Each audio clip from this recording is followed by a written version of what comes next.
Перезапуск стрима, ребят. Да.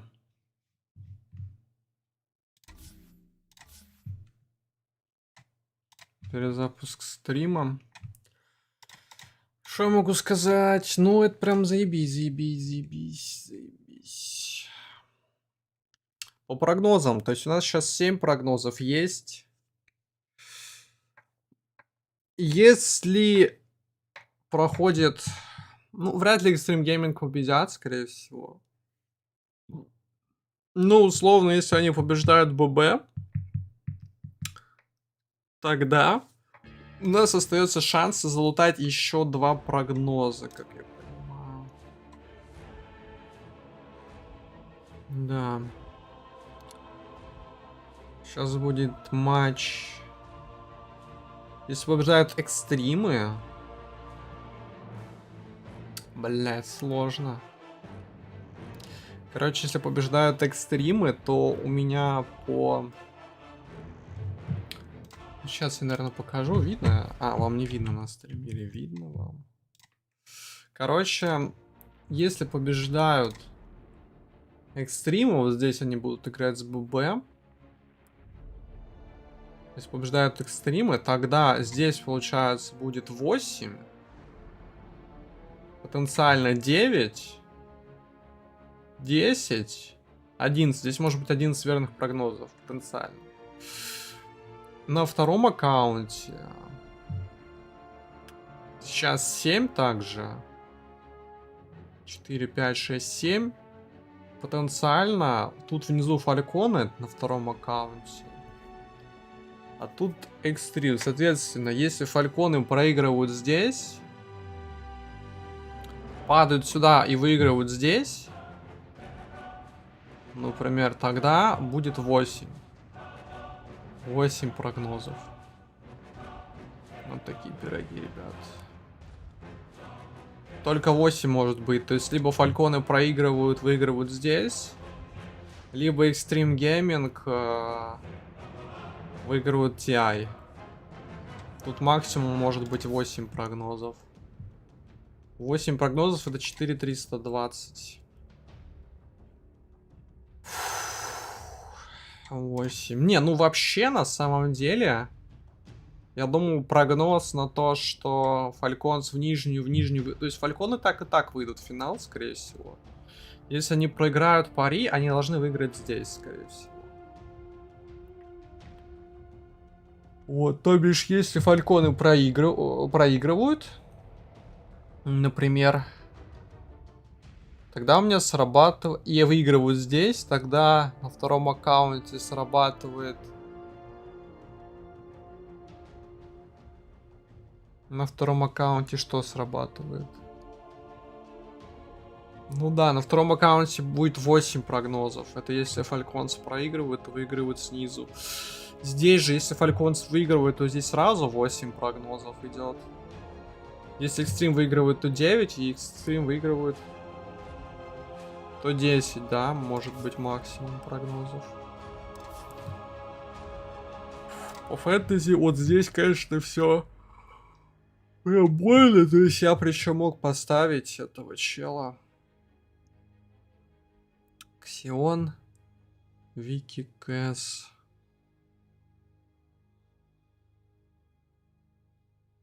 Я не знаю, ну типа, наверное, чтобы прям побороться, там будет за фэнтези, будет борьба фэнтези и прогнозов. То есть, например, если фэнтези получаешь, блять. Ну, короче, будет борьба между 99,9 и 99,95. Плюс прогнозы за это. Я смотрел топ-100, здесь люди, которых раньше не было топ-100. То есть потенциально здесь люди, у которых в прошлом этапе были хуёвые очки. И они поставили... другие фэнтези. Вот.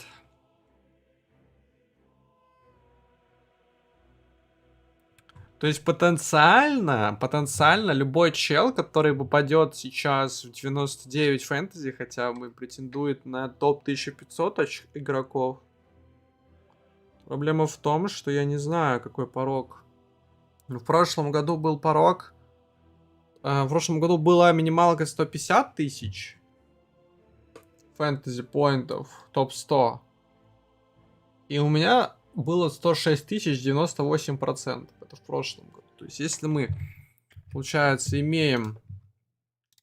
Ну, получается, 99%.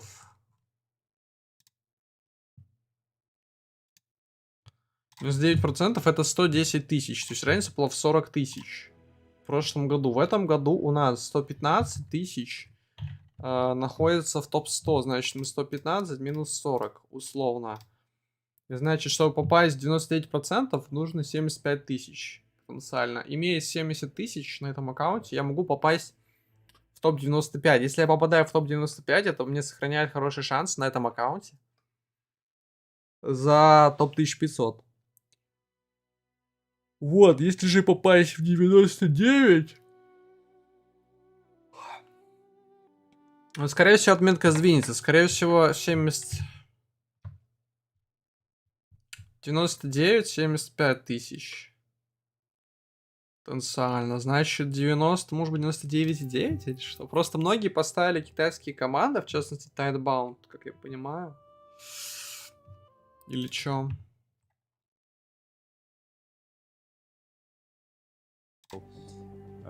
Такое дарование, конечно же, поэтому да. 9 класс. О, это мой любимый игрок, тоже high skill. Да, есть у нас с ним маленькая история. Аналитик за International 2024. Fishman's Five Right. Младший брат Йонда. Ну, давайте возьмем 9 класса. Человек high skill, можно. Дали мне фидбэк про него, что он не такой токсичный, как я думал. Поэтому хорошо. 9 класс, сатаник уже есть. Руя. Я Саша Филин, молодая замена мира в Спирит. Спасибо Карбену, что вытащил с академки. Летим за первым Вегасом. Мне нравится Руи, но есть проблема. Его позиция занята уже 9 классом. Вот. И вообще, я предполагаю, что мне покажут очень много хороших игроков, поэтому пока я его скипаю влево. Фу.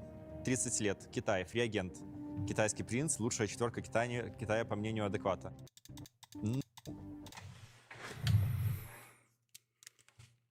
Так, там они идут в этот... Secure 7 прогнозов, блядь. Не, ну там разрыв очень маленький, ёпт. Блядь, если был бы 99 фэнтези...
Не, ну пари должны, по идее, отомстить фальконам за все обиды.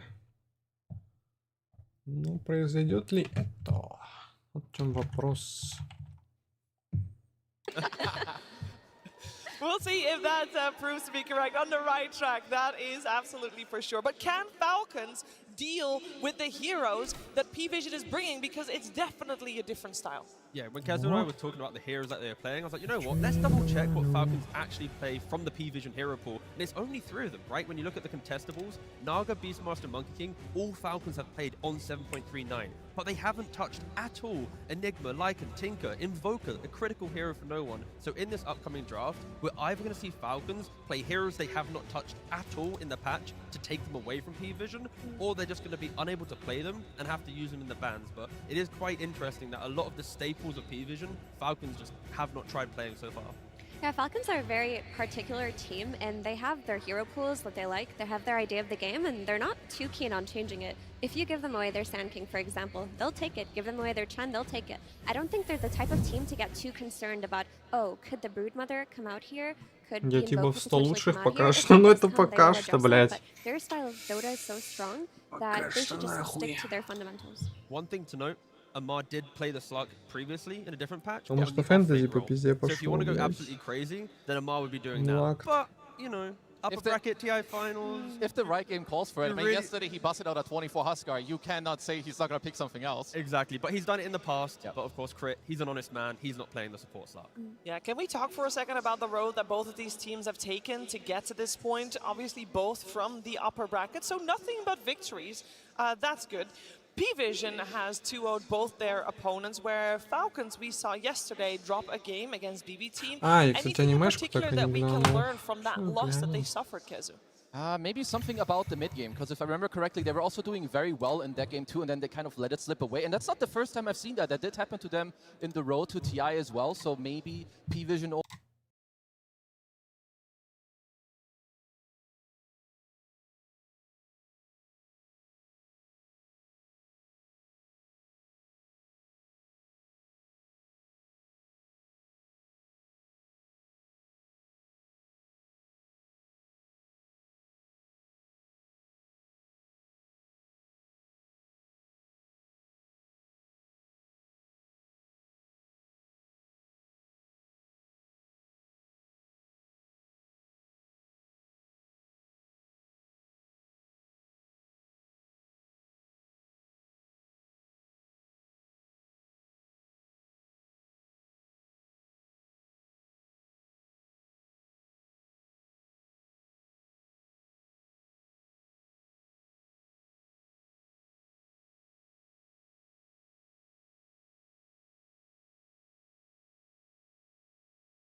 here for a reason, and a top 3 finish is never the target for either of these. These are championship winning teams through and through. They've had a lot of finals appearances, both of them within the last year, of course clinching some of them for themselves.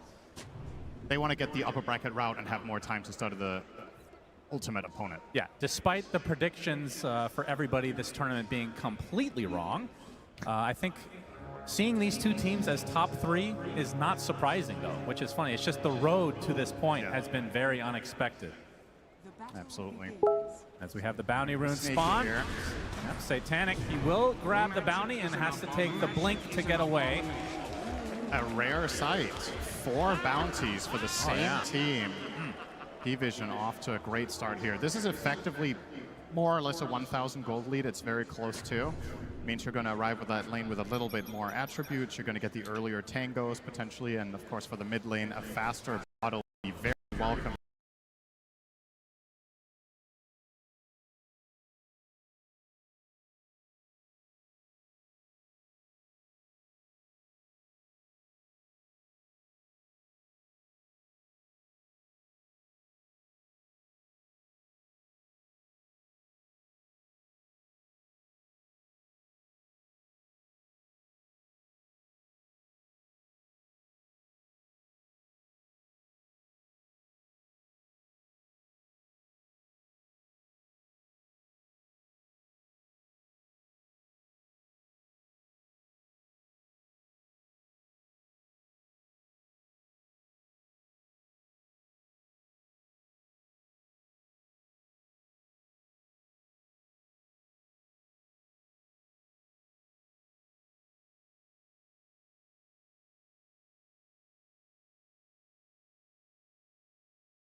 said, the Blink Dagger. We'll see if they opt for a smoke around that timing of the cooldown. Well, we have some time with more zoo creeps in the mid lane. You want to talk about Ducalis and the Oracle, because it's not the most common save type hero we've been seeing in this Здорово в tournament. чате. They picked it as a response to, what did they see? They saw Snap Shaker, I think, at the time. So maybe just that overwhelming magic damage, just wanted the Fortunes, or excuse me, the Fate's Edict against it to cover. And of course, in response, Falcons did grab the Doom, which will counteract the healing. But yeah, you're right. It's cool to see. I have always liked this hero. I think it's very high skill and has a lot of cool skill expression. Maybe a little bit less so than the old version where 2 of the spells were more polarizing, like Fate's Edict was disarming your teammate while giving them immunity, etc. But still a lot of play, and one of the heroes at a pro level that requires the most precise formation. If you're caught out even slightly, your hero can go from a lot of high save impact to having absolutely none. Yeah. Very important that he does not get caught by, say, a Shaker this game or get doomed. I think dooming Oracle can absolutely be worth it. Oh, in some cases. Malrine finds one. He has the Echo if they need it, but there's so many stuns to work with. 9 class will be picked off without it. So that is second kill now for Falcons. That is the Blink reveal. Still Echo Slam, though, at the ready, of course. Yeah.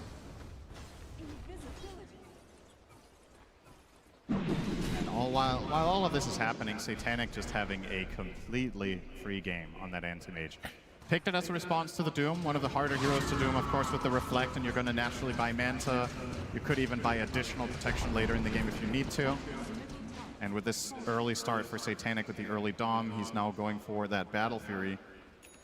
Imagine he will have in about 3 minutes. That'll be a very respectable timing.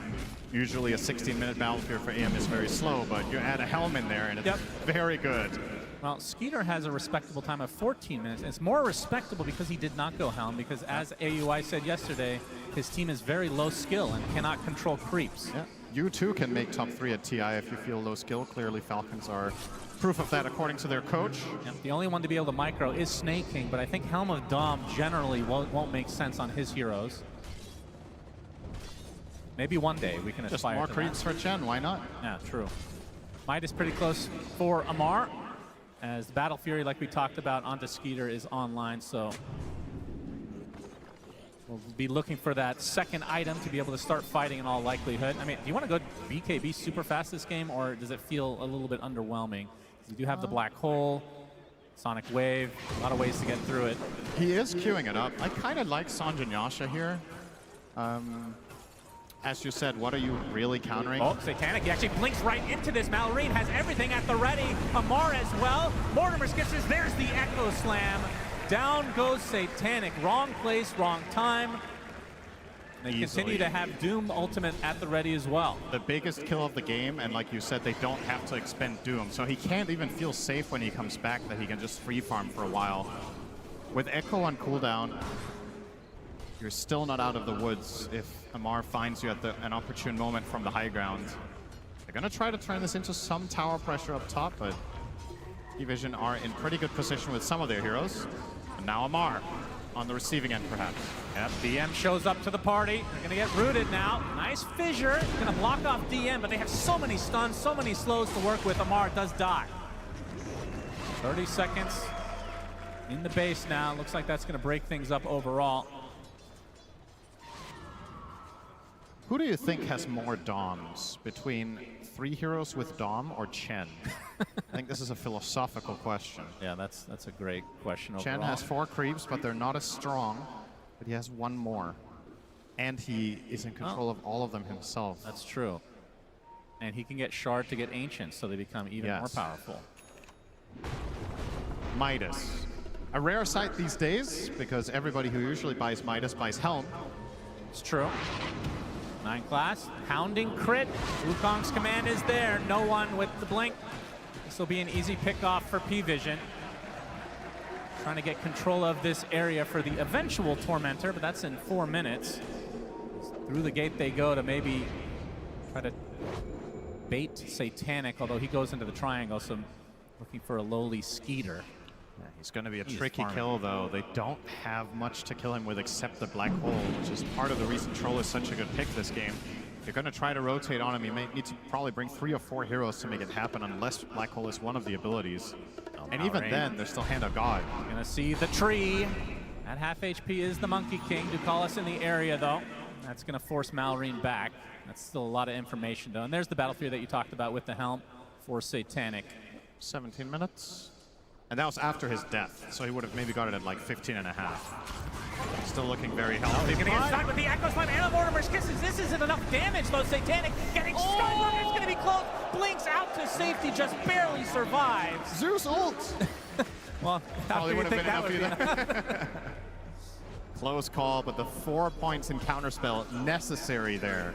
If he had gone for a 4-4-2 build, he dies in that situation. That's probably what most players in his shoes would have done. But just recognizing how much of a magic damage threat there is on him. Wow, this is quite the Roche attempt. Yeah, they lose Echo Slam. They're like, hey, let's Roche. No big deal. Amar, no one in the area. DM as well. They're going to try to hound him. Prevent that Black Hole coming, but Amar with the Doom upon the Quap. He's in a lot of trouble now, trying to walk it up. They're going to try to get the Roach first, as Skeeter continuing to pound into him. There's the first Black Hole of the game onto the Earthshaker, but they do get the Aegis onto Skeeter. Malrine falls for this. Sonic Wave and P-Vision trying to take advantage of this timing. Boundless Strike on the Snake King gets slowed as well. Looks like this is going to be the second kill for P-Vision. Does cost him the Aegis, although Snake King is super tanky. Finally, the Seder Hadouken takes him out. So in the end, 2 loss for Falcons, but a very surprised Roche. Yeah, considering they had spent those abilities on AM without killing him, the confidence to go there, I kind of like it still, and it did somewhat work out. I don't really know who you want to say came out on top there, because the Shaker kill is big, and most of the time I would favor the team getting the Aegis for that 2-hero trade. It's just a matter of, can Falcons actually even use it this game? I think it's going to be difficult. You're playing against a lineup that is a really big part of why P-Vision has done so well in this tournament. They're extremely good at constantly pushing out these waves, and it's not a surprise that they've run these triple helms this game. They're just going to keep the pressure up, making it that much harder to get that 5-man group up for that Aegis push with Chen. Probably going to just expire. Yeah, we'll see. 3.5 minutes to make it worth their effort. I mean, at the same time, they are taking away from P-Vision. Not that they really have the greatest Roche taking capabilities anyway. Yeah, P-Vision were not going there. That's for sure. They're not ready to see Roche at all. Now DM rocking a pipe, so even more magic protection, of course, for the AM, but this time for the entire team as well. Falcons lineup right now. It is heavily magic dependent until the troll really gets there. Oh, that's some nice cleanup from Crit. The shard plus... There's only 2-point scatter blast. When that gets to 4, he's going to clean up these waves, no problem. Yeah, Tier 1 being pressured now by Falcons. Will P-Vision try to defend? It looks like they're going to back away and concede it with this Aegis advantage on the Falcons side. Of course, this will create more opportunity for Satanic to just continue to farm that close with that next item. This is the bigger value of the Roche, is that you are in prime position to take this Tormentor. There's nothing P-Vision can do about this. And that was the bigger reward, because I think looking to push more than this would have been tough. You can see on the map, right? You get the Tormentor, but look at mid and bottom. Like, you have to start putting out fires now. 9class spending this opportunity to get some good vision out. Mid is pushing in all the way to the Tier 2, and now bot is well underway. Ducalis even getting to work with pushing as Oracle. Yeah, classic push hero. Yep. But they have their sights set on another Tier 1 perhaps here. This could work. And maybe grab themselves an additional Wisdom Shrine. No Skitter for this play, though. Yep, no one's going to be spotted. Centaur does not stomp in time. Malrine, though, still in the cover of the smoke. Looks like P-Vision have already backed away. This could be the 21-minute mark Wisdom Shrine play, though. As no one We got it. Inside the circle. Malrine coming in with the Echo Slam. Late Mail reflects quite a bit of it. He does take the Shrine of Wisdom, but now his TP canceled, left all alone. Was it worth it? Malrine eventually will fall, and it'll be to 9class, of course, coming in for the last second steal. It's a pretty rare sight, the Blink Echo TP. Didn't work that time. And no one's super fast on the blade shrine, now, I have to say. Skitter being pressured quite heavily here by DM, but nobody around to assist either hero. Yeah, they'd love to be able to burn this Aegis before the timer, but like you were talking about, only about a minute left on it anyway. Not gonna, in all likelihood, find a good opportunity to use it unless they force the issue pretty soon here. I'm curious to see what Ancient Snaking is going to find with this Torment or Shard. Now that he doesn't have to buy it, he can get them even earlier as he's working on his Vlads into Pipe. I guess the ideal ones here are the Granite Golem. You're playing with pretty high HP heroes in the Doom and the Troll and Shaker. Not exceptionally high, but Doom has a lot of HP. And then, what should the second one really be? A little bit unsure about that one. So far, he's running the Prowler Aura for the lifesteal and health regen. Definitely strong. And we do get to work on a tier 2. So I wasn't sure if Falcons were going to be able to get here. It took them 3.5 minutes. The Aegis is actually about to expire, but they do make it in time. Yep, And Vision let them have it. Skeeter will take it as the Aegis about to expire, like you said. So likely will now regroup as Satanic's net worth lead just continuing to expand here. Has the Manta to go along with the Battle Fury, and we'll be working on the Butterfly next.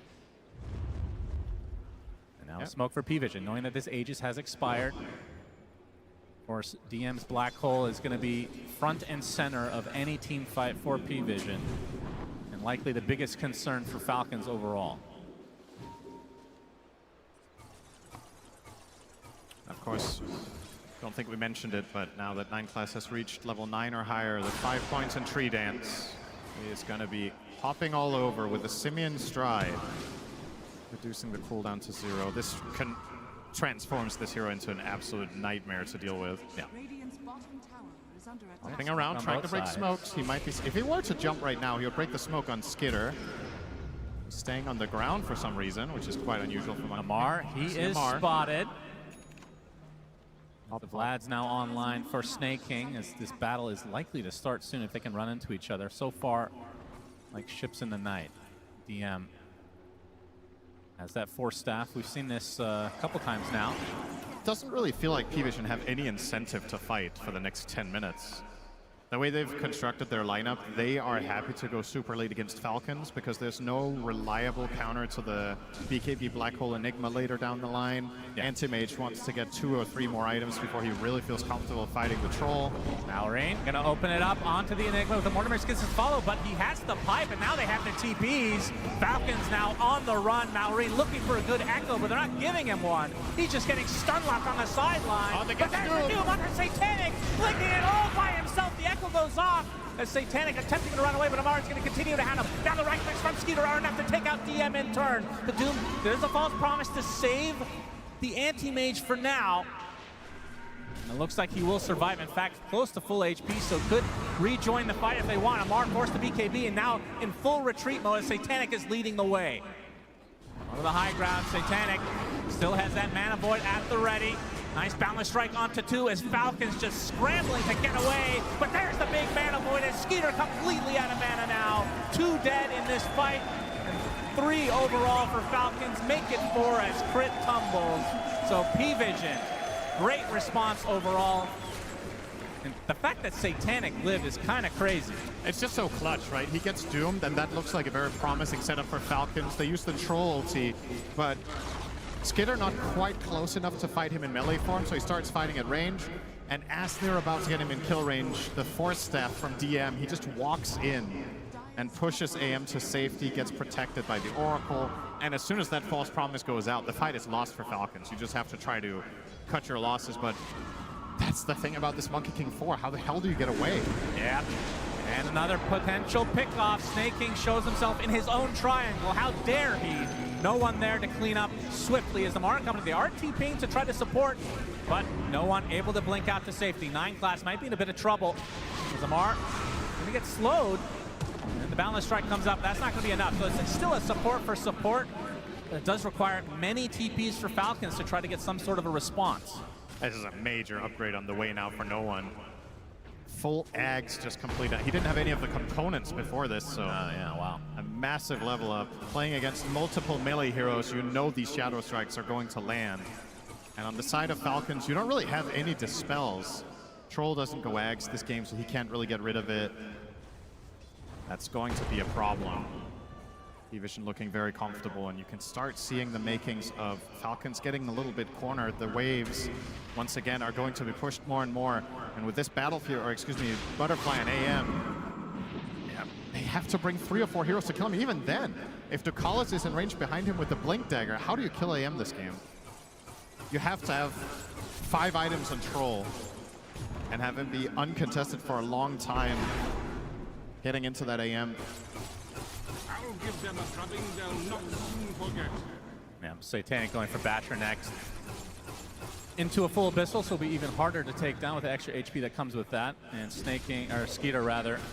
Looks like it will be the SNY, so the extra status resist, but does feel like he needs a +1 item on top of that to really pose a threat against Satanic. It really does feel like it's kind of up to the stun locks that the rest of the lineup have to offer, in addition to Amar's ult.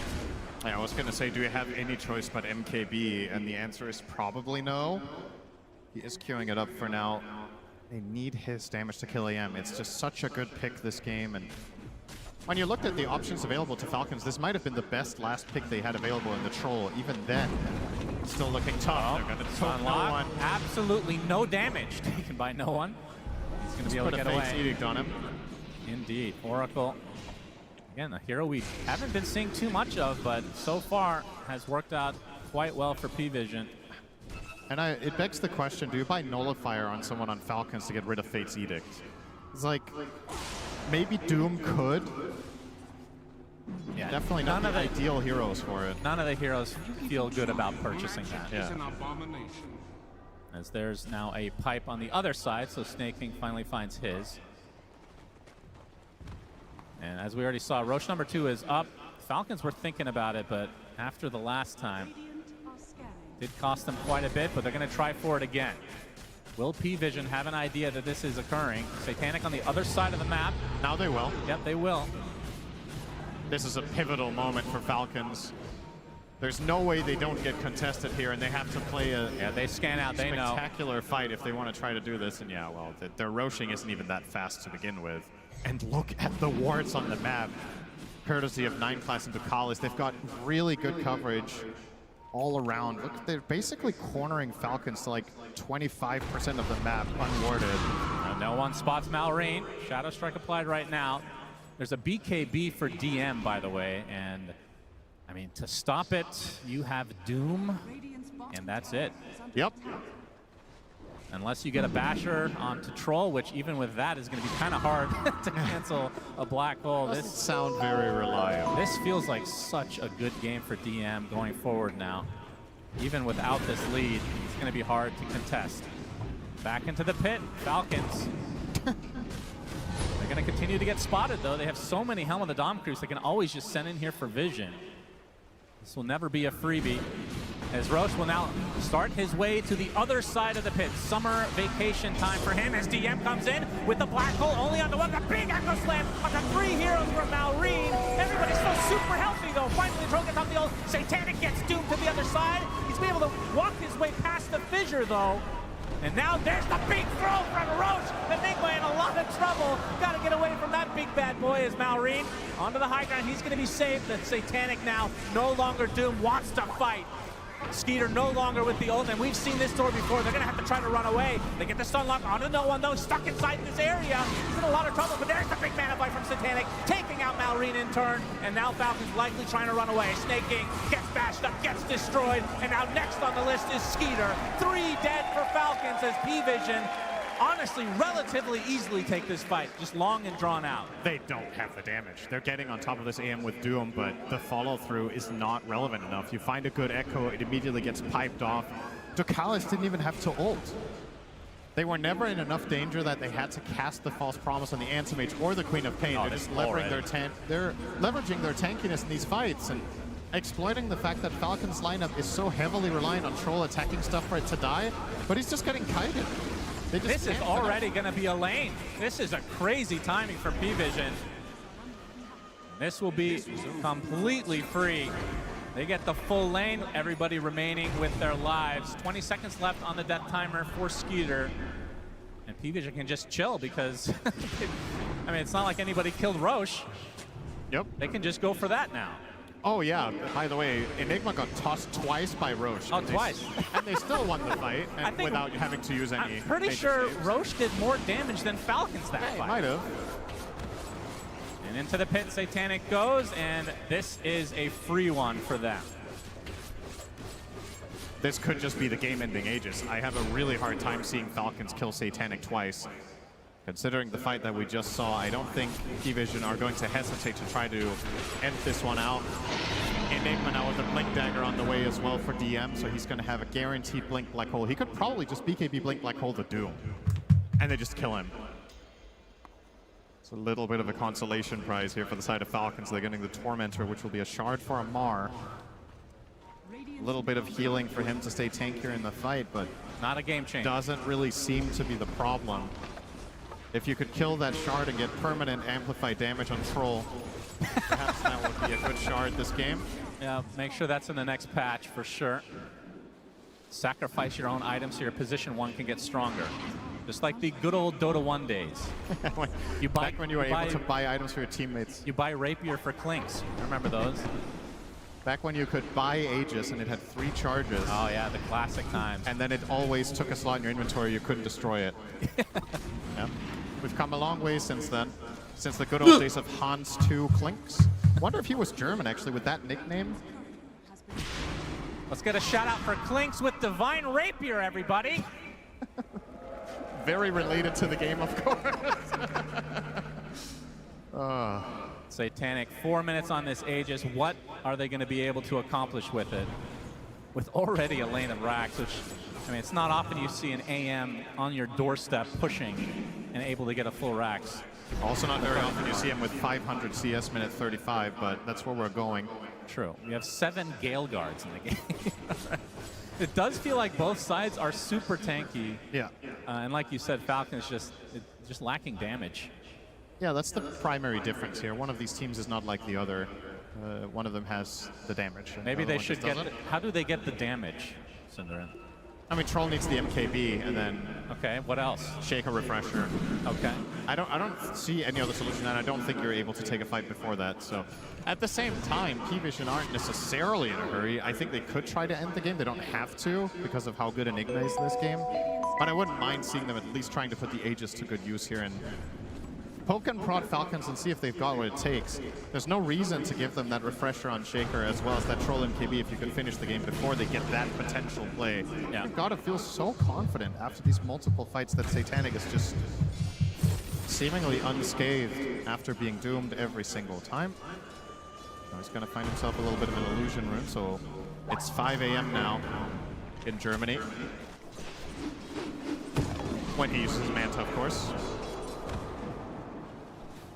Sure you didn't understand that. It's fine. It's for the more sophisticated It was a people out combination of me not understanding and not listening to you, which is a common trait between the both of us. That's why we're so good together. That's every sentence, basically. Thank you for paying attention. Here comes AM. Panic. Falcons have to pay attention immediately. This is a fast push with the banner. Yep. 2 minutes left on Aegis. The creeps are coming, looking like a juicy Echo Slam potentially, but Satanic has so much resist that he's going to be tough to take down not only once, but twice. DM, Malefice, there's the Abyssal Blade from Satanic. But the cookie on this Skeeter, going to be okay for now, but the tier 3 is not going to be okay. It's already dead. No one creating some space for Satanic, who now gets healed up by Ducalis ever so slowly. And this will be round number 2 onto this mid-barracks. Minute and a half on this Aegis. Not sure if you can just give up this second set. You'll be able to try to burn this first life of Satanic. DM gets the Midnight Pulse off. Mana Void actually applied to Skeeter. He's very low on mana. We'll have to use the cookie to get away. Minecraft's still on the tree line. As his barracks are still falling ever so slowly. Fortification comes out. Wukong's command not so fearsome from this support, but this is the state of affairs now for Falcons as another melee racks will fall. Amar looking for the backstab potential. Full second lane for Satanic and company with little resistance from Falcons. He's full HP. They can just keep healing him with the Oracle. Even when Fate's Edict is on cooldown, the damage from Purifying Flames on AM is so insignificant, so it's a much, much bigger heal on him than any other hero. Just spam him back up to nice and healthy, and Round number 2. 40 seconds on the Last Aegis. game. Amar wants to get aggressive, running around extremely fast. Satanic Oh, wants to yes, continue to try to damage. get him. Balance Strike's not going to hit Satanic. Looking for the Blink Abyssal potential, but no. We'll blink out safely. 30 seconds on Aegis. The Falcons can try to wait. Maybe they can get this Wombo combo onto the AM. 20 seconds. Big if. 20 seconds now. Onto the high ground. Attempt number 3 onto this base of Falcons. Boundless Strike can slow things down. Satanic will be able to get to tier 3. 10 seconds on Aegis. Will blink out. They will likely soft reset, if not full. And it feels like Falcons almost have to try to smoke and go for something, but it would be kind of an obvious play as these creeps continue to just enter their base. You've been struggling against P-Vision pushing with 3 Doms all game and having heroes off the map nonstop with the AM split push, the Monkey King cutting waves, the Queen of Pain. Well, try with 2 lanes as well.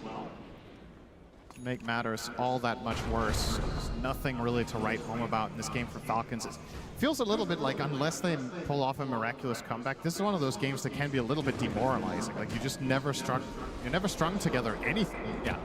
Every time you tried to make a move, the enemy team was too tanky and outplayed you and outnavigated you. They had your number all game with vision. Yeah, this game has not been close. They got the early kill on Satanic, and you thought there would be something there for the future, but his farm has just been out of control as Amar. He's going to be able to get the Doom off onto 9 class again. Support Monkey King and attempting to run away. And Satanic is going to force the entirety of Falcons back just on his lonesome. See the Monkey King getting very low, and the False Promise will help him survive. Gonna heal him to full nice and easy, but that is of course now False Promise down. However, have they needed it? However, you don't have Doom, so yeah, that's a good trade for the side of P-Vision. That's the only way you kill AM, it seems like. Now a Lincoln's on DM, so even less chance to stop this eventual black hole. But we do have a refresher. Amar fights to count. Could be a start. Absolutely, get the stun lock.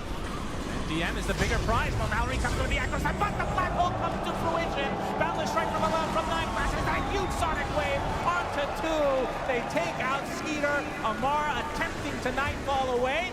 Will do so successfully, but still 2 dead for Falcons. Buyback available for Skeeter, but you can see P-Vision gonna push the envelope and force it out of him.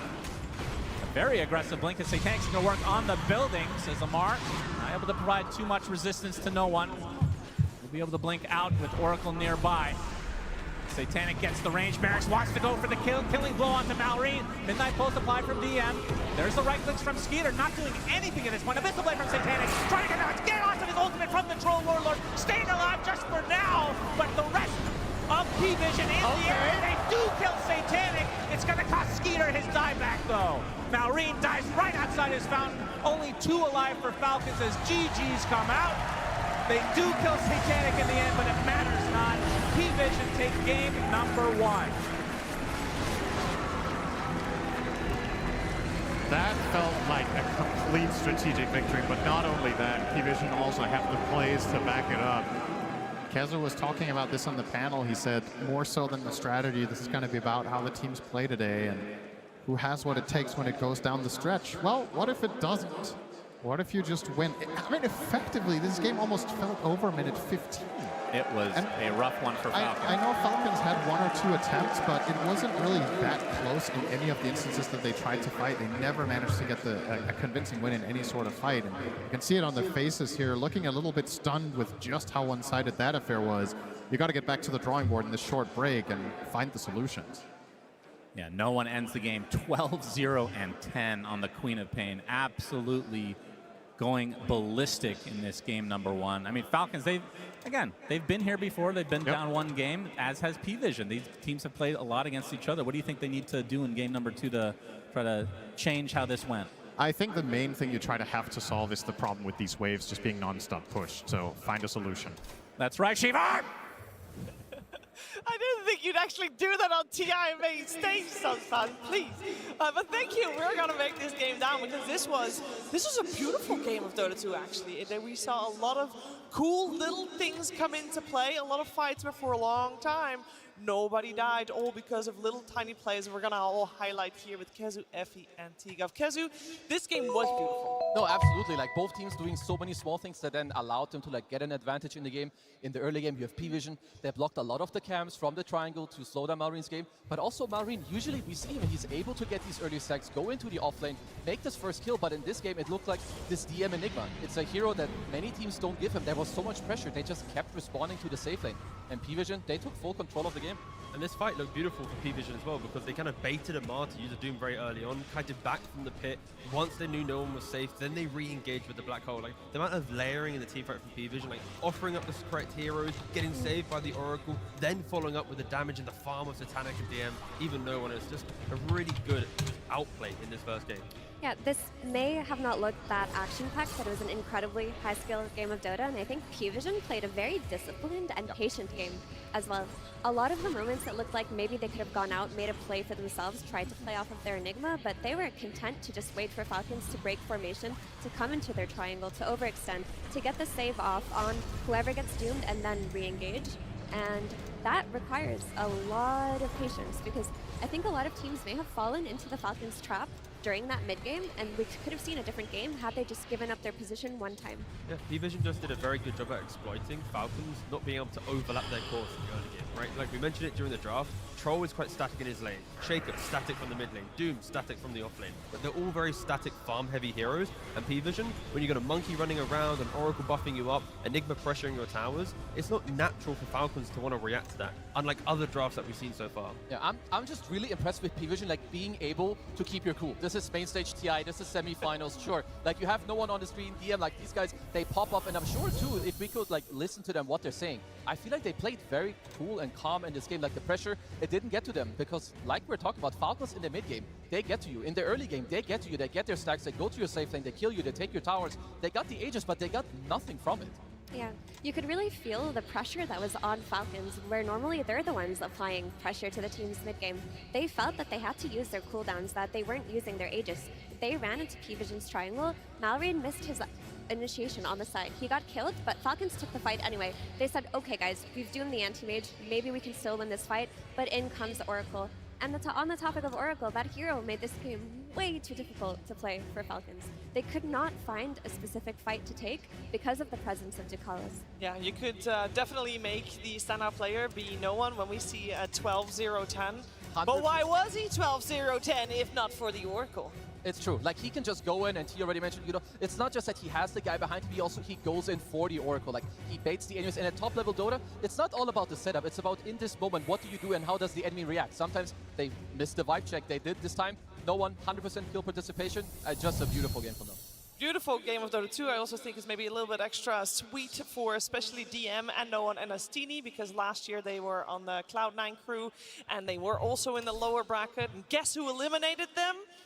Falcons, correct. So this was definitely a very strong start to this upper bracket finals. And we did start talking about this finals, talking about the mid lane, because there's such a big difference in experience in terms of career experience. How do we feel like they did in the game, Kezu?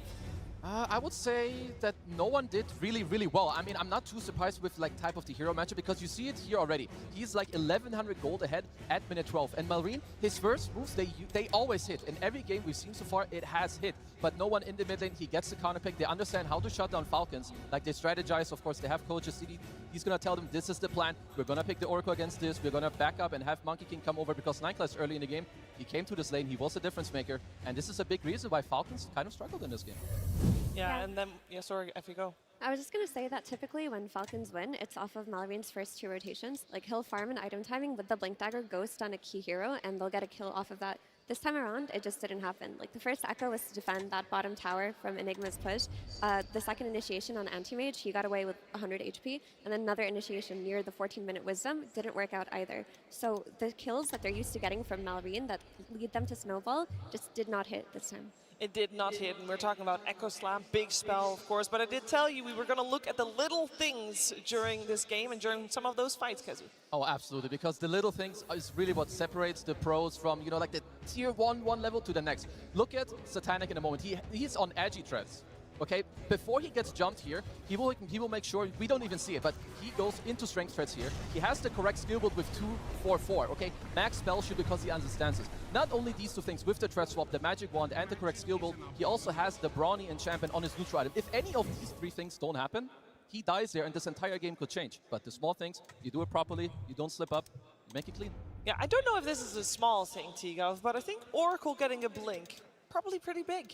Yeah, I mean, Dakalis had a stellar game, right? And against a Troll Warlord, any type of disarm is incredible. So positioning is key. Getting off the Fate's Edict, getting off the Force Promises. You want to be able to enable your team both kind of aggressively through disarms and defensively. And yeah, I think getting that Blink Dagger Rush, other support players might be, you know, talking about additional healing or Solar Crest or maybe even like drums and stuff. But for Oracle players, the good ones, they know when to buy Blink Dagger. And Dakalis already was popping off in the first 22 minutes without the Blink Dagger. Once he got it, it felt like he was on another level in this game.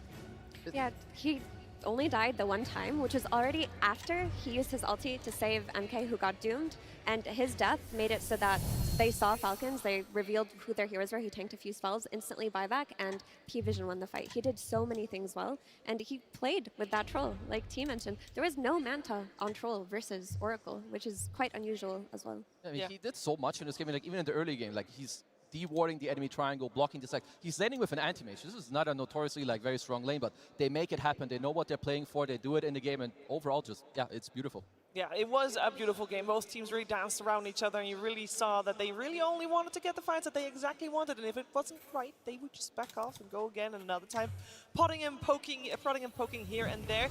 And until at least a big fight happened. Yeah, I wanted to show you the sadness of this fight here. Malrine gets a beautiful echo in this backline, but unfortunately, all of Falcons were zoned by DM's black hole there. They couldn't move past it. There was no follow-up damage.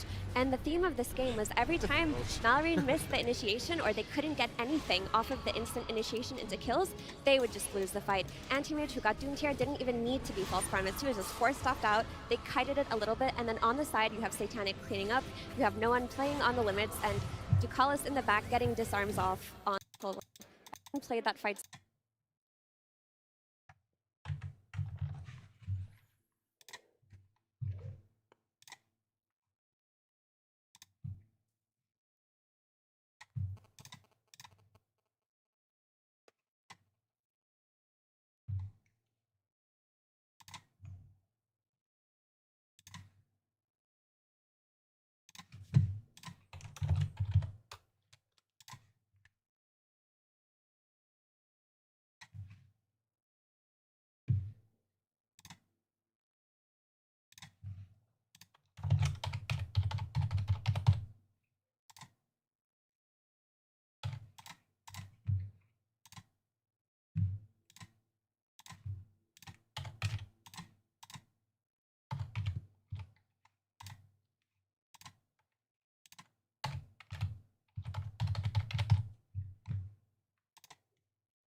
Is that by pushing the lanes down like this, it makes it very difficult for Falcons to go look for their kills as the game continues. In fact, here's a great example of that. Their P-Vision's farming the bottom half of the map. Satanic sends his little pine cone creep towards the mid lane because he's trying to cut this wave. And they barely saw Amar. They basically expected Falcons to do a smoke in this position. And now you have all these Falcon players kind of sitting in the middle of the map. So let's take a look at what this looks like. They have to play near Amar, because if they run away from him, they're going to have a bad time if a team fight starts. So they both can't, they basically can't actually get aggressive down here. They would prefer to be like circling this tier 2 tower, but because he cuts this wave and denies the shield rune, they now have to go deeper into enemy territory to look for a fight. And look where DM is farming on the right side. He's really close to his tier 2 tower. That means that if he does get gone on in this situation, he's going to get back up really quickly. And Falcons decide they need to get something done on the map here, so they do actually go for this here. The Echo Slam is, or at least the initial disable is going to be okay, but there's like 4 TPs going on. All of these heroes are Power Rangering in to react to this because they know that this is a crucial moment and their opponents had to do this crazy dive. Because they had to go farther, they didn't have as much damage follow-up. They do manage to get the Doom on the Anti-Mage, but the Oracle save that comes through is fantastic, of course. Last second here, that's going to come after the Doom ends, so he ends up staying alive. Just a perfect response to P-Vision, but most of this was set up by the incessant pushing in the mid lane that gave them this good place to start the fight. Thank you very much, Purge. That also reminds me of what was said at the very start, because you talked about how good the map play is for P-Vision. I feel like the clip and the fight that Purge showed us, that was exactly that. Oh, absolutely, and they do it like from start to finish, and it's not just that they do this, but they also have the Monkey King, so the map is already hard, and then there's a monkey around on the trees. It's like breaking your smoke, so the one thing I do like is that Falcons are their opponent because they're very good at this themselves. They know the answer. AUI is one of the ways he won TI and what they did. So I expect them to find the answer for the next game and show us something better. Yeah, I'm sure there's a lot of talk going on behind the scenes right now to see what they can do different and what they can do to push out to a third game in this series. And while they're talking, we're going to watch a new submission for the short film contest. It's time for Grudges.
I see nothing wrong there, totally. Sometimes you just want to make sure that justice is served. And I'm sure that Falcons wants to do the same with this upcoming game number 2. Only one team will be slotted directly into the grand finals. Tigov, what do we think?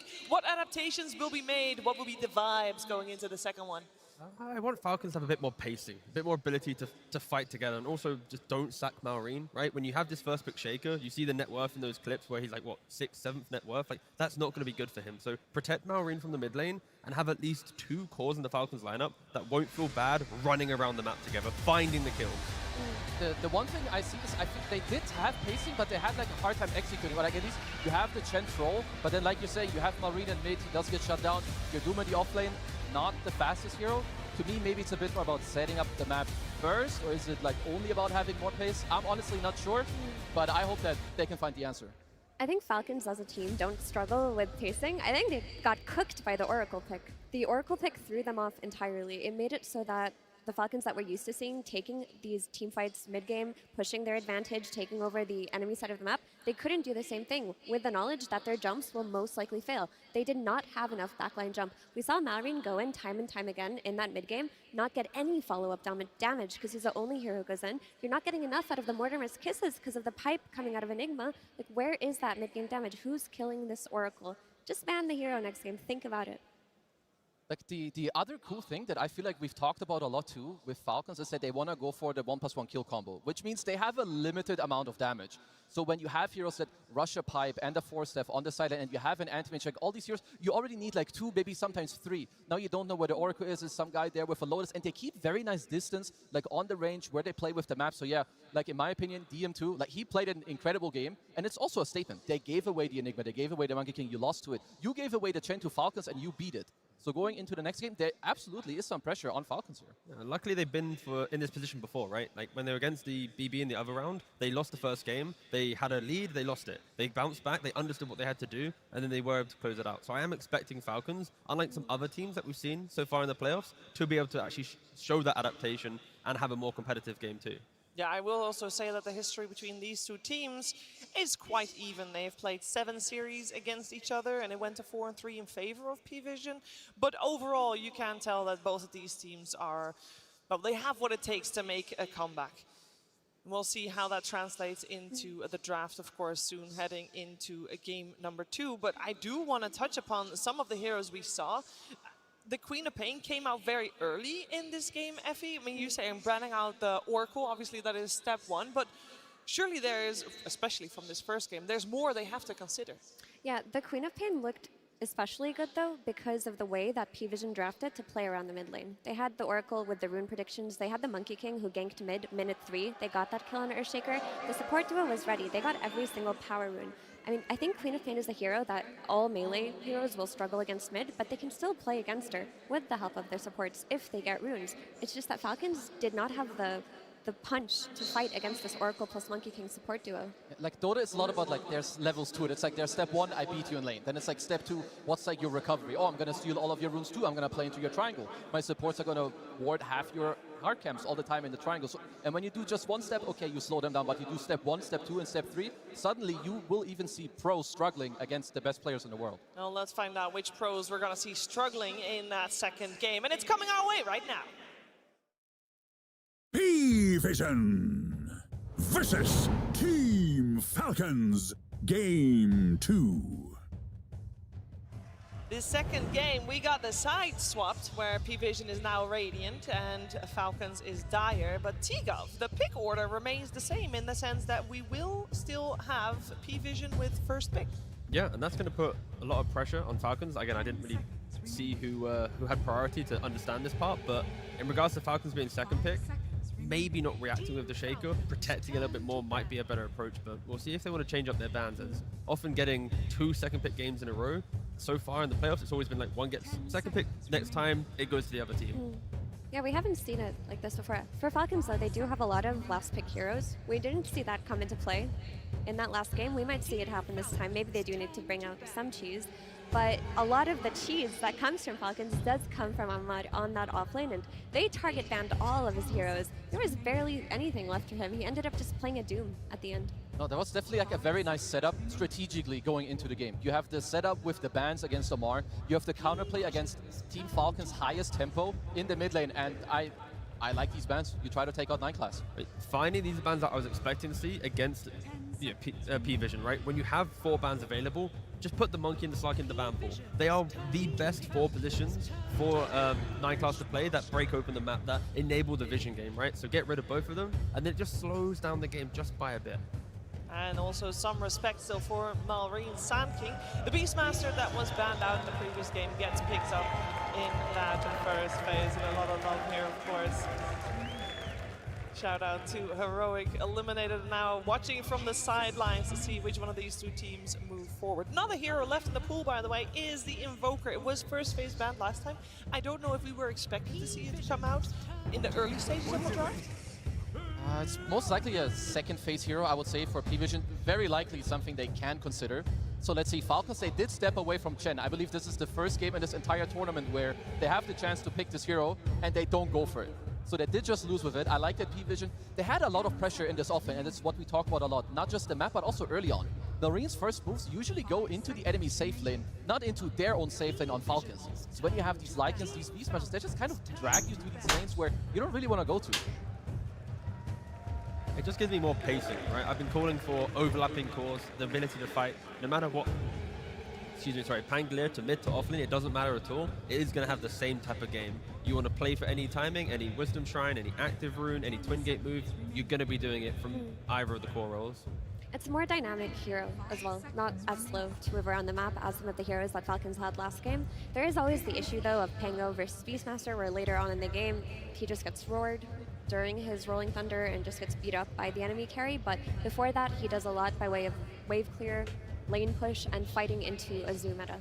It's also something that Falcons use quite well because we did already mention that they do flex it, and the hero, he also goes minus armor. They play it quite nicely. Very often they have like some Pango DK, Pango Weaver. It's very fast. It can do stuff on the map. But like Effie was saying, when you play against the Beast, you need to be aware of the roar into like range carry with high DPS. Your TAs that can close out the phase later. You get this roar desolator hits and see you later, Pango.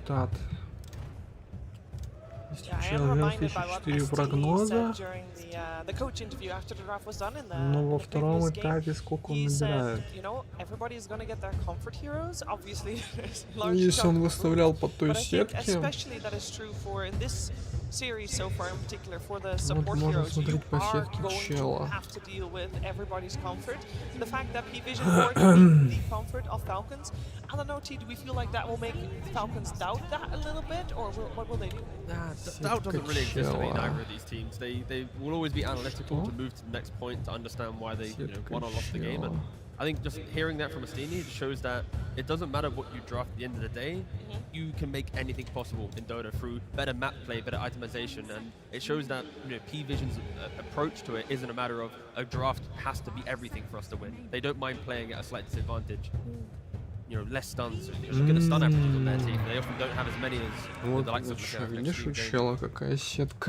Okay, so they just lock it in straight away. There should just be a DM centaur. Lanes quite well into Chen. You don't care too much. You have high HP region. You're pretty fast yourself. You don't care too much about the pressure. You also have the roll to, of course, the Stampede to get away from the potential roll, and also the creeps. Yeah, unless they have a flex potential, at least have not seen Nightclass flex centaur. But it might be open. It's the tops and the mid centaur. Раз, два, три, четыре, пять. I mean, if PV wanted to double counter the Pango, they could just go for a Grimstroke. We've seen that hero re-emerging with Soulbind as its primary focus in the draft. I'd like to see Nightclass play a real before. He does not do that. I mean, look at his heroes, like he's got Rubik, everything else I'm like, And his fake ones are out. Ну, предположим, что чел the next fake one is out because it's really hard, generally speaking, to play a range position 4 against Chen. The hero bullies you. Sure, last game he put his creep into the mid lane to try and slow down no one. So I wouldn't be surprised if we see like another melee 4 later on. Because so far, from what I understand, they've mainly been playing Snapfire on Ducalis. And I like this, to me, is also a lot when it comes to stealing. You're not giving it into Crit's hands. And there's so much kiting potential. Those stats are incredible for Ducalis, right? 8-0. Yeah, like you've already mentioned in regards to the Beast with the Raw against the Pangolier, and then the Stampede, you also have Cookie, and then the utility from a Snapfire, be it from 4-star or like a Shard with the Heal. There's so many ways for P-Vision to offer up a fight to Falcons and then move away. Falcons have to make sure that their spell usage is so on point. Есть варик Falcons have the обогнать issue на of damage to address too. Last game there was just no follow-up, there was not enough coming through. Допустим, у This time людей around, Pango does do damage, but it falls off. Chen, he's just a sustain hero. We need more burst, and Snapfire is typically the go-to for Falcons. Having it taken away, it kind of leaves Hoodwink, which is not as much damage as a Mortimer's Kisses. Crit also has been playing the Grimstroke that we mentioned, and I wouldn't mind if they took it for themselves. Having a little bit more control, soul binding up the Stampede, you kind of got a Stampede in the same direction, and then we'll potentially enable 2 picks down the line to offer up bonus damage through the soul bind. You get the 15 talent, that's another 25%. There's so many layers to it, but that all aside, they just go for the Hoodwink. Keep it classic. 27 тысяч минут быть, чтобы набрать 27 тысяч изначально. I mean, they got their kill combo that we always talk about, a way to make a play on the game.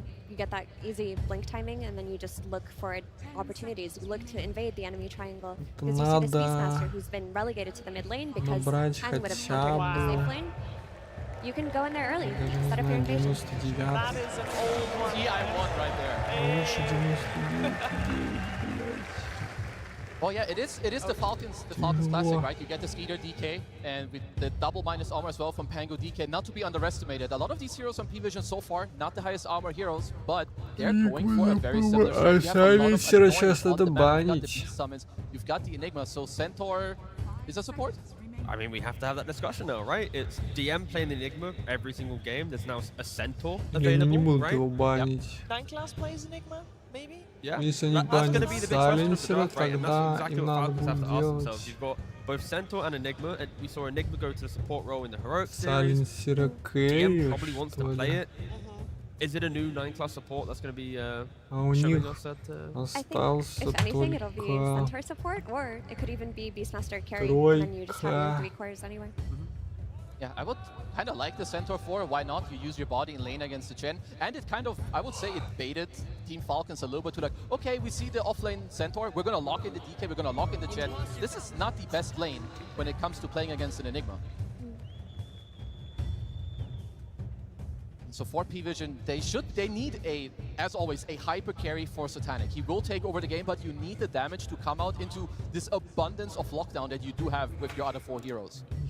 Don't you run back the likes of like the Brood or something? You have good damage, more map 16, play. 320, Sure, there's a это Pangolier, кто, but it's блядь? only the Pangolier. And when you're already having to deal with the pressure of a Beast and then the 320, Enigma, это...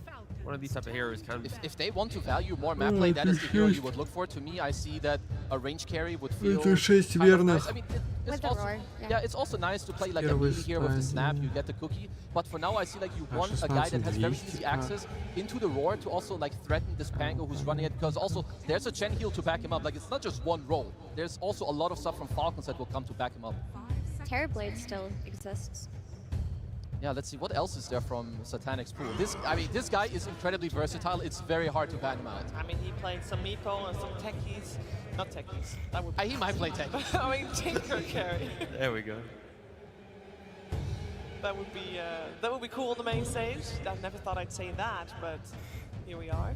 The thing with P-Vision, how they draft is, even if they look like they need a bit of time to get online, the way that they buy Helmet Dominators and push waves, like from the Purge segment in the previous panel, it is so hard to deal with, and they always seem to come online. What are you doing there, Nat?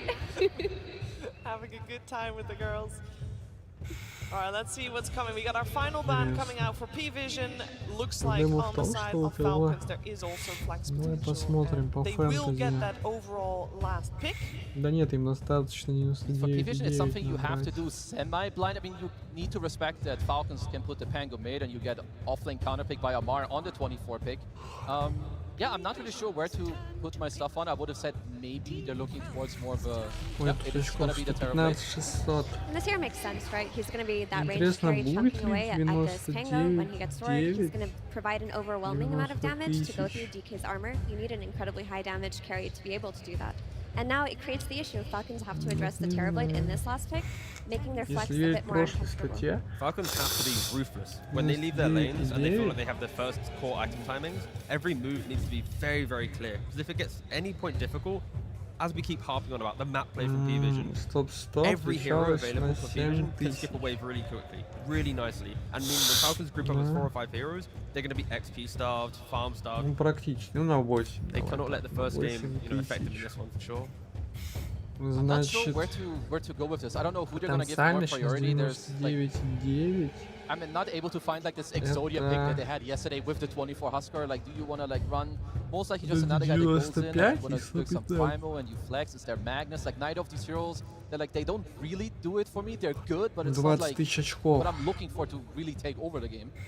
Yeah, it's the layers of saves that P-Vision already have Убежь. that prevents me from being excited about a Primal Beast, right? I think I'd agree that hero would be really nice, but 97 instead it's going to go for an Underlord. Question, is it an Underlord carry or is it for Вероятно. the offlane here? It would be an offlane. 99,9. I mean, it is one of their staples also. It does give you like more mobility around the map, right? You can deal with the waves because you can be somewhere, you gate somewhere else. You have the lane against the TV, you're generally going to do very well. And you do build auras, which P-Vision, they don't pose too much damage. Like in this early mid-game, it's all magic until Satanic has like 3-4 slots. So an early pipe with the Hand of God could be quite strong. I mean, if Skater can itemize, as a semi-carry, and then you have the Crimson on Underlord, the auras of a Chen, you run up together, Terrorblade might not even have the items to do the damage at that stage. So they could be, really, really formidable. Если первый but it's фэнтези around было 15 to 20 minutes, the correct auras, 95-99, the correct можно было positioning, бороться за and 1000. objectives should be Falcons. And as we theory-crafted, we are going to have the У людей 9 class есть много Centaur coming out from прогнозов support. сработало. What can we expect from something like that? Just wave 8 shenanigans, прогнозов early это link, не set up лучший your team, a показатель. body for this Но Enigma. фэнтези Like, могло у них it's an easy завалить. stun tap too, and the Stampede is a very cheap and easy disengage tool Я against вот what даже не Falcons have знаю. going for them. А если I think the равное damage issues количество we talked about очков, as то well это can be applied считается? То есть to условно Falcons draft. If they get their blink 1500 initiation with the лучших DK, they don't have enough это follow-up damage because of the auras that are going to be coming получается out of P-Vision. 1500 They're going to reset and take that fight so easily with игроков, Metamorphosis, имеющих just like last game. максимальное I'm количество gonna очков. be maybe slightly leaning towards Yeah, Falcons, and even again, I think it's больше. the gameplay that will truly decide who's gonna win this game. I love P-Vision's draft too. I think if they get to delay, the game is probably theirs, but I like Falcons' answers a lot more in this game than I did in the previous. Marine shouldn't get dueling this time around. That's it. He should have a game. You should have a game. You mentioned earlier, T, that you want Falcons to play very crisp and clean, basically, in the early stages. Like, how important is that? And if they don't, do they have the chance to delay this game? If they delay the game, then P-Vision will exploit the map, and they will control every move and have every bit of information. So Falcons, they need to break from lanes, control the first Roshan, like play with purpose. If they stall out the game, then they're gonna get picked apart. Any final thoughts, Kazu? I mean, if this game goes late, DM Enigma with Satanic TV will take over the game, but I'm hoping for Falcons, and I believe in their heroes, that they just won't let it get there. They're gonna close it out 38 minutes. 38, that's 38, very specific. straight call. Well, let's see what's going to happen. I know there's a lot of people hoping for a third game coming out here, and one of those people is on stage is, of course, Coach AUI 2000, who's with Slacks. Absolutely, we are here with AUI 2000 from Team Falcons. Absolute pleasure to see you here on the stage yet again, sir. Now, your team is very used to being extremely difficult to draft against. A lot of heroes to ban, a lot of great players. But in this case, Paravision also pretty difficult to draft against. I mean, how do you draft against 9 class? As a team that's extremely used to people having issues drafting bans, do you feel like you have an advantage here? Like in this game's draft? Yeah, probably, yeah. No, I think we're pretty happy with our draft. Honestly, game 1, I think the game didn't look that good, but I think a lot of it was we just gave them 4 bounce runes, so it's hard to like draw conclusions after games like that. So hopefully this one's better. Absolutely. You heard it here from TI Winner. Once you lose 4 bounty runes, it's cooked. There's nothing you can do. Absolutely over. Okay, we got some iconic heroes, though. The crit, Hoodwink, can't get better. But then you also have some other iconic heroes, DMs, Enigma, pretty scary stuff. Why'd you guys decide to let that one through? I mean, as you said, like they have a lot of heroes. You have DM, who has some like Phoenix Enigma. No one has some like Puck, Invoker, Queen. Like there's just a lot of heroes who ban versus this team and versus us, I guess. So you got to pick what you should play against, and we want to play versus Enigma. Absolutely. All right. Well, we're getting into that second game, excuse me, here today. I have to ask this question to you, sir. Will you be going to the grand finals? Will we see a game 3? I hope so. You hope so. Tell me you fucking know so. Look at that camera and tell me you know so. I know so. I know so! Let's get into it. First blood already. No one takes out crit. AUI seem to be horribly wrong. He's very not confident in that answer as well. My goodness. But yeah, we have quite the draft here from both sides as game 2 is now upon us. P-Vision 1 game away from making the grand finals. Will the nerves kick in? Well, if AUI thought a big part of the last game's problem was that they lost 4 bounty runes, well, let's switch it up for First Blood and 3 bounty runes. I don't know if that's really an improvement over the previous experience. Yeah. The ultimate result of this should once again be that no one will be pretty happy in the mid lane. This time, no Satyr to bother him, at least for now. And he will be playing the Beastmaster against Pangolier. A pretty easy matchup for Beastmaster in the first few levels. Then when Pango starts being able to kill boars, this could get a little more interesting. But I think this early start should be good for him. This is the real story of the game, of course. They banned his Monkey King. They banned his Slark. What will he pick? It's a half horse, half man. Amazing Centaur is picked for 9 class. And of course, now that we're 1 minute 27 seconds into the game, it's time to start thinking about the cart and what that's going to do for this game. I've never seen him play Centaur, so I don't know if he's a cart enjoyer, you know? What can you do? He's gonna. And also, how is he going to climb trees as Centaur? That is another question that remains to be. We need to find an answer for. The old Stampede, you could traverse through terrain, but no more. Now you're just a slow horse. Of course, he has that facet, so he doesn't really need boots. We're not seeing the Counter-Strike facet ever taken. No. Which is really sad. There's no one in that mid lane. 8-4 right now versus the 8-1 on Malrine, so relatively even to start things out. Yeah, both players will be farming here. I think perhaps no one has a slight advantage in terms of the potential for a gank from Snapfire or Centaur when he hits level 6. But conversely, I suppose Hoodwink could make a similar move, but maybe a little bit more dangerous to leave the Underlord alone against Snap Terrorblade. Quite a strong lane, a lot of damage, and a lot of it from far away. Underlord likes when heroes are up close and personal and you can trade back, but the TB and the Snap have the upper hand there for sure. Yeah, well, we're looking at 3 Helm of the Dominator purchases for P-Vision. The mid laner on the Beastmaster for no one, DM's Enigma, and the support Centaur will also be going Helm of Dom. I think there is a world where no one doesn't buy it. I would say the mid beasts have been, out of the traditional Helm buyers, mid Beastmaster probably has the lowest frequency. Just into the Ags, I suppose? Yeah, you just Ags rush with treads, and if you go the Dom first, perhaps your ramp up in the mid game is a little bit too slow for what you want to accomplish. It's also a big part of the justification for Helm of the Dominator on a lot of the heroes is the farming speed, but Aghanim's just faster. You farm exceptionally quickly when you get this item on Beast. Find kills that are otherwise impossible. The Dominator doesn't match. Satanic playing the Terrorblade this game. This was a very common carry from 6 months ago. It's kind of dropped off for whatever reason, but he is one of the best in the world at this, of course, going against Amar's Underlord. I mean, does Falcons have enough to contest against the likes of TB? That's why this pick is so good, in my opinion. Hang on, we'll see if him dies first. Then we can talk about why it's good after. How strong is Cinderan's Curse? Not strong enough, it seems. All right. Satanic will secure some last hits under the tower. So looking at the big picture in this game, what I really like about the Terrorblade pick in this is you're playing against Dragon Knight, who's going to go green facet, so all the physical damage, you have a lot of armor. You're playing against Pango, who's all physical. And you're almost dead. Lotus applies. Satanic dives under the tier 1 to Amar. Cinderan's Curse is just delayed like his brain, but in the end, very strong indeed. It's 9 class securing a bounty room for himself. I mean, like, theoretically, they have the percentage-based damage against them. Breathe Fire reduces base damage, which is really good against Terrorblade, but like in terms of damage itself, it's mostly physical, like you said, which the armor is really going to help with. It is somewhat double-edged, but it's a matchup that Terrorblade has always enjoyed, the one against Dragon Knight. You outrange him in Metamorphosis form, you're going to buy the right items, you have inherently exceptionally high armor, and Dragon Knight will struggle to deal with that with the green facet. Pango's all physical. Underlord, yes, it's nice to have the auras against TB, but at the same time, the value of Firestorm against that hero also isn't the absolute best. He doesn't have as much HP as certain other carriers.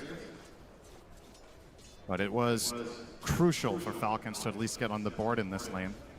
Not something I would have expected, to be honest. Underlord Hoodwink, not necessarily a killer lane against these two, but they made it work. Mid lane's still pretty close. As we're getting close to that 6-minute power rune, we'll see if the supports end up coming about. As you can see, 9 class on that Centaur. Close by, Snaking, getting some vision ahead of time. 9 class still level 2, has the hoof stomp double edge. It's Malrine already using the swashbuckle. We'll see if they force the issue. No one with the primal roar available. Shield crash used as well. As bottom, looks like Amar's the one in trouble. Satanic has the Metamorphosis activated, and this is 3 members of P-Vision gonna bring Amar down. No one gets off the roar just in time, but there's not gonna be any backup to try to go on top of Malrine. Instead, the Rolling Thunder will be completely free to rain right on top of no one's corpse. You will also get the rune as an added benefit. This was a really nice timed rotation from the side of Falcons. Nothing comes for free, though, with Amar dying, but probably happy to get the rune and get their Pango on the board first here. Considering, in spite of that kill, no one is still 500 ahead of the Pango. Kind of crazy when you think about it. 19 denies on the Beastmaster as well, putting on a clinic in the mid lane. Now the invasion. Yeah, this is pretty important. 9 class really needs these levels. No one comes and takes most of the creeps with the wild axes. Snaking taking over a boar for some extra vision here. And this is a 7-minute move. and get this wisdom. This will be a level 3 Centaur minute 7. Yes, he is hurting big time.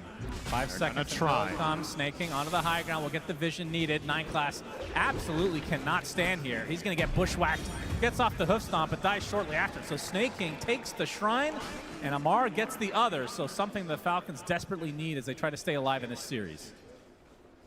This is one of those big differences. We're probably going to be talking about it more as this game progresses. Having 9 class off of those slippery heroes and onto a Centaur opens up new avenues for Falcons that they didn't have in the previous game, and that other teams haven't really found versus P-Vision in previous series either. He's always been slippery and hard to deal with. Yep, we got the hoof stomp with the help from the Cookie. Little Shredder doing some work as well. Amar trying to get away, but the blocks are too strong. But the TPs are coming for Falcons. Looks like this will break things up as Amar gets away with just a little bit of HP. Mission They failed. do spot it, so it's up, wasting a TP in the end. Dragon form popped up top. This is a very strong timing for any Dragon Knight carry lineup. Level 6 together with Chen, a classic pairing of heroes. We've seen this for 15 years. Roar from no one. Arcane Rune taken afterwards as Crit slowed Should to be a high okay. degree, and you will be getting away with the Scurry. This tower's gone up top. No Securing the surprises rune. there. Indeed. Much better start for Falcons to this game than the previous one. Still, the writing on the wall is more than likely, should this game go the distance, than P-Vision's lineup with Enigma, Terrorblade, and Beastmaster insane in the late game, and you don't have solutions once again for the BKB Black Holes. The best tool you'll have is a Pango Basher and then hope for the best, but you don't really want to get there if you can avoid it. Of course, Kezu did predict a 38-minute victory for Falcons. Yeah, very naive as always, and questionable takes, but we'll let him. Hey, he's on home turf right now, so got to give him the benefit of the doubt. As no one is working on the Ags that you were talking about. Can we get some cheers for Kezu? Oh, not bad, not bad. Can we get some cheers for Bratwurst? All right, I think that was surprisingly close. I You guys not like food? Food I is... thought that was going to be way more lopsided than that. Maybe they felt a little bit bad, but they really wanted to. Yeah. Cheer louder for that. Maybe they're full from that last series. Enough. Nah, I'm good.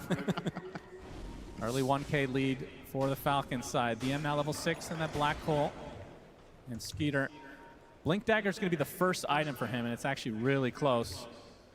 Looks like they want to really push the envelope. Try to get ultra aggressive to start this game. Yeah, it's going to be interesting to see when Falcons truly kick it into gear here. With this early defusal and Chen working on drum, perhaps that is when you're trying to collapse. You're also 100 gold away from DK's Blink.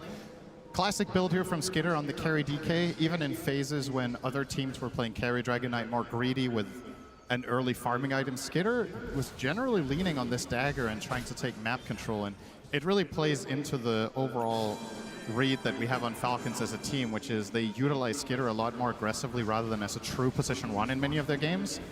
However, in this one, maybe DK has to get really big. I'm not sure if Pango and Underlord can really output enough down the stretch.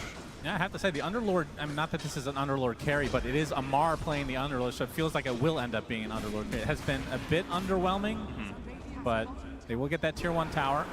And this is the Blink Dagger reveal for Skeeter, right on top of DM. Sharpshooter from Crit is coming, and that is a lot of damage to withstand. DM will take a tumble as a result. Hand of God to be able to try to keep himself alive, Snake King, but the kisses are too strong. So some sort of a trade for P-Vision, but definitely favoring Falcons this time around. Yep, another tower and a core for support trade. Defusal online for Malrine as well, so. Yep. If only someone had told you that 2 minutes ago when it was even more impressive. I mentioned the Blink Dagger, you didn't listen as well, so that is tied All right, for this it's a game. draw for now. Keep it up. I think you're just... I didn't want to say anything because it's the upper bracket finals of TI, and it seemed kind of dumb to bring it up in the middle of something so prestigious. Kind of weird that you did that, actually. Yeah. Here they come into smoke. Smoke. Looking for the wrap. Malrine. They'll find it. Dragon Tail. This is a big pickoff if they can get it. And the cookie's not going to be enough as Malrine just completely destroys him. And now the tier 1 tower to follow. So that is 3 tier 1s already dead at the 12-minute mark. Falcons looking good. Yeah. they're going to keep this pace up. This is what they need to do with their lineup. A strategy that they're very familiar with playing, so this should just be full-on autopilot almost. Not as in P-Vision can't respond, but rather Falcons know what to do. P-Vision have to come up with the solutions. 9 class found again. Level 5 just cracked, minute 12. Yeah, This is a totally different 9 class than in the last many games we've seen. For comparison, both supports on Falcon's side sitting on level 7. So he is not offering much. Far away from that helm, far away from Stampede. A little bit of a dead hero in the game right now, if I'm honest. Yeah, P-Vision are almost playing 4v5. But once he gets that cart. Yeah, let's look ahead at that. I'll tell you this. If 9 class gets cart, they're going to win. Because that means the game went long enough that they didn't need it anyway. Very true. 13 minutes, 3K lead. I mean, even if Falcons end up losing this game, this is something that other teams will be looking at. Oh, for be able sure. to ban both the Slark and the Monkey King as Satanic bushwhacked in, but you can see the TP's coming for P-Vision. Sharpshooter does a lot of damage, but it's not quite enough. Sunder onto his own illusion to stay alive, trouble. but Here the comes Rolling the Thunder, Malrine is there with the rest of Falcons nearby to finish the job. They get Ducalis as well as Satanic. Big kills as 9 class is basically a creep at this stage. 4K lead for Falcons. Uh-oh. Well, Kezu with the 38-minute prediction, maybe very conservative. I feel like this could just be a 25-minute. Let's hold our horses. This is definitely looking great for Falcons, though. I found that in this tournament, a lot of the time it's very difficult to predict game length. Even based on, let's say you take a snapshot now and you're like, okay, you would probably have an idea about 6 months ago with where this game is oftentimes headed, and then you get surprised time and time again. But without question, this is about as good of a start as Falcons could have hoped for. They're also going to get both Wisdoms perhaps here. If they get both, this is so bad for Centaur. He's going to stay level 5. Oh my god. He's about to get 6 from 1 creep, but we're talking minute 14. Yeah, this is bad. This is bad. Do not pick Centaur support in your pubs. Holy jeez. There it is. Stampede finally available for the horse. As the cheer, the crowd goes wild for that. 2 people happy about that. Good for you guys. Let's see him put it to good use. I mean, is this the latest level 6 in the tournament, potentially? I don't think so, but it might be the latest on a position 4. I think it's the latest we've cast. Yeah. But yeah, sometimes 5s just have a terrible game where they get run over in lane and they don't really recover. I mean, he's position 7 in this game, it feels like, so far. We'll see if he can catch up, though. Wow, not even 6. No, we skipped a level there. Okay. He's still going for the Helm of the Dominator. I mean, that certainly is a way what are to you get going to do when you have Crown and Helm of Iron Will? You're going to change your build? Yeah, true. He's already committed They're quite a while committed ago. at this point. Although it would be cool to see him say screw it and go armlet. That would be, honestly, that would be one of the least surprising players to do it with a 9 class. If only he was playing the Terrorblade in this case. Yeah, 9 he's class. going to get jumped by Skitter. Yes, he will. Waiting for the Stampede, but the Dragon Tail comes first. 9 class. He will be using the Stampede. They're going to try to turn this right around with the Black Hole available, but the Fiend's Gate comes out. Mortimer's Kisses with the Black Hole right on top. They get the DK. Looks like they will find 9 class in the end, but at what cost exactly? DM's going to get the cookie to stay away. You'll be perfectly safe, so the position 7 Centaur taken out in replacement for the position 1 Dragon Knight. That did force both Black Hole and Stampede and Roar, though. Yeah, so that a means lot of Falcons. opportunity. Nice Midnight Pulse instantly there from DM to stop the Bushwhack. Nice little detail. Enigma obviously having that reliable counterplay to Hoodwink. And if nothing else for the side of P-Vision, aside from the trade itself, Satanic gets a little bit of breathing room. But this is going to cost them. Here comes the Zoo. Yeah, no Black Hole, no Mortimers. That means Roche for free for Falcons. I mean, how do they scale into the late game if P-Vision is able to somehow defend, like from the Falcons' perspective? Because this is obviously a very good early game lineup.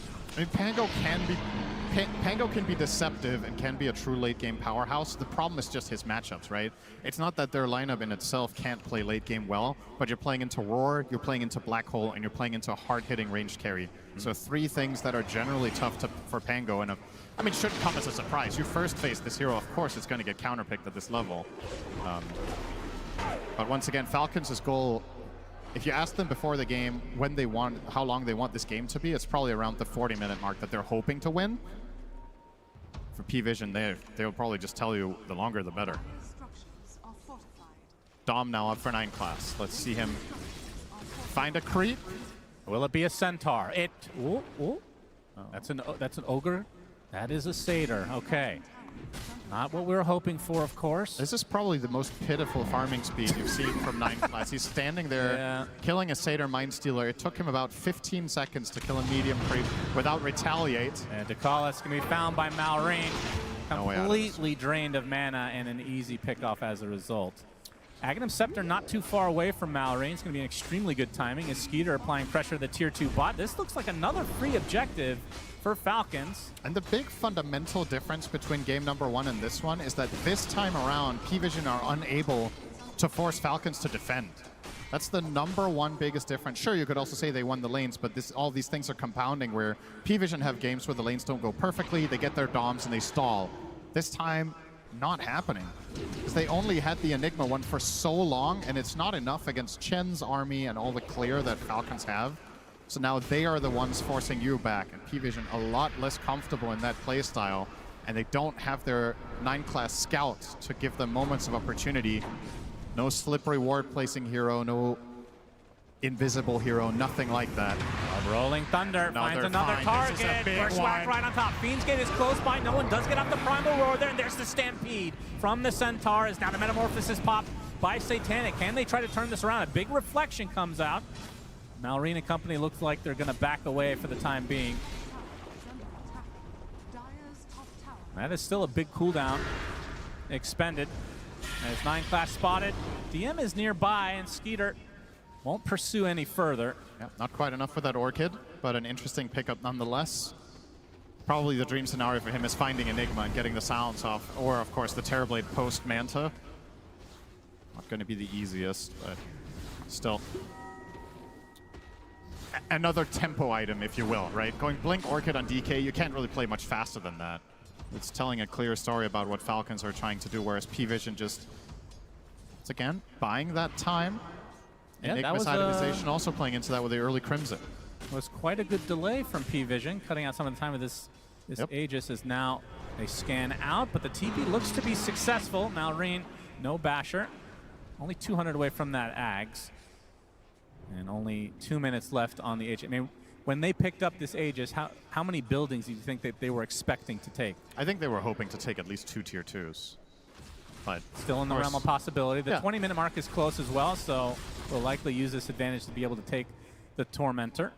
And they would love to get the Chen one in this game. You just want stronger and bigger creeps. The Hoodwink already bought her own, so it's between the Chen. I guess Pango is also okay, but once again, not the most obvious value game, given that there's 2 BKB piercing abilities. Yeah. 9 class has to use the Stampede, but he gets Dragon-tailed. Cookie to follow.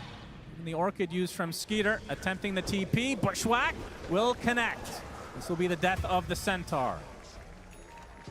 And we can see on the Tormentor side, Amar will be going to town.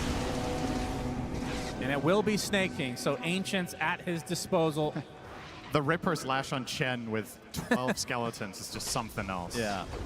It's and crazy. looks like they will get that second tier 2 as the Aegis 40 seconds away. DM thinking about this Wisdom. Let's see if Amara calls the bluff here. I think he's a little bit uncertain about whether he can get away with it, but okay, well, with DM TPing out, this plays itself. We're going to have the 1-for-1 trade. You'd say that, yeah. You were correct. Good job. I do indeed say that. Thank you for listening. Well, 9 class going for a Blink Dagger next, so actually not anything too crazy. I was expecting some big switch-ups here from the position for Centaur. Still obviously a ways away. I mean, he went for a full Hoof Stomp double edge build, so his farm is completely dependent on just double-edging creeps and using the Helm of the Dom. I mean, there is surely no other build this game than Blink Ags, right? No joke. What else are you really buying here? Your Enigma is buying the auras that you need. Your job is to try to save people that get Dragon Tail. Most likely later in the game. Be there for your Terrorblade, drive him into the fight, and let him attack freely. However, when you're playing Support Centaur and you go Ags, you don't have those tankiness items. So when you run in on it as a workhorse, you might just get killed almost instantly. So that's a little bit tricky. I do think it is the path that he is bound to take. Can also drive in the Enigma for a nice black hole. Oh yeah, that's fun.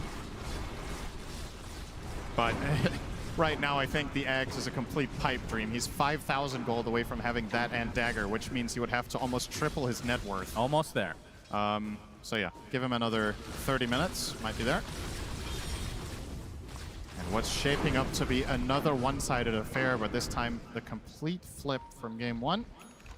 Falcons have definitely figured something out about P-Vision's playstyle in that first game.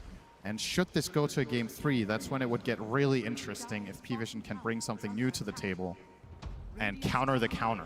That's right. Pick an even weirder position 4. That's the goal if we get to that point. Spectre 4. Hell yeah. For 9 class. Let's hear it for Spectre, everybody. The most random thing. Skeeter blinks to the high ground, gets roared for his trouble, but you can see the Fiend's Gate of Amar on the way, so this will be the death of Ducalis at the very least. And no one already exiting the premises. Did require a few TPs from Falcons, but they secure the kill. Yeah. P-Vision just, I was going to say they seem a little lost, but they really don't. They're just very...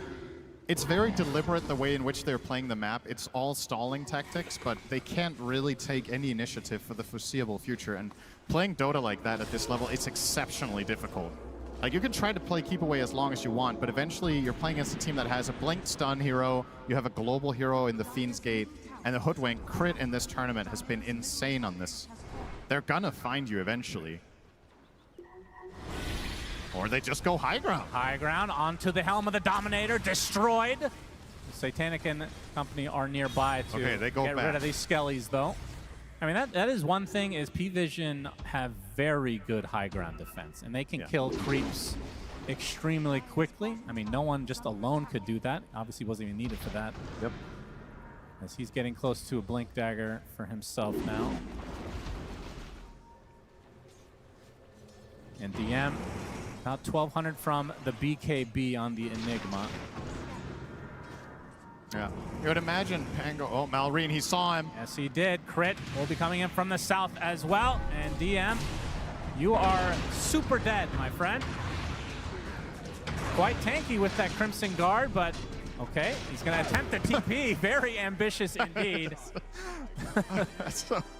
That's very optimistic.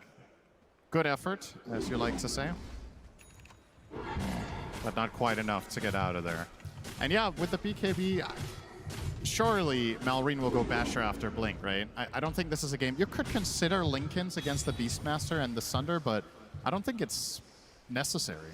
I think you'd much rather play your tempo and try to dictate the fights. Having that way of stopping Black Hole be very nice and valuable, and of course... That is a huge pickup. Oh, yeah. Global Root. God, what a cool axe. This thing is so sick on the Underlord. Just needs a Gleipnir, of course. That's the pub mentality. Will not be going for that, of course.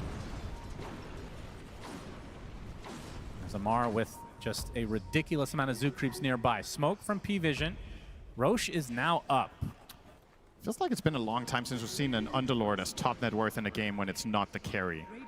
That's fair, He is yeah. extremely farmed in this game. Just full space all the time. Amar spots him. Hit a Malice. Satanic trying to run away. Cuts down some trees as his entire zoo is chasing him. He will be able to get out for the time being. The rest of Falcons relatively close. They will likely try to take this next Roche relatively shortly. It is in the top area at the moment. We'll have another 4 minutes to be able to take it. They are grouping up now. And this is a great hero against P-Vision's playstyle as well. When you think about how they stall their games and what they do to get to that late game, Fiend's Gate has to be one of the best abilities. You send a mega tanky hero to take out the trash in a side lane, and he can always connect to a possible team fight if needed. And now with that root, as you mentioned, it's going to be even better. Nice reaction there from No One. Trying to bait them in, but it does feel like PVision might just give this Aegis up potentially. DM is very far to the north, as even Kiss is being used to scout things out.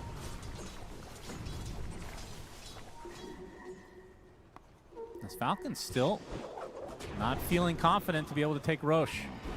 They want to find a pick instead. Against the Enigma. Skitter's just going to run in. Yes, he is. Malrine, he gets Malefice to start things out, and they're going to be able to get the silence on this Enigma DM. Stampede, he is all alone right now. See if he goes for a black hole play. Probably not, as Malrine finally gets the connection. It takes such a long time. It's even a creep helping out with the congregations of the deep, and the swashbuckle finishes the job. So 45 seconds, not having to worry about DM. Technically does have buyback, but at this stage of the game, unlikely to see it. Now Falcons do have to worry a bit about this bot lane if you go for Roche.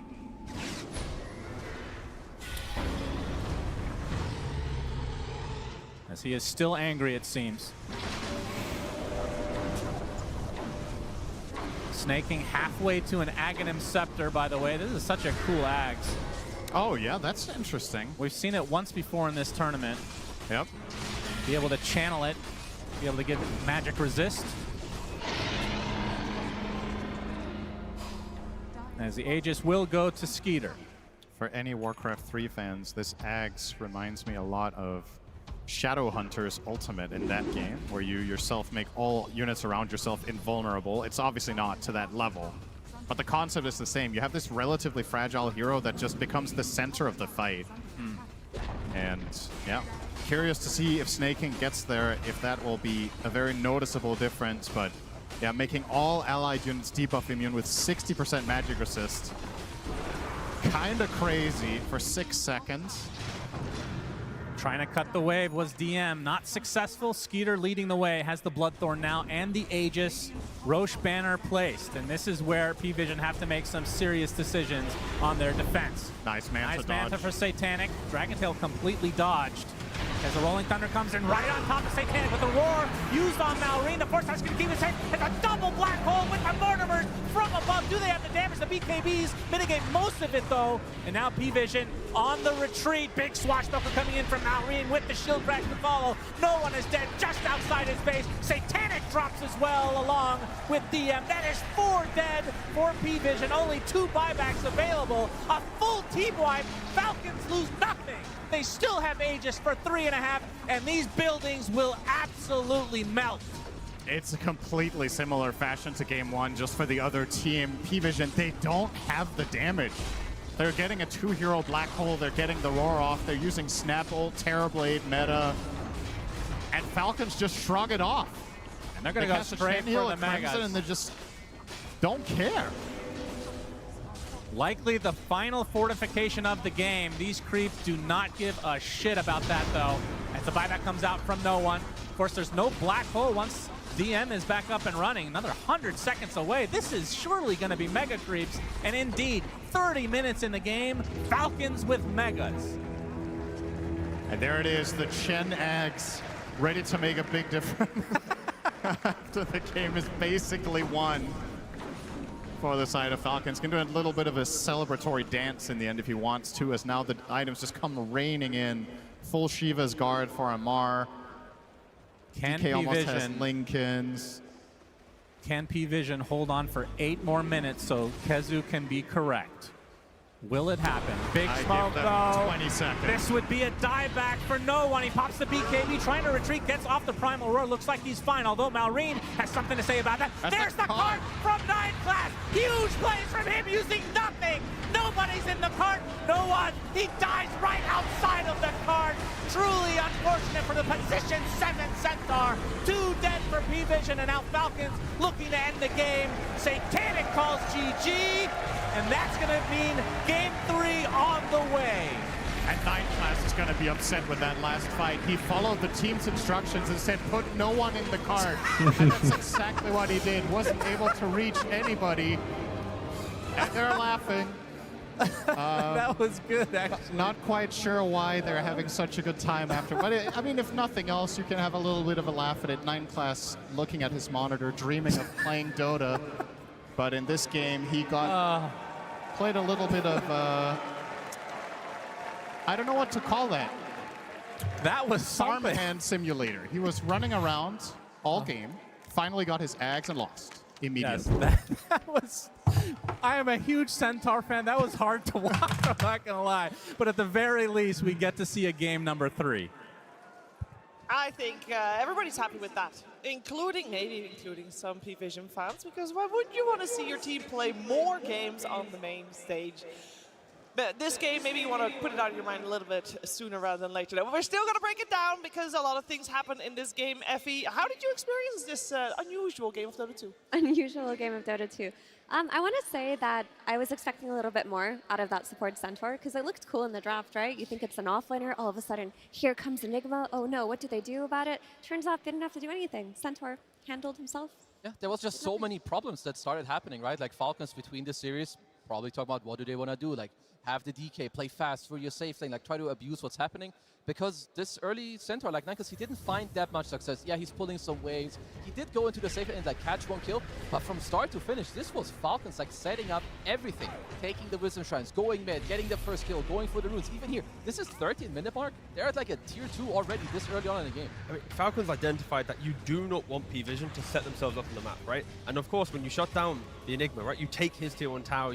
Of course, the Centaur, we could talk about it a lot, but moving to the support role, he had what, Windlace, also trying to buy a Dominator. Like when they don't have the Dominators, when they don't have this way to skip waves, prolong the game, find that smoke, dodge the smoke, get the team fight, then P-Vision, they look human. And I think Falcons in the second game, they identified how to break them.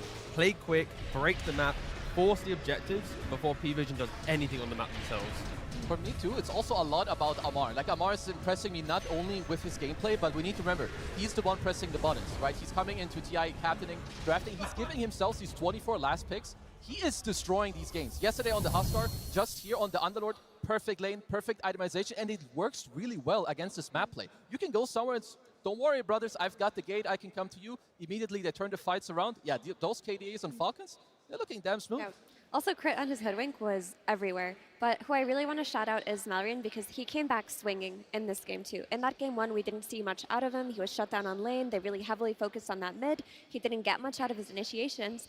This time around, it feels like they thought, okay, they want to shut down Malrian. They want to take away his Blink Dagger heroes. Let's just play Tango. That hero can be active from the very start of the game, and that's what happened. They brought the supports mid. They were able to kill no one on that Beastmaster with the first Rolling Thunder. He then goes to the Wisdom Shrine and crit on his Hoodwink, of course, everywhere. He's wherever you need him to be. There's a reason why this is his most played hero. Yeah, he's absolutely just destroying any game that you give him this hero. You've got to be careful. Sure, maybe it's not good enough to ban, but then you play against it, it's good enough to beat you, so you've got to make the choice. Yeah, we saw the combo in the series yesterday with DB Team having the Hoodwink and the DK, and I think Tigov, I think we're going to see this combo a lot more because the kill potential was so strong. Yeah, it works so nicely on the map, and the way that Skidder played it as well, like, he wants to be more aggressive to play with the Hoodwink. Other DKs, be it from the carry role, they'll still play for scaling, and later they connect. But Skidder's like, no, I want to be with you. I want to play that aggressive game. Yeah, and they got the chance to play the aggressive game after having a good early game, Kazu. No, absolutely, because from the lanes, you know, they always do this. Like Falcons, when good stuff happens for them, they're always able to take it into one. I want to show the levels of how this happens. So they go mid, first rotation, minute 6. We talk about Malvin's Pango, boom, the crit Hoodwink, he's here, snaking on the Chen, you lose game 1, doesn't matter. What's most important here, no one dies, which means when he respawns naturally, he's going to want to TP mid tier 1. So what's going to happen minute 7? You're losing your offlane, your mid cannot rotate over, snaking stole a boar from no one, and they're now contesting this Wisdom Shrine. So this pathetic +4 center who's already struggling doesn't get his first Wisdom Shrine. And the thing also, I didn't really want to include it, but at minute 14, the same thing happened. They're too far behind. They lose their secondary Wisdom Shrine, so Falcons, textbook gameplay. Yeah, they had a good game. We said after game number 1, and especially after the draft, that we needed them to play crisp and clean and maybe a little bit fast. Tigov, you had a lot of emphasis on especially Falcons, just to shape it up. And that's exactly what they did, right? Based off the clips from Kazu showed, when we fast forward, right, they look towards the Roshan. Look at the time, right? 16 minutes, 27 seconds to take the Roshan. Less than a minute later, they're hitting the bottom tier 2, utilizing the Chen, utilizing the aggression of Skidder, the natural playstyle he wants to make. Fast forward another 30 seconds, now Marines on the other side of the map with the Underlord TPing and applying more pressure to Satanic. The fact that within a minute and a half window, Roshan was taken, tier 2 was taken, Satanic was pressured. That is exactly what you need to do against P-Vision. And I wonder, when you look at what P-Vision did within this draft, they kind of baited the Centaur pick, made them think it was offlane so they could get an Enigma and catch them off guard. What did the Enigma do for them in that game? He got his tower taken very early on. He was behind on farm, and he ended up buying auras, right? He bought a Crimson Guard, but his team ended up just playing whack-a-mole, hiding around the map, trying to get farm where they could. They couldn't fight off of that aura, and they got nothing out of that Enigma pick. It just overcomplicated their draft. Yeah. It very much overcomplicated their draft. And in an episode of Please Don't Try This at Home, we're going to look at Purge explaining that Centaur a little bit more. Thanks, Cheever. #1 Centaur support hater is right here, and I'm going to tell you guys exactly why. 9 class overcooked big time. He kind of thought that if I get Helm of the Dominator, I can make any support work, which is true. But you got to get the Helm of the Dominator first, and that is basically what we're going to watch not happen. He did a great job pulling creeps. He did block the small camp the first time he did that pull. The second time, though, the camp respawns, so Snake King gets to fight him every time. And what's happening is this hero does not have good armor. He's got 0 armor. It's somewhere below 1. That means that any damage that he's taking is way more than a regular hero. Most heroes have like 3 to 4 armor. That means they're going to resist like 15 to 20% of damage. So that means all the tangos that he's using are worse because that regen that you get then doesn't get blocked, doesn't block very much damage afterwards. It basically just makes his life kind of bad. He pretty much can't contest the lane because when he actually fights heroes, the amount of damage he's taking from just a creep and a hero ends up being way more than he's dealing back. So he just can't actually fight. So he basically has to leave the lane. Here's the first time he did something good. That was 5 minutes into the game. He stacked a camp. He pulled some waves. That was okay. But this is the first really good thing that he did, which was the gank. This one was solid. This nice gap close. He's a fast hero. He went the horsepower facet so he can stay ahead of his opponents. But that was pretty much the only bright spot. We saw a little bit of this earlier, but look what's actually attacking him here. It's just 2 creeps. There's like 1 right click from Hoodwink and 1 spell and he dies. It's so simple to kill his hero. 7 minutes in, he's level 3. He's again like, well, there was one thing that worked. It was this bot gank. So he tries to get a kill on Amar. He's blocking him. But Amar's now more leveled and he has more items. So Amar actually kind of just survives this one. Satanic didn't have Metamorphosis either. So one downside. And now he's thinking, okay, I need to get this Helm of the Dominator, so he's going to start farming creeps. And he does finally have an armor item, which is great. But unfortunately, he didn't get the Chipped Vest. Chipped Vest would have given him some ability to farm. And he wasn't going to put points into return because he kind of needs spells that deal damage. Otherwise, he isn't a good hero. He doesn't actually like get kills, which is a downside. So he got a little unlucky on the neutral, but this build is still ass, so don't think that that was really going to change anything. And then while he's pushing on the top lane, Skidder, who's 75% through his Dragon form, is like, oh, I can kill this guy that's in front of my tower. So he actually just hurt himself even more, giving Skidder this free kill. So this build was bad. We will not see this again. I do realize he said this build was bad. That means Centaur as a support with a different build, T. Don't try this at home. Let's keep it at that. Don't try this at home. You can make a case for 5 Centaur, but I think for a team like P-Vision that are very dependent on 9 class and his early game rotations, his map play, the way that he wards, de-wards, makes the enemy team chase him around, you put him on a hero like Centaur, it does not recreate what Monkey King does. Last game, he's Monkey King, he goes mid-minute 3, kills enemy mid laner. This time around, do you think he's going to do that on a Centaur? No, you're right. Unfortunate. I do like a little bit of experimentation, and why not in the main stage? It's upper bracket after all. We're going to see, of course, what happens in game number 3. Before we get there, though, we're going to see another submission for the short film contest. This one is Icy Silence. Fate gives no warning. It simply casts you into the abyss, where some echoes never stop reaching back.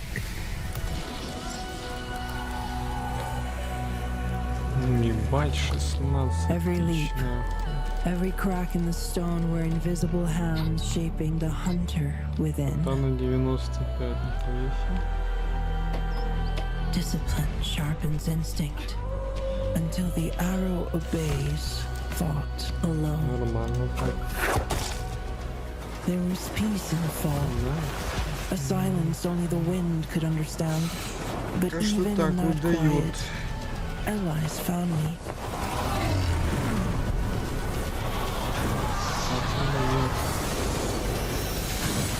Фэнтези, блядь, может все перевернуть нахуй.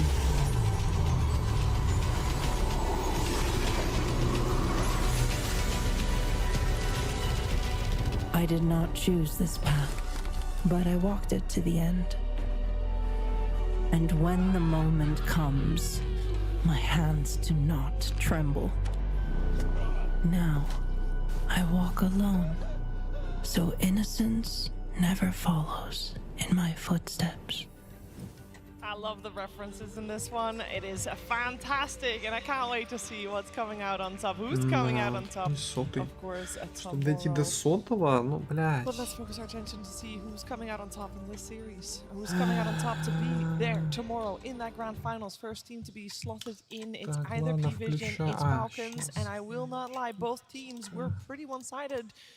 Either way, Effie, what's gonna happen next? Because we've seen the strengths. What's it gonna come down to?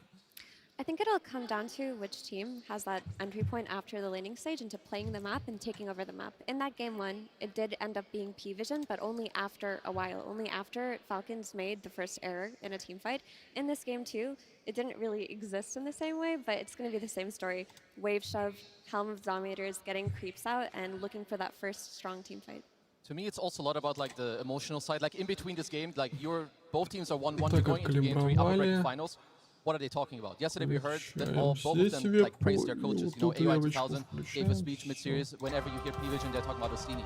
But as you say, in between the game, how do they go into the next game with what emotions? What is your plan? How do you want to go against, like, are you going to try to have another Centaur 4, a different replacement? What is your replacement? So going to the next game for me, it's a lot about the plan. I kind of want to simplify it to the point where, so far in the playoffs, 9 Class has played Monkey King and Slut. The first time he plays a different hero, they lose in like 20 odd minutes. So if I was Falcons, only ever been those two? Against Heroic, it was Monkey King, Monkey King. Against XG, it was Slark, Monkey King. Game 1 Falcons, Monkey King. All of them dominant, map breaking, everything. This finally, when they're both banned out, again, like I said, so I feel like if you're Falcons, trade those bans. Even if you're on first pick and you only have 3 bans available, ban both of them. Just get rid of them. You can maybe first pick the Monkey King, then only ban Slark, ban 2 different heroes. But in my head, get rid of those 2 heroes, and then 9 Class is a very different player. Maybe that is exactly where the team's head said. When we saw the draft order, both games, it has been exactly the same. Potentially Falcons just really wants that second pick to make sure they have 4 bans to deal with the squad. And dealt with the squad they did, and that means we are at the impasse. It's 1-1. P-Vision and Falcons, only one will emerge victorious and will secure top 2, which for both teams, Kezu, would be immensely big. It's absolutely crazy, especially when you remember there are some people here that have barely any experience at all. Like getting, like already just getting top 3 in like one of your first or your first TIs, it's very rare. It's like nearly unheard of. So first of all, this happening, you should already be very happy with what's happening. You want to be confident, like going into the next game as well. But yeah, here we do see the previous drafts. But the thing is, sure, you can be Falcons and you're gonna ban the Monkey Stock, or you find a way that they don't get their hands on it. But you're against P-Vision, you are P-Vision, they know that this is happening. So what are they talking about to correct for themselves in the next game? Honestly, Ostini walked into that booth with a big smile on his face. Надо было поджа брать, сука, So they may как have всегда just она. acknowledged it as a draft blunder. I don't think that 9 Class is calling for this for Centaur. I think they were probably cooked it, maybe tried it in a scrim, talked about it. But the point of the Centaur was to hide the Enigma. They wanted to give them a false sense of security on Falcons that they weren't going to be dealing with an Enigma, and they did the swap-a-roo at the very end. It didn't work out. Just go into game 3 with your previous strategies. Yeah, you can only get away with that once anyway, and when they did, it didn't work out. And I'm Блядь, sure Барыч that в Falcons is on that tier темпларочку. where regardless, they will keep an Сразу. open mind. They know who they're facing, they know what can come at them, and I feel like flexibility for both of these squads, because when last year, every time, T, we were talking about Falcons, it was always about the overlapping hero pools from the players. I feel like we're seeing that back in P-Vision now, maybe even stronger. Yeah, I mean, they're looking... Actually, I'll be honest. Don't worry. Back to you, Shiva. What? What happened? I have no answer for you. You have no answer for You me. asked a question, I was nodding, and I was staring at Skinner doing some like prayer hands. And He was. But he's been doing that. yeah, and he was like really focused, and I just Yes. was fixated on Skinner. And I'll be honest, I'm not even going to try and hide it. I have no idea what you asked me. Oh, that's fine. I wasn't necessarily asking a question. I was just posing a topic because the hero flexes have been very strong. I also do think that some heroes just have been flexed because a lot of it, like the Beastmaster we just saw from No One, we see that being flexed so many more times Now now. I got it. Yeah, they overcooked. Let's be honest. I think Astini's the type of coach that gives the vibe of, in the moment he might have an idea, and his players trust him so much that no matter what, they're going to go with it. And it feels like that's the type of draft where he's smiling going into the booth, knowing, you know what, I suggested an idea, it didn't work, it's on me. Don't worry, players. Let me fix it for your game 3. That's probably why they are still in good spirits after that game 2. I mean, Hopefully that was a good enough answer for you now, Sheep. I think that was good enough. And obviously that is also good, like going into the game, you want to take this pressure when you could also see, like on the camera, you know, No One with his low bro satanic, you know, like fist bumping each other, giving each other a handshake, because you got to remember, he's very young, but in my opinion too, they're very confident players. No One himself, satanic too, you see it in the pubs, you see it in the games, like, you know, they know what's up. So this game 3, I'm honestly expecting just a close game, because game 1 and 2, very one-sided affairs. What I did learn from that game too, though, was that Malrine, he just picked that Pango and showed them his stuff. Like, typically the way we've seen Malrine play is 2 heroes, right? Urshiker or Sand King. He'll do a lot of farming, he'll do fine on the lane, go into the triangle, get his Blink Dagger off of stacks, and then make his key rotations. Without the need for Blink Dagger on a hero like Pangolier, he was able to do that a lot earlier, and it took away from all of the pressure that P-Vision were building on him in the series. And it seems like he talked about the mid lane and how they want to address it. And I just want to talk about the interview we heard from Tidebound a few days ago, where NTS said that he thinks Falcons is the strongest team because their mid laner always hits such a good tempo. And maybe that's the read every other team has. They need to shut down Malrine's heroes. But Pango is back on the menu now. Yeah, and I mean, in game 1 they succeeded, right? They had the co-op with the Monkey King, with the Oracle against the Shaker, they shut him down. Game 2, of course, not the same story. That didn't happen. So if you're going into this next game, Division likely want to repeat what happened in game 1, try to shut down Malrine, and try to make it happen. Well, we're going to see exactly what they're going to make happen. It is the final game in this best of 3 series, P-Vision versus Falcons. Let's see what they got. P-Vision versus Team Falcons, Game 3. Alrighty then, we got P-Vision on Radiant, we got Falcons on Dire, and they did switch up the draft order this time around, where we do have P-Vision having overall last pick, Falcons first pick, and therefore only 3 bans to their name, so we might see things changed up a little bit. The Mars still unfazed banned, just like the Chen here as well. Yeah, key thing as well, Falcons had the priority, and they actually chose Dire, which then gave P-Vision the ability to take second pick. So the way in which you want to utilize 4 bans, Falcons don't care, but as I said before, if they are to be first pick, ban Slark, entertain the idea of taking the Monkey King on first pick, and then you also solve that problem that I suggested. Would make a lot of sense to me. I mean, if you do want to first pick the Monkey King, you can just go for like maybe a quad ban or something, whatever you want to protect it to have Malrine play it. Because Skeeter, he doesn't play it as much. Amar does, so try to keep it open between your 2 and 3, because I believe those are 2 of the most likable options, or most likely options that will come out here. We also see a Hoodwink Respect ban coming out for Crit, but something P-Vision did in this banning stage was they broke 2 of the combos that Falcons love to play. By banning Mars, you take away the strength of Snapfire. We saw her without a Mars, and that game 1 didn't look as good. And by banning the Hoodwink, the DK becomes less strong as well. And that's gonna open up some other heroes too, because you're still gonna, it is Falcons, they will try to find replacements. So with Hoodwink out, Snapfire maybe with different combos is still in, you've got the Sand King, maybe you look for more, like Brimstroke's priority should be going up in this draft too. And the fact that you were talking about banning like a co-op to protect the Monkey King, they don't want to put themselves in that first pick Monkey, so they ban it as well. 2 bans on 9 class, take the Malrine Sand King, and honestly, I couldn't ask for like a better start to a Game 3 draft from Falcons. So now the question is, what have they prepared for Malrine Sand King? Yep.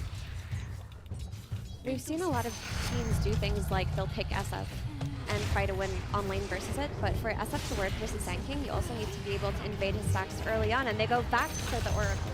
First pick, that is a lot of respect on the Ducalis Oracle. I would imagine that he's going to be the one playing it. Now the question is, Oracle, how much effort do you want to put into countering that? Because I feel like when there's Oracle in the game, I mean, that's great, no, but it offers you a save. Do you need something to specifically counter a save? See him, kill him. That's pretty much the two factors. So with the killing aspect, you have the Sand King. Now you need to find him. There needs to be another hero to locate the Oracle, and it cannot be the only way. So yeah, I think Sand King's the step in the right direction for it, at least, if you have a couple more heroes to also jump, but jump is the key answer. Yeah, and one jump hero is not enough. Yeah. They had one jump hero in Shaker versus Oracle in that game 1. It was not enough, especially when you look at Oracle as a hero who can just give himself free magic resistance. He puts the Fate's Edict on himself. If he gets solo epicentered, he protects himself. And at the same time, if you're P-Vision, you need, like, you cannot just pick an Oracle and be like, okay, here you go. You want, like in game 1, you want a strong mid lane. Abuse the fact that you have the innate, you know where the runes are. You want people that go in for you because you will need to protect the Oracle. What we're talking about, you want backline jump, you want to see this hero. You know, your Centaurs, Night Stalkers, they're going to go in, and if you cannot protect your Oracle, if you don't have people in front of you, a front line, you're food. They ran the 9-class pudge, which is really funny. They're just taking out all of his flavorful heroes. We haven't seen it yet this TI, but it's good to remember it. I know I've also seen like no one played a little bit in the mid lane, but I also remember there was like a couple days in a row where 9-class every day he just played this phosphor, but it was super annoying for all the fights. Because a lot of fights are actually quite slow in like the laning stage with how to maneuver. One hook, see a lane. Another option for P-Vision to go down, if you want to think of 9-class kind of creative heroes, he's already played Zeus so far in the tournament. Get some of that vision, apply it to the Sand King, hide from the Sandstorm, and on top of that, it could lane well with, let's say, like a Centaur, a pipe-buying hero. Now you have Oracle protected by the Stampede, the aggression of a Zeus Centaur lane. Like, I can see some pretty cool combinations that P-Vision can utilize. Or, and this may surprise you all, but what if they pick something normal for a 9-class? He's capable of playing normal supports too. I'm pretty sure Estini has like a grid of heroes to draft, and there is not a single normal hero in like the 9-class grid. That's normal enough. Pretty normal, actually. It's pretty normal. He's a normal guy sometimes. I do want to defend 9-class a little bit. A lot of people think if you take away his cheese heroes, he doesn't play well, but before he even developed his large cheese, he was really good on heroes like Willow and Batrider. Like, he was a standard 4 player at some point as well. That's true. He just leans so far into it that we've kind of lost the... yeah, we've lost him. We've lost him for a bit, but in a game or two time, especially when teams are now banning out both Slark and Monkey, we are going to see him return to the... at least a couple more traditional. Да ладно, Your мисс. Falcons, it's sometimes a bit annoying to pick your 5 into block. Like a lot of the Pugnas, you don't really want to play into this hero. So snaking, what is like looking for? Generally, I would say there's a very high chance they would look at Ench. I don't know exactly how this matchup goes at the moment in the meta with block against Ench in the lane, but it does fit like what they want to do.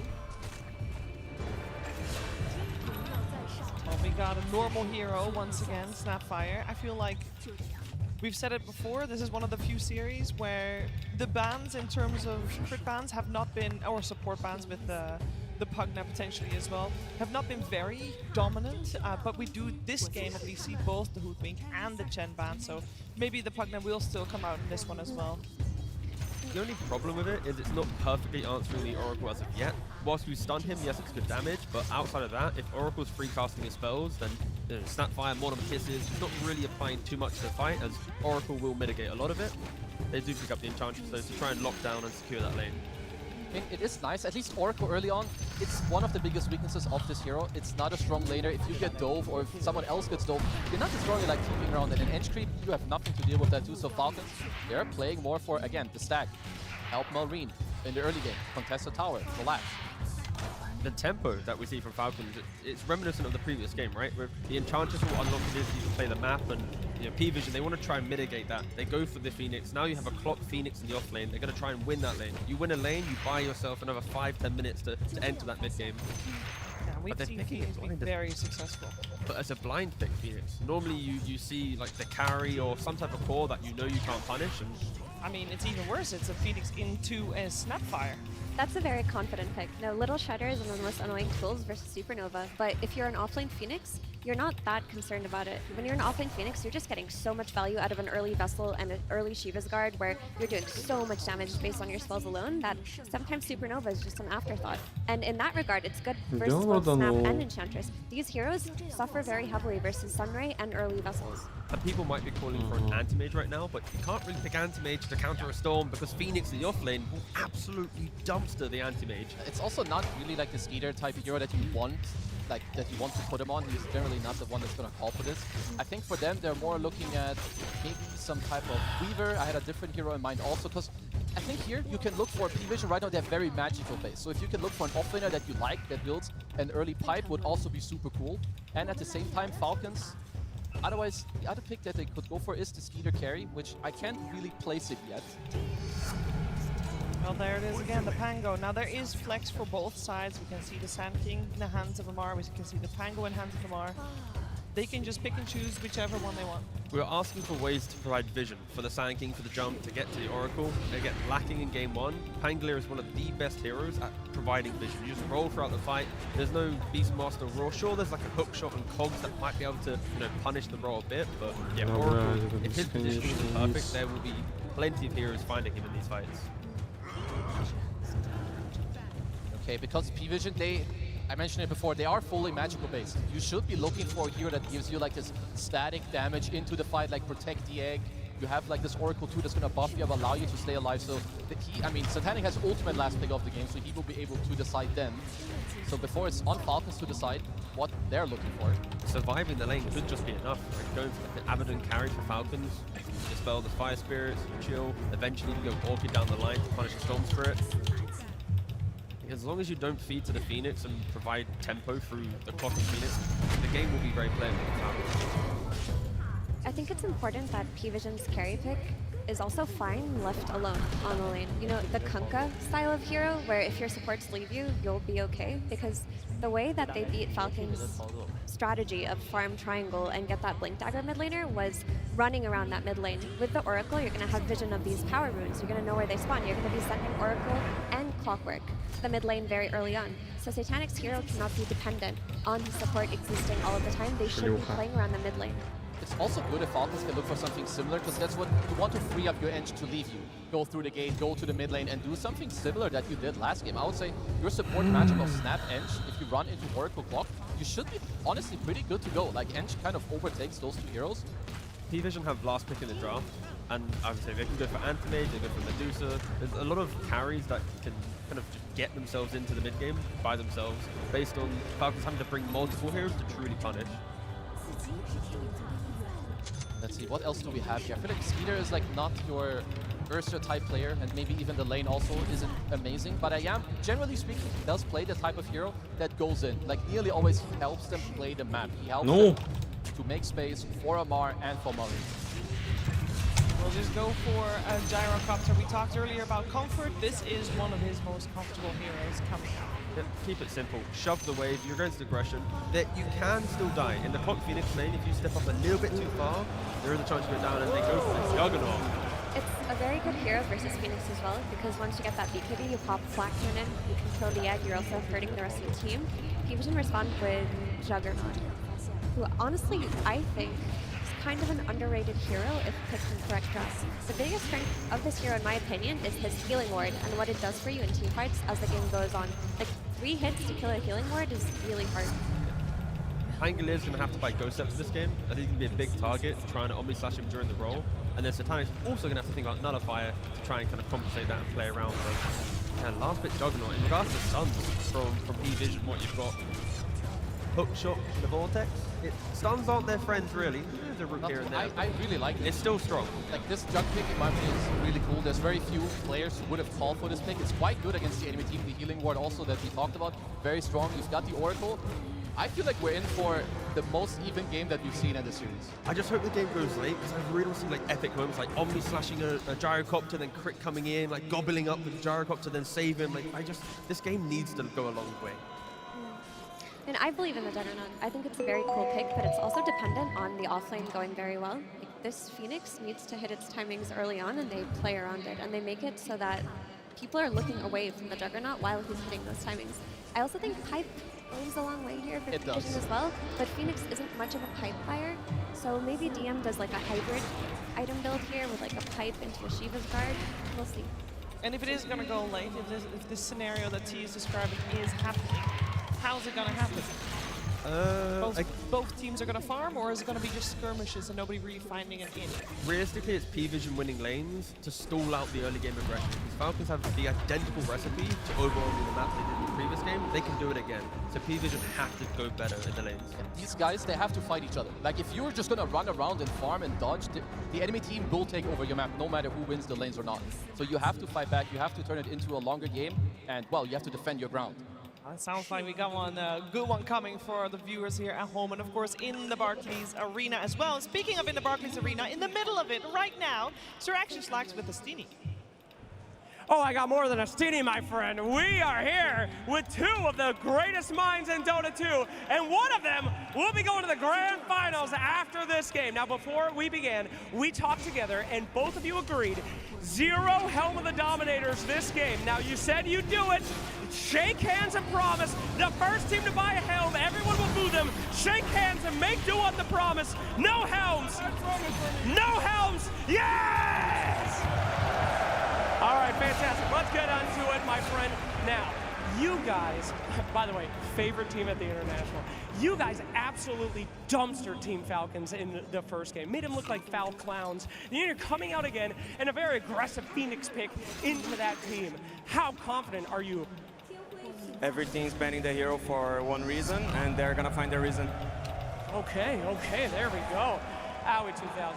My favorite team in the world at this International, Team Falcons. You made them look like absolute clowns in game 2. But in this game, will we be seeing the same result? I hope so. Okay, gentlemen, thank you so much. Let's get that handshake. Somebody's got to go to the finals, gentlemen. Put it in. Let's get this game started. It's time to go to game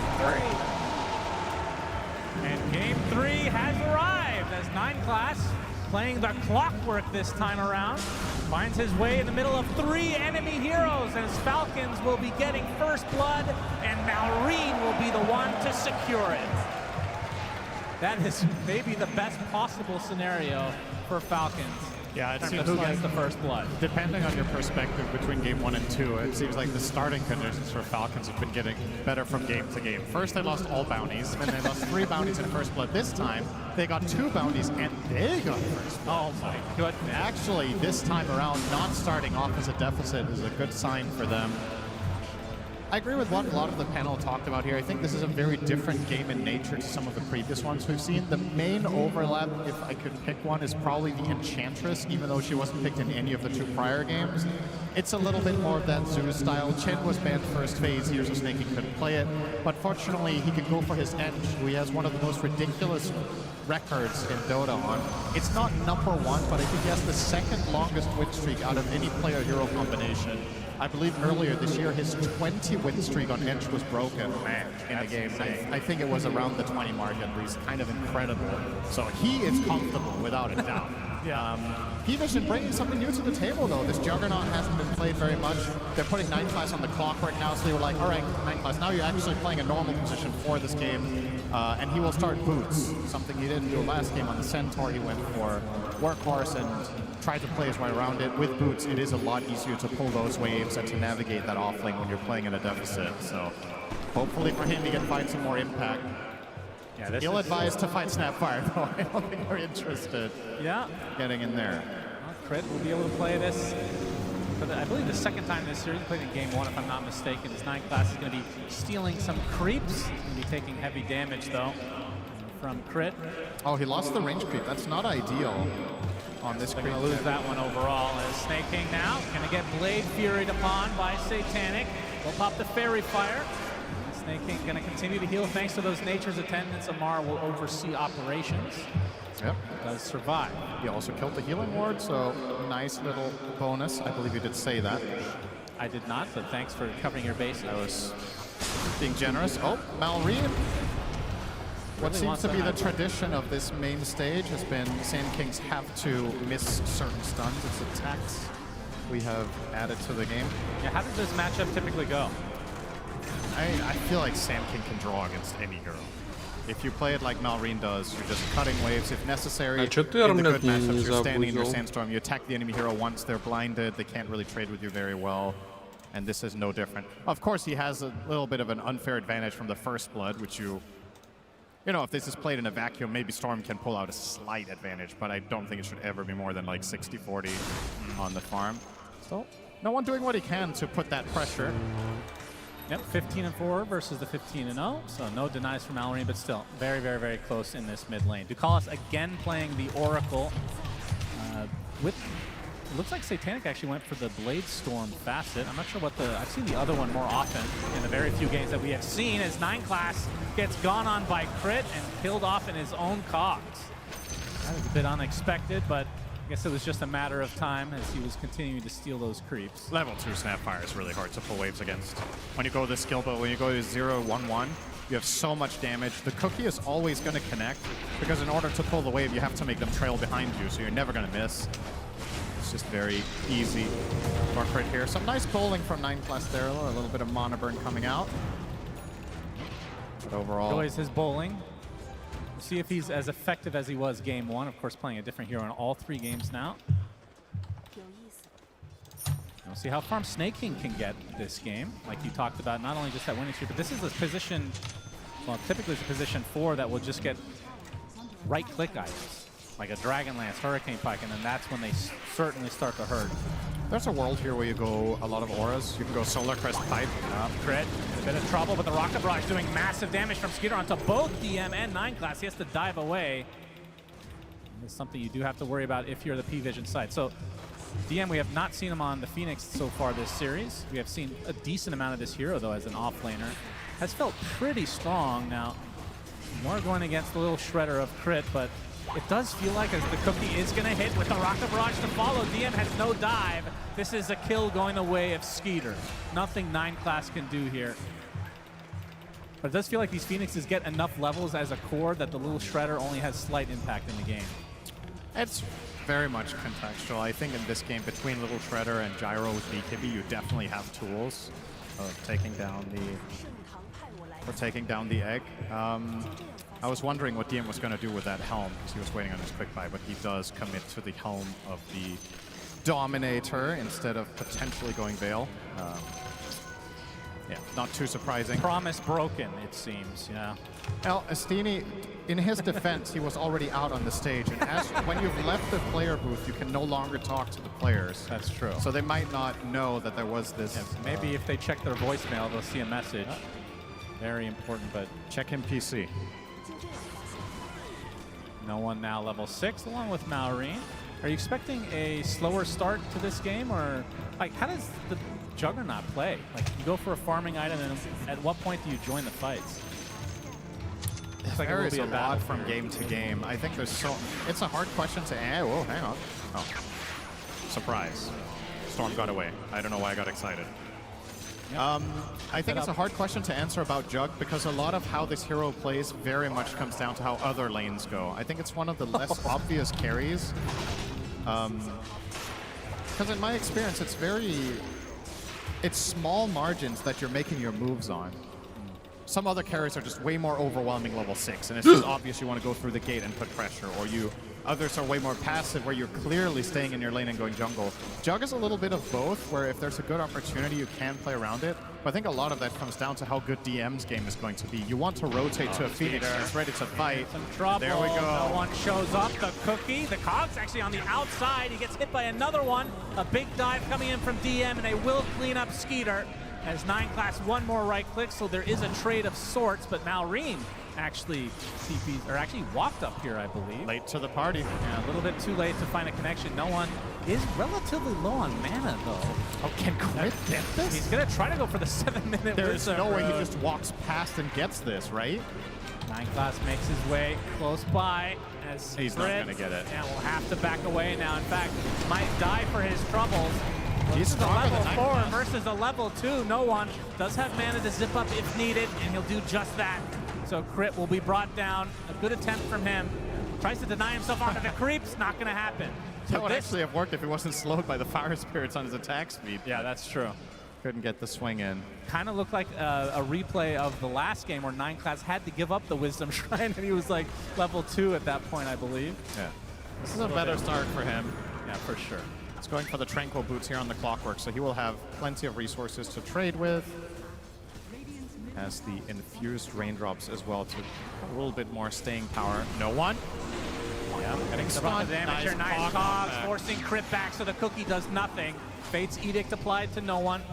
Reed did get the rune though. I mean, that is one benefit is the Juggernaut. I mean, he has Blade Fury for the BKB essentially. Fate's Edict maybe for the Storm Spirit this game, but might have to buy it anyway at some point. Definitely very bullying down here. Really trying to put on that pressure. I say Malrine, of course it is a Mar. Yep, same thing. Easy to get them confused as they play all the same heroes. This is true, and that is the true power of Falcons. They've taken advantage of this time and time again. TP mid lane, though.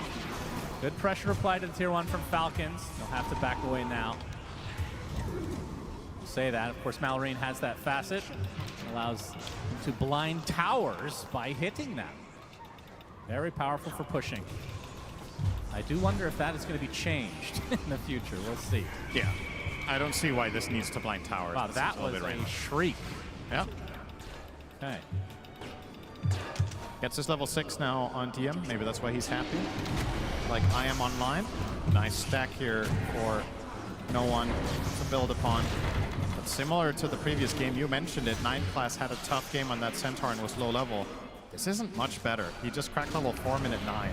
It's going to take a while before he really gets there. This, I don't know, it does feel a lot different than he's Clockwork.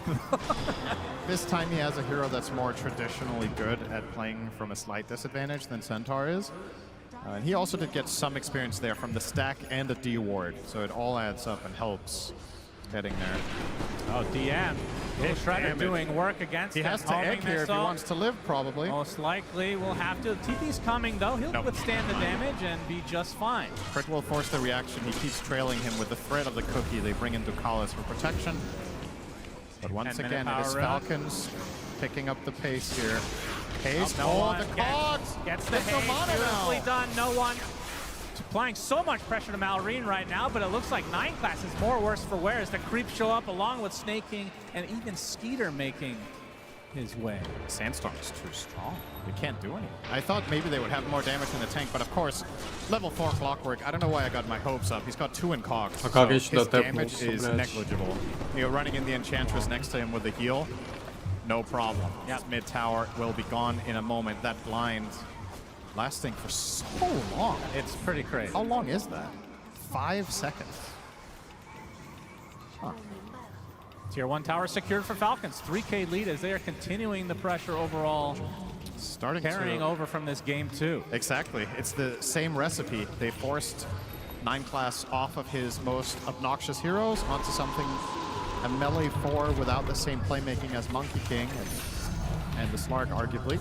And they just run them over in the early laning stage. They've taken 2 towers already. All 3 of their cores are happy and farming. And this time around, my biggest concern for P-Vision in this game is how long do you have to wait? In the previous game, they kind of felt like they couldn't fight for 20 minutes and then they lost.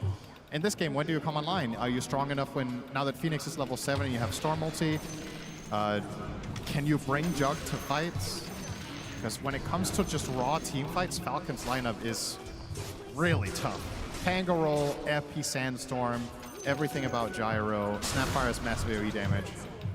And one of the most obnoxious things about snaking on the Ench that we have seen for so many games, not as many this tournament, he's a really good scout on this hero. Just runs out in front, tanks up, becomes the primary target, the enemy team commits so much stuff on him, and then his team just cleans up.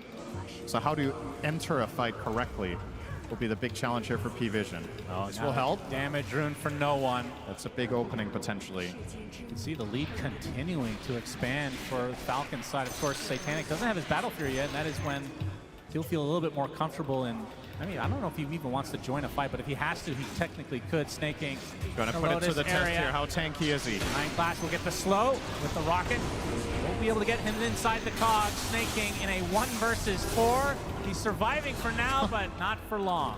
They do get the kill as Malrine finds a bigger target. Epicenter Burrow with the Mortimer. Satanic uses the Blade Fury. He has the healing ward up, but it's not going to be enough. Crit takes him out in the end.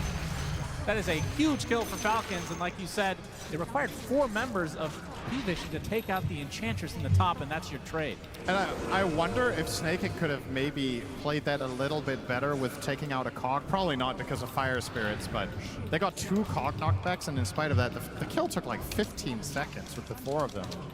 That is worrisome. Yeah, it feels like they don't have a ton of damage yet. Of course, the Storm Spirit is going to be the most of it without Juggernaut showing up. I mean, it does feel like this is maybe a game as Ducalis has a false promise himself. Amar, nice disruptor from no one. Gets off the Electric Vortex just in time. Amar able to get off his ult in the end as he attempts to get out of dodge. TP, looks like he'll be fine. No hook shot yet. 9 class, actually pretty close. That would have been a huge pickup. I think that would have been a kill a year ago when I believe Cogs placed on top of that roll would interrupt it. Do you remember? You played a lot of Pango. You could interrupt it with like Fissure and Cogs. Was that only a year ago though? Maybe it was more, but I feel like that's been maybe 9th class was hoping it would got bugged again in the most recent patch. Yeah, you never know. Maybe wishful thinking. Not the case though. This game has no bugs anymore. That's right. We're out of beta finally. They fixed them all. No one has gotten, I think, every single room. Am I wrong? Like, this is crazy. I haven't converted them. Yeah, exactly. They haven't been able to do much at all with it. 5K lead for Falcon Skeeter on the outskirts of the map with his Crystallis in tow. Aghanim Scepter's going to be next. Really about 1,000 into that, so he is having himself a good old time. In fact, all 3 cores for Falcons. Top net worth in the game. But this is where things potentially can change. Satanic finally gets his farming item in the battlefield. Yeah. I think the way it's going to change is that he will farm faster and everything else will be the same. That counts as a change, then I'll For agree. him it is. For yeah, him it is. sure. He is like, guys, I got my item. I'm going to continue farming. Good luck. Would you agree with me in the fact that Satanic is one of those carries as Ducalis getting Nothing pursued? connecting. Amar, the Fate's Edict applied, but No doesn't wall. have false promise, so he is down and out. But Satanic does feel like one of those carries that could get, I mean, dependent on the hero, of course, but feels like he has put his team on his shoulders quite a few times in the past. He's one of those like, old school type carries, it feels like. He's been one of the most stable players of the tournament. I can't really recall any game where I was like, man, Satanic really dropped the ball in this game. Like, he's had games that are tougher than others. This could be shaping up to be one of them, but it begs the question, how much could you really have done with the hero you were playing? If he was convincing them to pick Jugger and it turns out there was a bad pick, then maybe you could talk about that, but his overall play in the game so far has been quite solid, given the circumstances. As we are looking at that about 5,000 lead for Falcons, worth noting, almost all of it is in supports.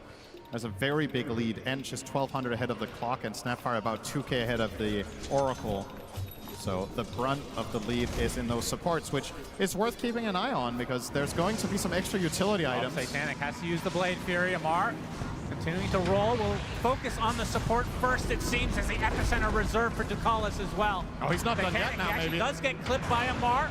Uses his shard as well. Satanic, he's going to get some help in the form of no one, though. Amar maybe overstepping his bounds a little bit too much. Call down, though. Skeeter makes his way over. Amar blocked off now. Gets the hook shot from 9 class as well. Amar looks to be dead. No, he gets the barrier! So much damage applied to it. Now no one will drop as well. The kisses raining from above. Crit. Double kill. 3 for nothing. Falcons somehow lose no one. And so do P-Vision. I knew you were going to do that. That is... Oh, that's the dream fight. This is the dream fight for any hero that can generate barrier, is that you tank all of the damage and then you get a very last second barrier off there. Not only do you survive, but the enemy team used all of their resources trying to kill you. No one depleted his entire mana pool, used hookshot, used egg, and you didn't kill a singular hero. The map is falling apart fast. No one, unfortunately, jumps in and blocks his own camp to add insult to injury here. A little unfortunate there on the timing. Uh-oh. This is feeling a lot like game 2. Now the question is, do you force the issue with Satanic joining a fight before he gets a second item? Like, can you even afford to do that? Because he has not been in anything. We haven't seen a single Omni Slash. Well, he was in that fight, and he didn't have enough mana to use both of his spells because he got swashbuckled once. Well, that's part of the fact that they're the ones getting gone on, right? They're not doing the initiating. They have 9 class with a hook shot. They have Storm Spirit. They have Dive from DM. They have a lot of ways to get on top of Falcons, but they're just not providing the opportunities. I think you have to play keep away for the foreseeable future. I just don't see it. I don't think. I mean, it's kind of strange to see these 3 games in this series play out, and it feels like the losing team has the same problem every game. Like damage issues, the inability to pierce through and win the team fights, and then you're playing this keep away that really shot. difficult. Yeah, crit. Okay. Crit is going to be fine. It Good seems bowling. Some good bowling going on here. Amar, though, not too happy with this exchange as 9 class. Looks like he is going to be the one to ultimately fall, although DM is close by, but just throwing out some fire spirits as Amar gets the killing blow.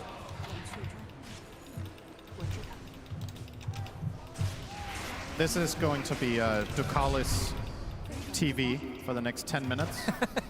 If you want to look at some riveting support gameplay as an observer right now, you follow the Oracle and you notice how close he stays to Jugger. He is going to literally just stand behind him everywhere he goes because there's no better play.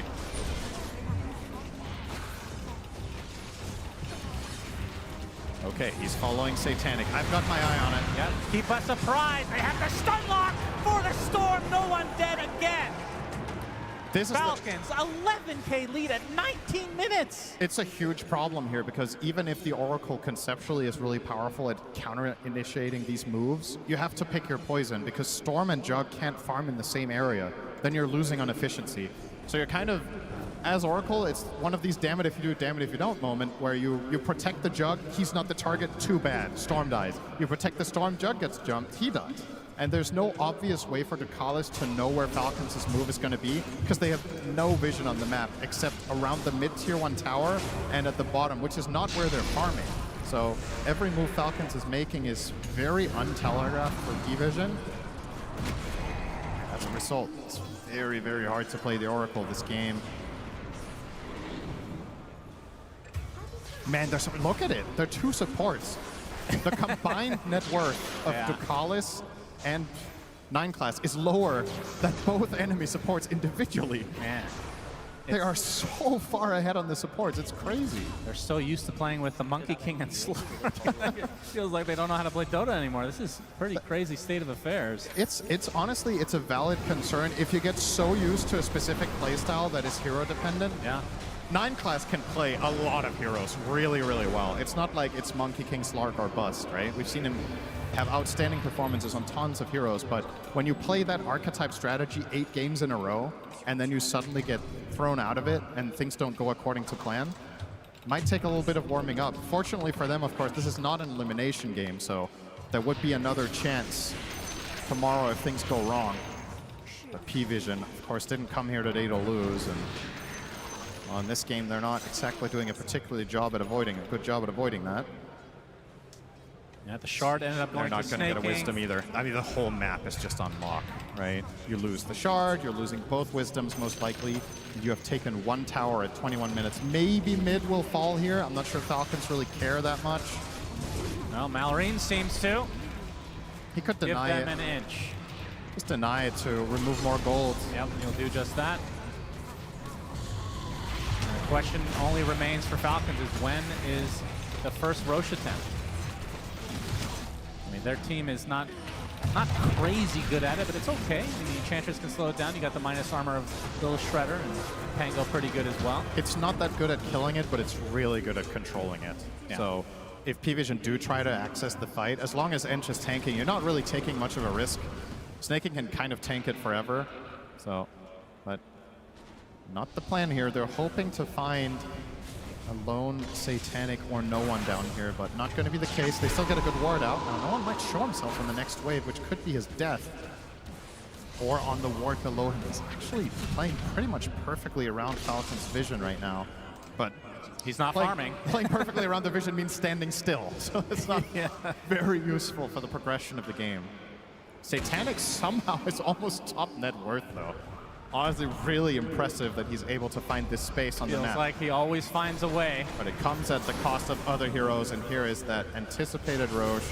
Not really much P-Vision can really do about it. They can scout it with rockets all they want, but I don't think they're going to try to access it. No. Absolutely not. I don't believe we've seen Egg, correct? We have. We have? We saw the one supernova when they tried to kill Amar. Okay. Oh, we haven't seen Omni Slash.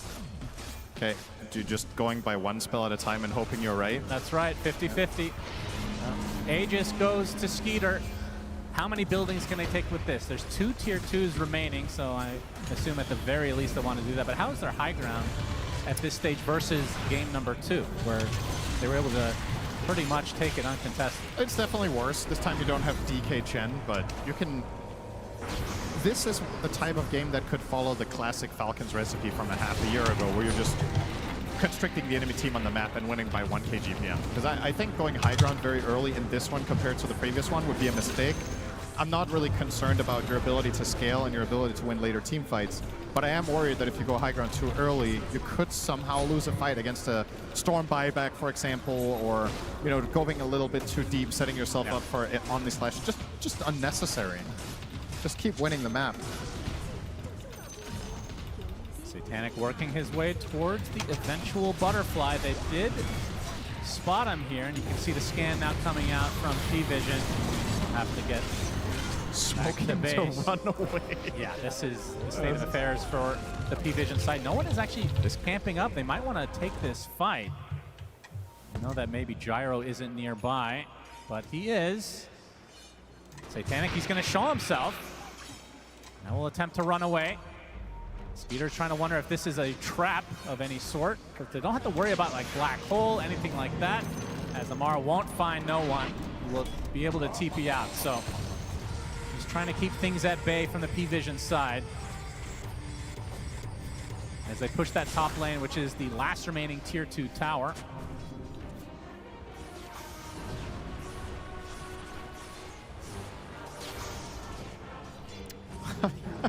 I'm just looking at Skitter's inventory. Okay, there we go. He swapped around. He had a backpack BKB instead of wand. Oh. There's some efficiency there being lost. Doesn't matter, though. Okay, maybe they just go for it. I mean, this is... Ducalis attempted TP. Oh. Ooh, does get out. Wow. Very close. Okay, And is this a ground. siege or not? They could just be pushing in the waves and keeping control. They are posing like they want to force something. And, well, Skitter is a little bit timid, but here we go. Now, homing missile right now onto Satanic. Sagging himself from Skeeter. They're going to get the sunlock. There's a lot of damage. There's the false promise on the Satanic at the last moment. And that required very little from Falcons. Yeah, they used a homing missile in a cookie. That is insane. And now the high ground attempt. They do not have Healing Ward as it's about to run out. They don't have false promise anymore. As Amar jumping in pretty deep, gets the swashbuckle, able to bounce down to the low ground. Skeeter is getting a little bit low as the Mortimer's Kisses onto 9 class, but the Fate's Edict will be able to mitigate all of the damage. Now BKB online for Malrine, yeah, for now. And that Aegis, I mean, it's still 2 minutes. We get some Nature's Attendance for Skeeter and maybe have a round 2. But this will buy some time for Satanic to get that butterfly. Does feel like that is certainly not enough. He needs that and Ags, then maybe. The Ags does feel... I mean, we saw Chrysalis play it without Ags, which I wanted to talk to you about, because... I feel like that was a mistake in that game, personally. It feels like Jug is so hard to play without Ags. I would agree 100% with that. On a pro level, I think it's almost an essential item every single game, but... There's always going to be outliers. I don't think that game was the case. Spotted along with Snake King. This is going to be a good pickoff for P-Vision. It's something. They get a kill. Amar. Oh, he's going to take an Omni Slash with the creep on that. Actually bounces back to Amar. Satanic completely snipes him. RNG gods in favor of P-Vision for that particular moment, at least. They did a good. Let's see how much time this buys. I mean, that's basically the Aegis, 45 seconds. Yep. So P-Vision showing some life in this game 3. Falcons are in a position where this is not that big of a deal, but Malrain at B, on to Ducalis. Satanic Blade fearing away. Has the butterfly at base. Even the thing is, even if that's not that big of a deal in terms of the overall progression of the game, just a little bit of a morale boost doesn't hurt. Like feeling like you can do something in the game successfully has to be nice. You've genuinely made 0 successful moves for like 15 minutes, and you finally find 2 pickoffs and get your Jug to that butterfly. The thing about this game for Jug that's a little bit tricky though is if Oracle is not in a good position at all times and especially if he dies, I think Jug can just get bursted by spells. Even through spin, he can die. There's so much magic damage from the Sand King, there's so much physical damage from the Pango. Kisses are also going to matter, all of it. It adds up. Even though you have 80% magic resist increase, it's still like a lot of the times when you see Jug survive in spin, they get away on like a beat stick of health, right? It's not enough here. There is just so damn much output. Now almost a Satanic for Skeeter. Looking to go to the grand finals by killing P-Vision with their carry. And your puns are on point today. That's right. I talked to Lacoste earlier. It's that aura. Had a good conversation with him in the green room for about 10 seconds. Then we nodded at each other, and there was that transfer of power that I needed for the day. Keep it up. And then he left and never talked to me again. Yep, that's the Lacoste style. Love the guy. Shout out to Pyrian Flax. 500 gold away for the Aghanim Scepter on Amar, and then he's going to go for the Ghost Scepter so that he doesn't have to deal with the Omni Slash anymore, which would mean a Nullifier at some point will be needed for Satanic, but of course he has bigger fish to fry. He needs this Aghanim Scepter first. I mean, for what it's worth, P-Vision aren't losing anymore for a bit. They lost by, I want to say, 500 GPM for a 10-minute stretch. It's kind of flatlined now. Storm is going to get his BKB. Jug is going on his way to that axe. He's already halfway. You're keeping this afloat. And I think if Falcons could look back on the last 5 minutes of this game, they would feel like they slipped up a little bit because they could have maybe kept this lead growing. Right. So in relative terms, this is actually a pretty good 5 minutes for P-Vision that I would consider a clear win. Yes, you are behind, but hope dies last in this game. Satanic is spotted. Nice Blade Fury. They're going to continue to pursue, though, as Amar with the Rolling Thunder will eventually catch up. Ducalis is there. Healing Ward place. They're going to get some more TPs potentially. There's the Omni Slash, so on top of Amar. There's a lot of them applied to Amar himself, but that Cookie's going to help him survive. Satanic does get the call from the applied, as no one will try to zip to kill off Amar, but this is not going to be enough mana. Amar, so much shield, so much Lotus, he's going to be able to heal through it. No, does end up going down to be the cost of the Oracle, though, is Malrain. Big hook shot from 9-Flash, gets 2 stuck in the cog. 0 follow-up, though. Truly unfortunate for P-Vision, but ends up being a 1-for-1. There's no one. Running out of mana, has to get back to base. It's another good exchange for P-Vision. Sure, it's not an overwhelming win, but it's, again, something. You just keep it alive. You don't have to win a big fight to come back in this game. If you can get even trades or slight victories here and there, we're approaching the point where Juggernaut can start actually becoming scary. The problem for this hero in a lot of the games that we've seen in the last half a year to a year is you kind of, sometimes your power curve is a little weird. Like you can be good in some lanes, then you enter this stage in the mid game where you're like kind of meh. But when you get to 4, 5, 6 items, this hero can be a complete beast. One of the few carries that can also kill a hero like Ench in a matter of seconds, which could matter here. We've seen so many games where Snaking ends up winning the game for his team by just soaking up abilities and not dying. Juggernaut, not a problem. He's going to cut through Ench in a few swings with the Axe, which is now complete. Swift Scotty Slash next. ready. So Malrain has the Ghost Scepter against the Jug. Amar, like we talked about, that's the next item for him. Does Juggernaut have to get, does Satanic have to get the Nullifier, or can the Phoenix actually get it? That could be a potential pickup. I think the Phoenix one is just too difficult to pull off. Like, you have to be able to be in range for the target that Jug is on. So realistically, he probably needs to get it himself if he sees enough of a problem. Malrain gonna be able to get the first strike onto no one, but there's the false promise, keep him alive. And the egg from the low ground, no one will be able to zip away safely. It's a big Omni Slash Snaking is destroyed, but now Satanic completely isolated from his team. Burrow Strike now right on top of him with the call down of L, but he still had the Blade Fury, and that's doing a lot of damage thanks to the fact that his Skeeter getting gone up by no one. He's dead! And now the Sunray healing everybody up. The Mortimers, though, double Burrow Strike, and now Falcons will be able to win the fight in the end. 4 for 2. It looked pretty good for P-Vision, but they just run out of steam at the end. Finally, an unpredictable fight. I think neither team really understood the state of the fight. They're just going in there, throwing in everything they had. The key difference maker in this fight is Snaking separating himself from the gyro, eating the Omni Slash alone and dying. If he does not create distance from Skitter there, he just dies with Satanic ready. He would have had no target to hit. Look at this replay. So first of all, that rocket flare going to cancel off some blink daggers and the nice save from Ducalis. But keep your eyes now on the Jug.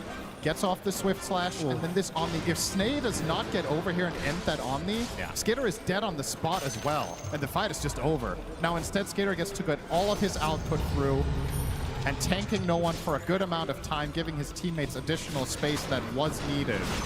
And the kiss is just beautiful now. Good spacing from Crit, getting a lot of impact out there. And the grand prize will be an Aegis, but this one is not going to go to Skeeter unless they kill it slowly. He's not able to take it. Well, they are definitely killing it slowly. This is a Mar out of the pit, so I guess this is deliberately delaying it. Looks like it. They want that Aegis on the gyro. And Skitter almost has the Daedalus as well, so a big level up for the upcoming fight. Skeeter will get the goodies.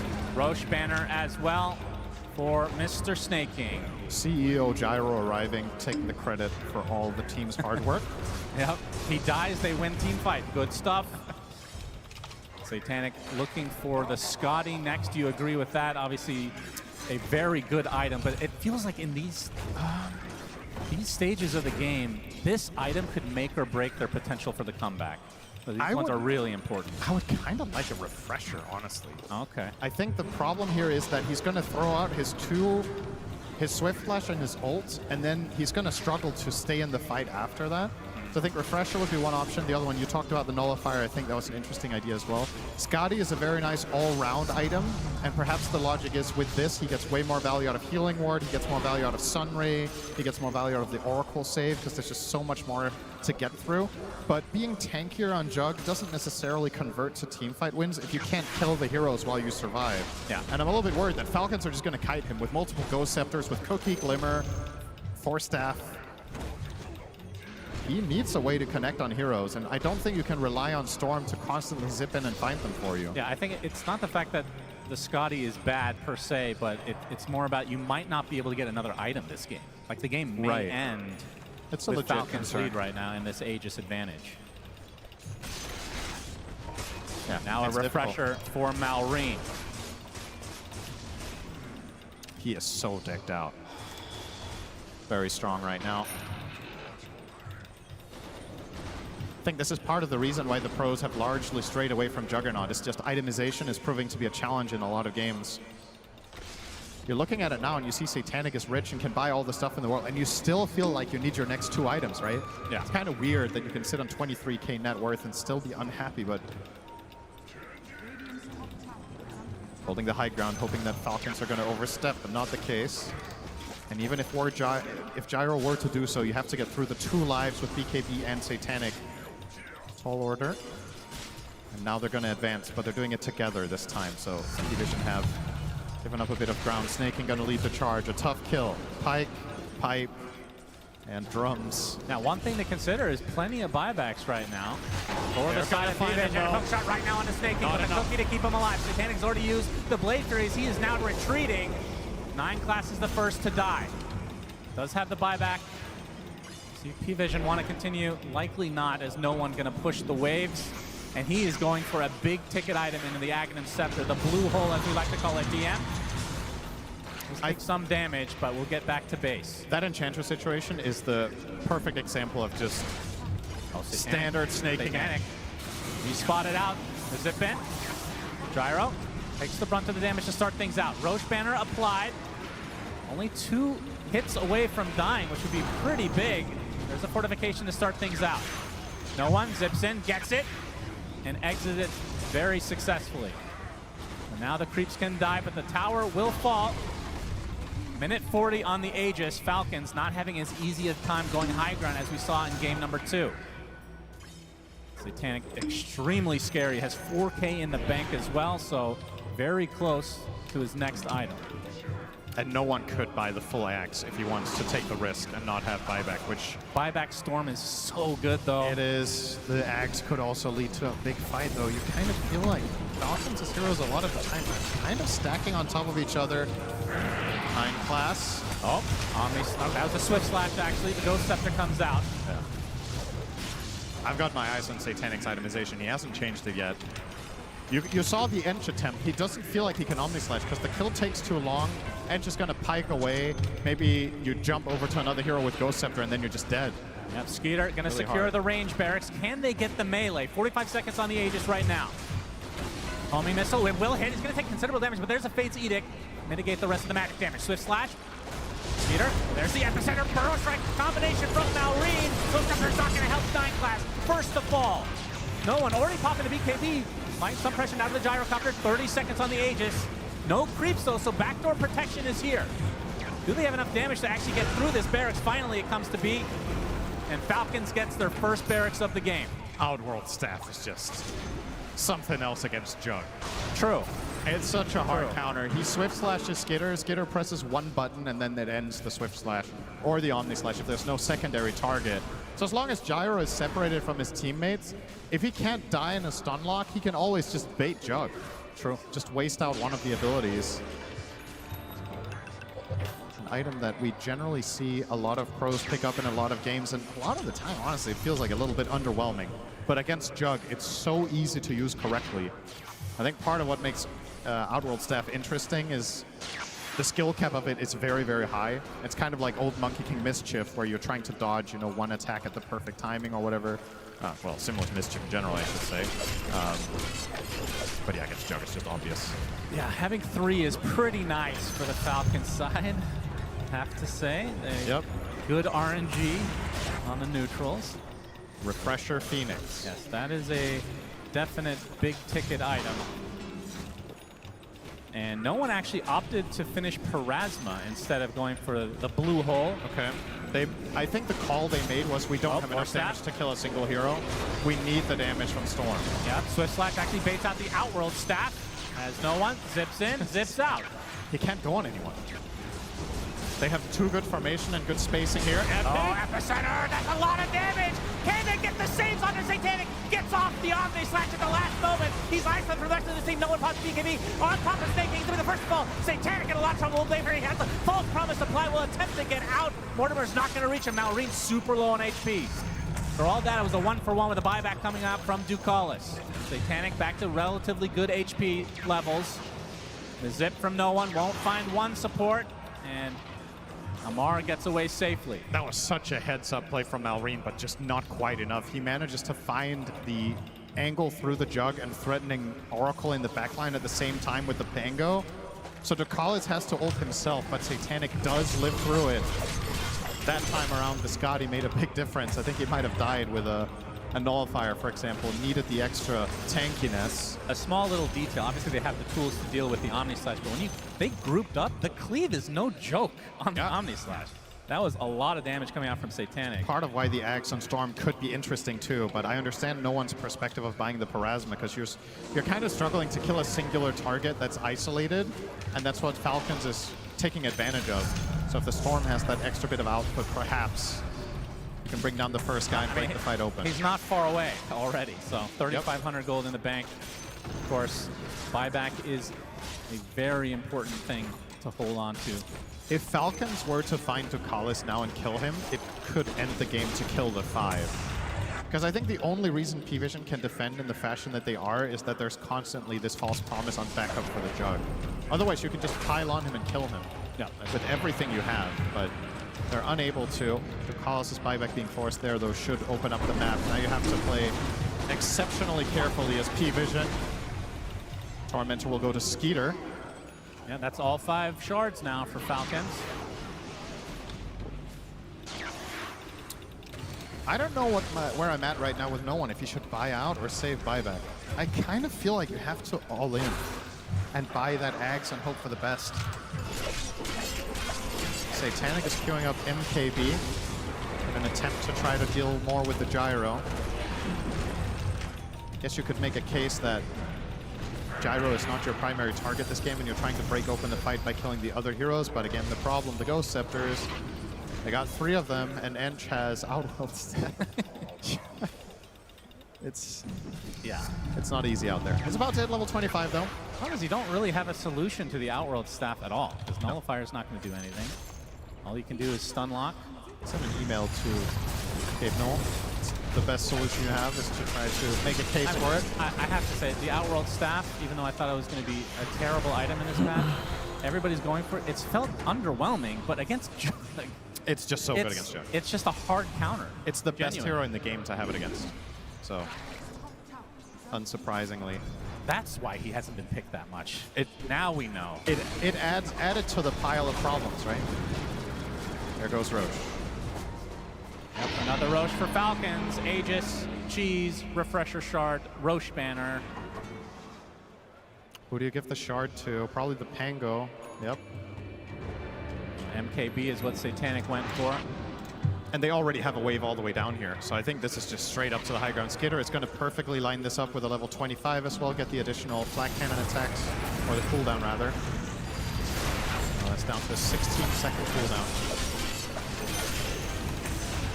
A lot of pressure about to be put here onto P-Vision. Can they hold? This Lots is the of buybacks available. biggest moment of the game. This is such a hard defense. Oh, the force staff nicely done onto the gyro. He's in a lot of trouble. Taking a full Omni Slash. Skeeter able to get the Outworld Staff though, and 9 Class is the first to fall. Big Egg with the Sunray, but Skeeter is being able to heal through this quite easily as Malrine does get stunned by the Egg. Now gets Cookie to the low ground. Falcons A-OK. Force the buyback on the 9 Class. Now they can reset. Roche banner will be cleaned up. There's a damage rune in the bot side of the river. Not sure if they have vision there. That was egg number 1 and a buyback on Flock. So now both supports, really good targets for Falcons to take down. They will spot it. And they will bottle it from Malrine. So likely to wait for the Epicenter to get back. You got the Dazoon Blood Right, by the way. Not sure if you mentioned that. Luckily for you, I did not. An extra AoE for Malrine. Probably the best tier 4 possible for this hero. I think in this game it's the second best. I think the best one is Outworld Staff. Yeah, maybe. But in general, yes, this is the best. All right, well, no one.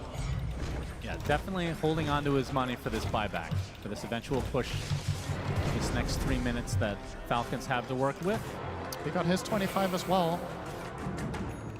P-Vision, despite being 27k down, are starting to have a lot of damage, as a matter of fact. So now Jug is almost 6 slotted. The Storm 25 is a massive improvement.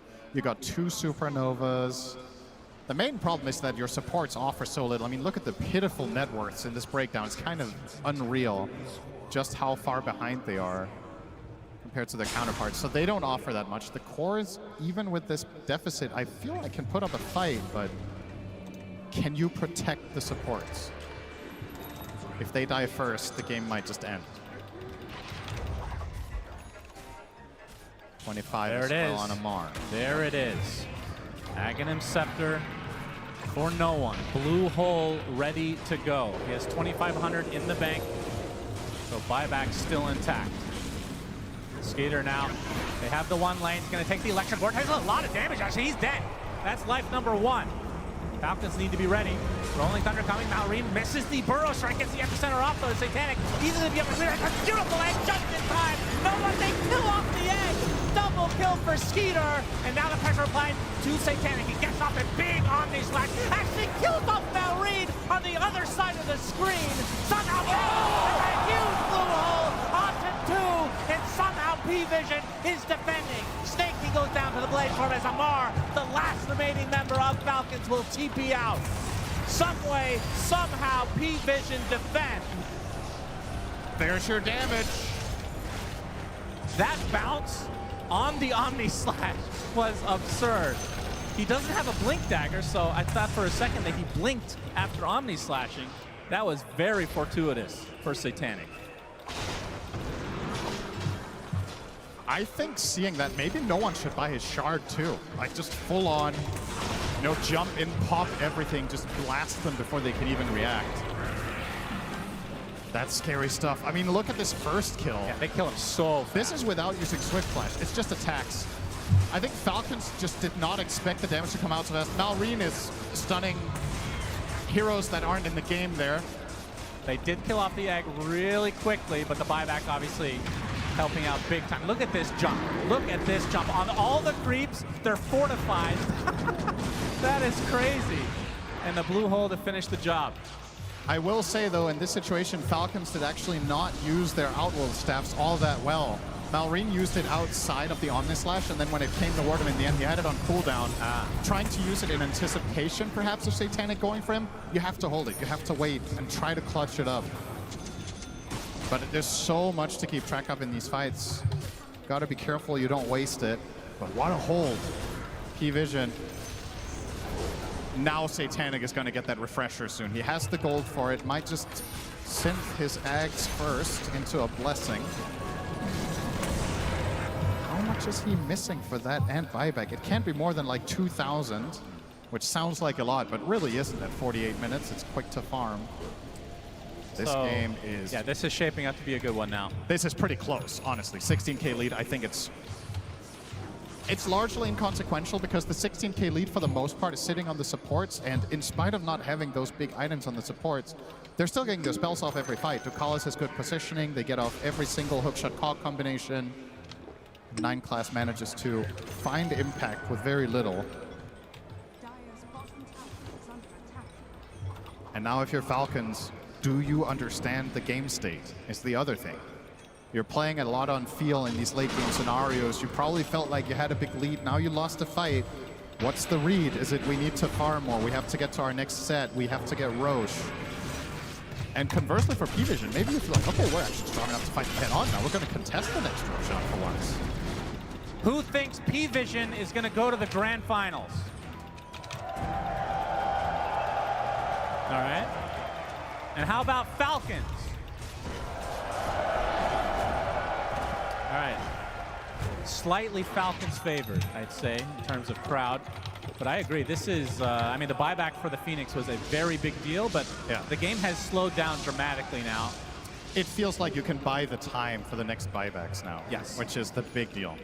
Because you're looking at this Phoenix, and yes, there's room to grow, but essentially for the key part of this game, DM has everything he needs until the game is over. He has 2 Shivas, 2 refreshers, 2 ultis, and almost level 25.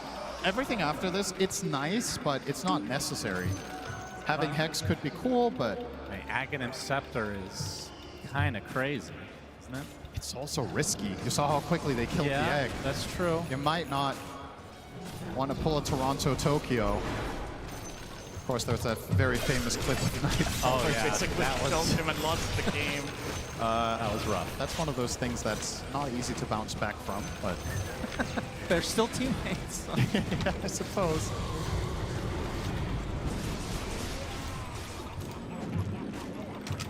All right, so looking at Skeeter, I mean, I don't even know what you can do here. You replace your boots, I suppose.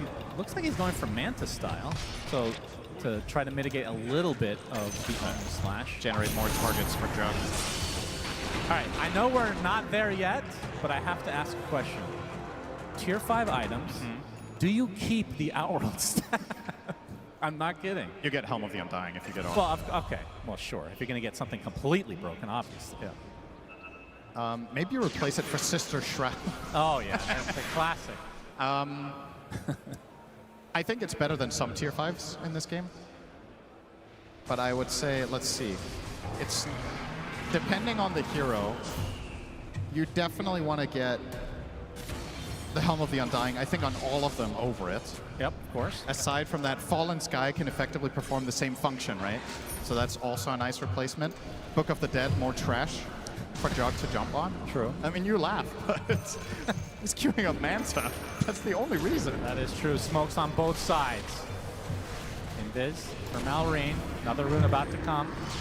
will be Arcane. No one Arcane. Oh boy, he's going to start this out right off the bat onto the Sand King. Sun reapplied as well. Will burrow to the high ground. Gets cookied for safety's sake.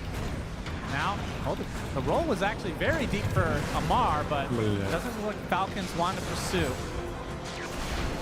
So they have that mid lane. He's onto him. He is, but he's getting low on mana right now. There's the epicenter burst right combination. Mallory coming in to get the bash as well. This is enough damage. No one. He zips away, but out of mana. On the line. The Mortimer's kisses, but the Fate's Edict will heal him. And now he is going to be A-OK. Can P-Vision now turn the tide onto Falcons instead? 9 class. Running up front, gets the cogs onto Snake King. Bounce left, right, and center. But Bambi gets away safely. Oh, that was really close for no one. He gets saved by the Fate's Edict. He gets a big Lotus as well, if not 2. That transfusion really helping, but nobody dying in that exchange. Amar with the bash into the Abyssal. The Fate's Edict supply, though. Now there's 3 members of P-Vision nearby. He uses the Swift Slash. Satanic still with his ult available. Has the refresher as well. They're going to back away. This is super tense. And now an Abyssal Blade finished from Malrine. They just want to bash Satanic. It is so hard for Satanic to use his spells correctly. He's playing into, let's see how it's that, 3 Ghost Scepters, 2 Lotuses, and 3 Outlaws. Like, how do you use your spells reliably unless they're used on a stunned target? The risk-reward. Yeah, those Lotus reflects can be brutal. Now with the refresh and the blink, perhaps he can just brute force his way into it. Roshan, a huge belch that everybody can hear as P-Vision attracted to the sound. Yeah, Battle Fury has been backpacked finally. As the Blink Dagger will eventually be a Swift Blink, but obviously wants to keep... Well, trying for the rune here, yeah, Satanic. It is a haste top, so nothing super consequential at this stage of the game. 3 gems in the game right now as well. So it's 2 Abyssals as well on the Dire side, so 2 times the lockdown in attempts to kill Jug. Effectively, their entire itemization is against 1 hero.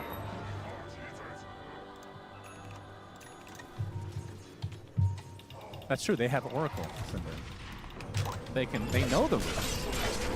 There's a lot to keep track of. How dare you forget such a thing? A lot to keep track of in Pro Dota. Well, you say, how did I forget? It was Jug who went for it. Yeah, no, I know. That's the ironic part. So how did he forget? 55 minutes in, smoke from P-Vision.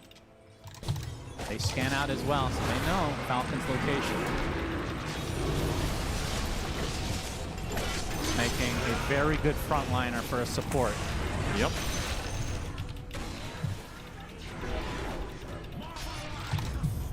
Feels like an item that we could have seen in this game was Wind Waker. Yeah, for sure. There has been 0 of them purchased yet. And I don't think you have to worry all that much about the Oracle Purge, because he's going to backline a lot on Ducalis. It's not easy to get in for the offensive Purge. But nobody's queuing it up. Jump in. Oh, that's a big Omnistrike with a lot of damage. Down goes Skeeter. Fights back, but there's the Abyssal Blade now on the start of the hands. Bash him again. No one is dead to Malrine now. Amar doing so much work in this fight. They're not going to buy back help. Onto Skeeter. Satanic in quite a bit of trouble. Will pop the Blade Fury, getting healed up. Will be able to get out of dodge as a result. They lose 2, buyback on 1. That was a huge kill on the Skeeter. Obviously has buyback available, but doesn't want to expend it unless he needs to. Can P-Vision try to force a fight? Crit. Honestly, spotted high ground. I see Veins not buying back there. A really tense moment. I feel like a lot of players just insta-click the buyback and take the fight, but stays patient. However, P-Vision be a big actually threat. get this. Yes. If it's scouted by Falcons, does Skeeter buy back? It's already at half health. They're running out of time here. There's a lot of shit inside Roche. Yeah. 9 class, known to be giving some constipated. vision. Oh yeah, he's big time. He's about to blow. Snaking. Gonna get some vision. Gonna get his heal off to start things out. Gets the vision back. Satanic gets the Roche. There's still goodies inside. As the Epicenter's about to come, I believe. Amar with the rolling thunder. Stuck inside the cogs. His DM pops the refresher. 9 class goes inside the pit. Uses the shard to get out. So in the end, they do get all the goodies from Roche as P-Vision Despite being down and out, it felt like early on. Now, quite possibly, might be an advantage, despite being 20K down. Do have to worry about this mid lane, though, at all times. Do not believe the graph. It is lying to you. This is not 84% dire. Are you I kidding? refuse to Перепирием. believe that there is Надо 6-1 подвысить favorite in this game. This feels like a 50-50 to me. Man, that is crazy. Maybe he has brain lag. A few minutes behind. 15 maybe, 20. Okay, no one is going to get the refresher shard from that Roche, so now this next fight, the amount of artillery that P-Vision have is insane.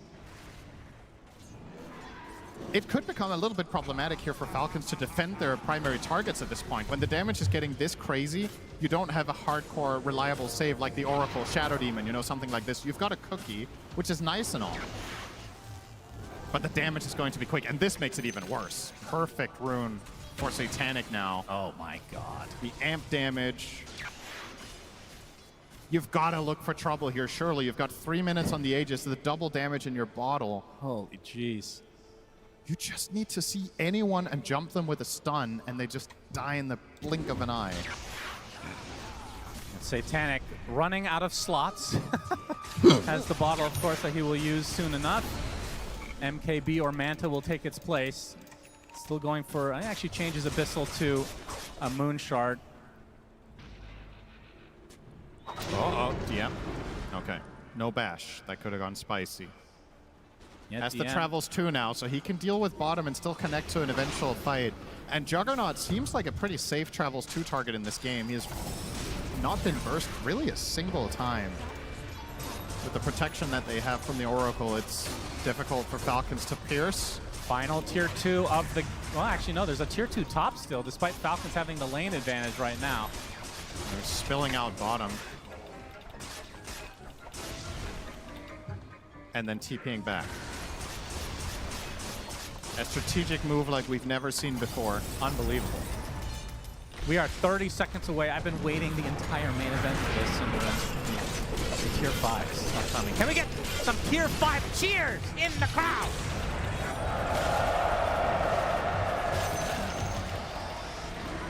Who loves Sister Shroud? Okay, good. Very, very educated crowd That's here. all I wanted to hear. That's great. Synderin will not be happy with that until it is literally deleted. I know you.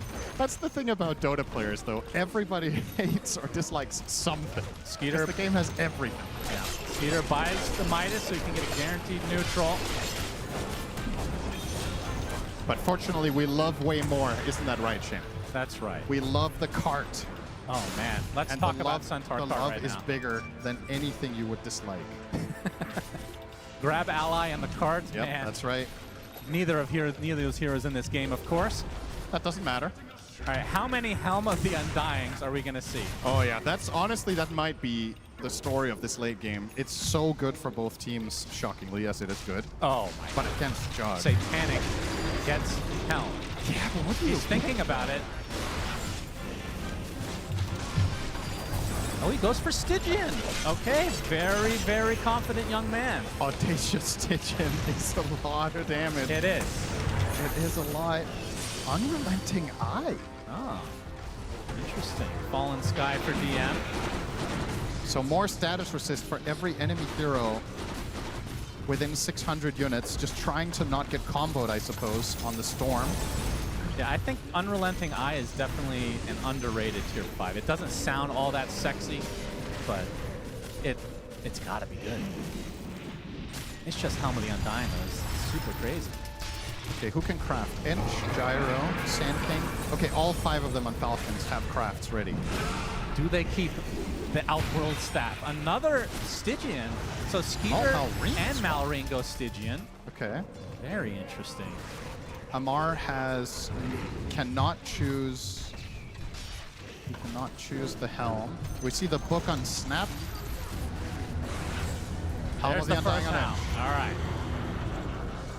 arguably maybe the least impactful one they can get because the spells that Snaking offers after dying are another Helm of the less Undying critical. for 9 class, so 2 supports have it. This is a game where recrafting could become a real thing, though. Oh, full smoke from Falcons. They have 5 out of 5 tier 5s. They're not going to find any opening, though, unless they want to go straight for the base, which is obviously quite the risk. Well, maybe an opening onto the Clockwork. Snaking, going to be blocked off by the shards, though. BKB already popped from no one, applying all the pressure he can to Malrine, but he's going to be able to get out just fine. Satanic already used the false promise on him. He's going to put down the healing ward.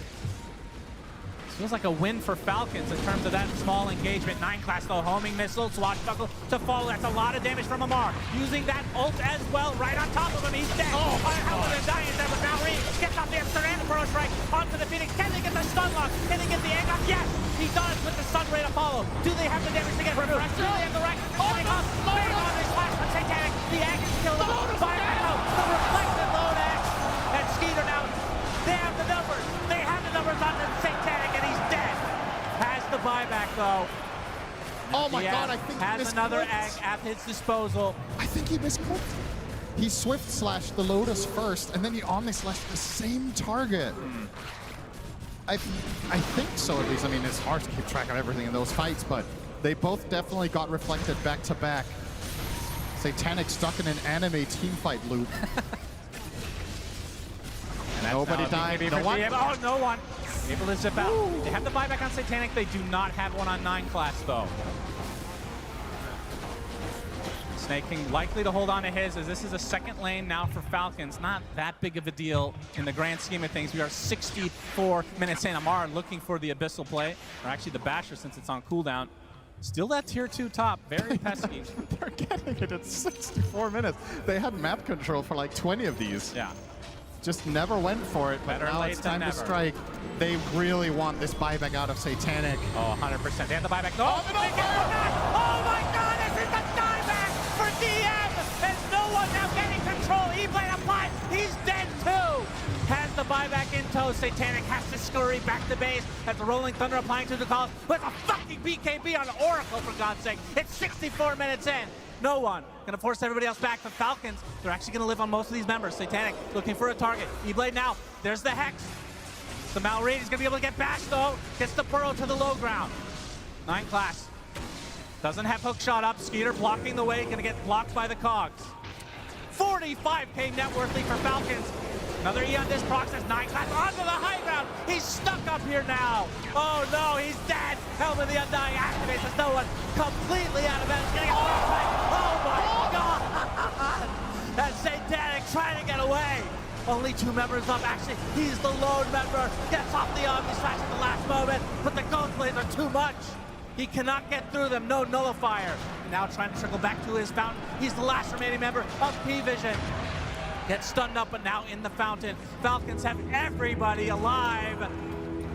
As now Satanic buying the BKB for one last hurrah. Goes in for the back. That is a lot of damage, but now the E-Blade keeping him alive. Omni Slash reflected. He's going to be dead. Satanic is down and out.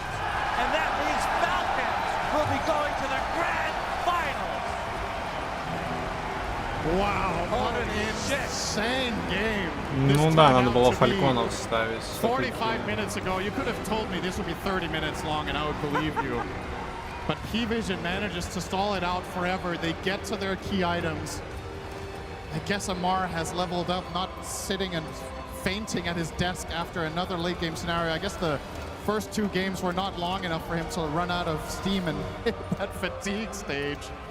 What a worthy game of sending a team to the grand finals from, though. That is crazy. And whoever gets to meet either of these teams tomorrow 10-2 is in for a Marlin. hell of a challenge. That was a sick game. Yeah, I'm glad we got to cast one crazy game on this main stage as Falcons, they're the first ones to secure a seat in the grand finals here at TI.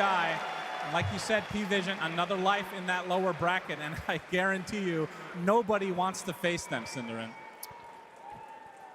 I will say, though, perhaps the good news for the opponents of P-Vision is Falcons have perhaps exposed a little bit of an overall strategy. I'm sure the panel will talk about this later, but yeah, for sure. maybe this is an avenue that other teams can think about how to target P-Vision in the upcoming series. Is Falcons clearly figured something out here today. This game was really hard, but they did get it done. All right, let's get a post-game interview with Mr. Nomad and Snake King. Thank you, Suns fan and Cinderin. Snaking, you have been to 8 internationals. Does it ever stop feeling this special? I think the international is the most special tournament of the year for every single Dota player. So it doesn't matter how many times I've been to TI. It's always a very special moment. And you have just made it to the grand finals for the second time in your career. I mean, what does it mean, not just for you, but for this team as well? I think it means the world, because every Dota player's dream is to make it to the international final and show that all the grinding and all the hard work that every player has done and put into the game is shown to the world. And you have shown that absolutely here in this upper bracket finals, and you only need to do it one more time. I mean, have you thought about it at all, what it would feel like to go all the way? Obviously, I've thought about it, but you don't want to get ahead of yourself. So just one step at a time. We just need to focus on what we need to do tomorrow. Absolutely, and let's talk about those steps. Let's talk about how you got here. What have you been doing better than any other team at this event, would you say? Making a lot of mistakes in group stage and learning from them. Because I think we played like utter crap in group stage with all those 60-minute games against Tidebound and Extreme. And we really learned a lot from them. And I think the only reason why we won this third game is because we really learned from our mistakes in the group stage and we didn't repeat them. You absolutely did not. I mean, you had more experience than any other team here when it comes to game time, that is for sure. My question as well, P-Vision, I mean, how did you break 9 class? You made him play a normal hero. How do you do that? I mean, I think he kind of just ran out of heroes. I think once Slark and Monkey, he didn't really know what to play. All right. And finally, who are you expecting to see in those grand finals against you tomorrow?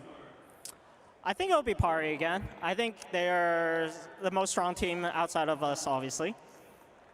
All right, well, Snaking, congratulations. And Hamburg, let me hear it for your very first TI 2025 Grand Finalists, Team Falcons!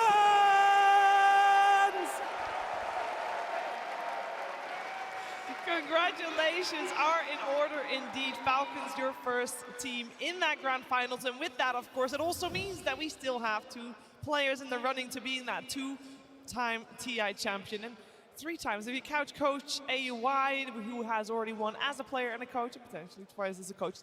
Depends on who they're facing, though. At first, let us break this game down, because this was a long one, and we thought it might be a long one, Tigov.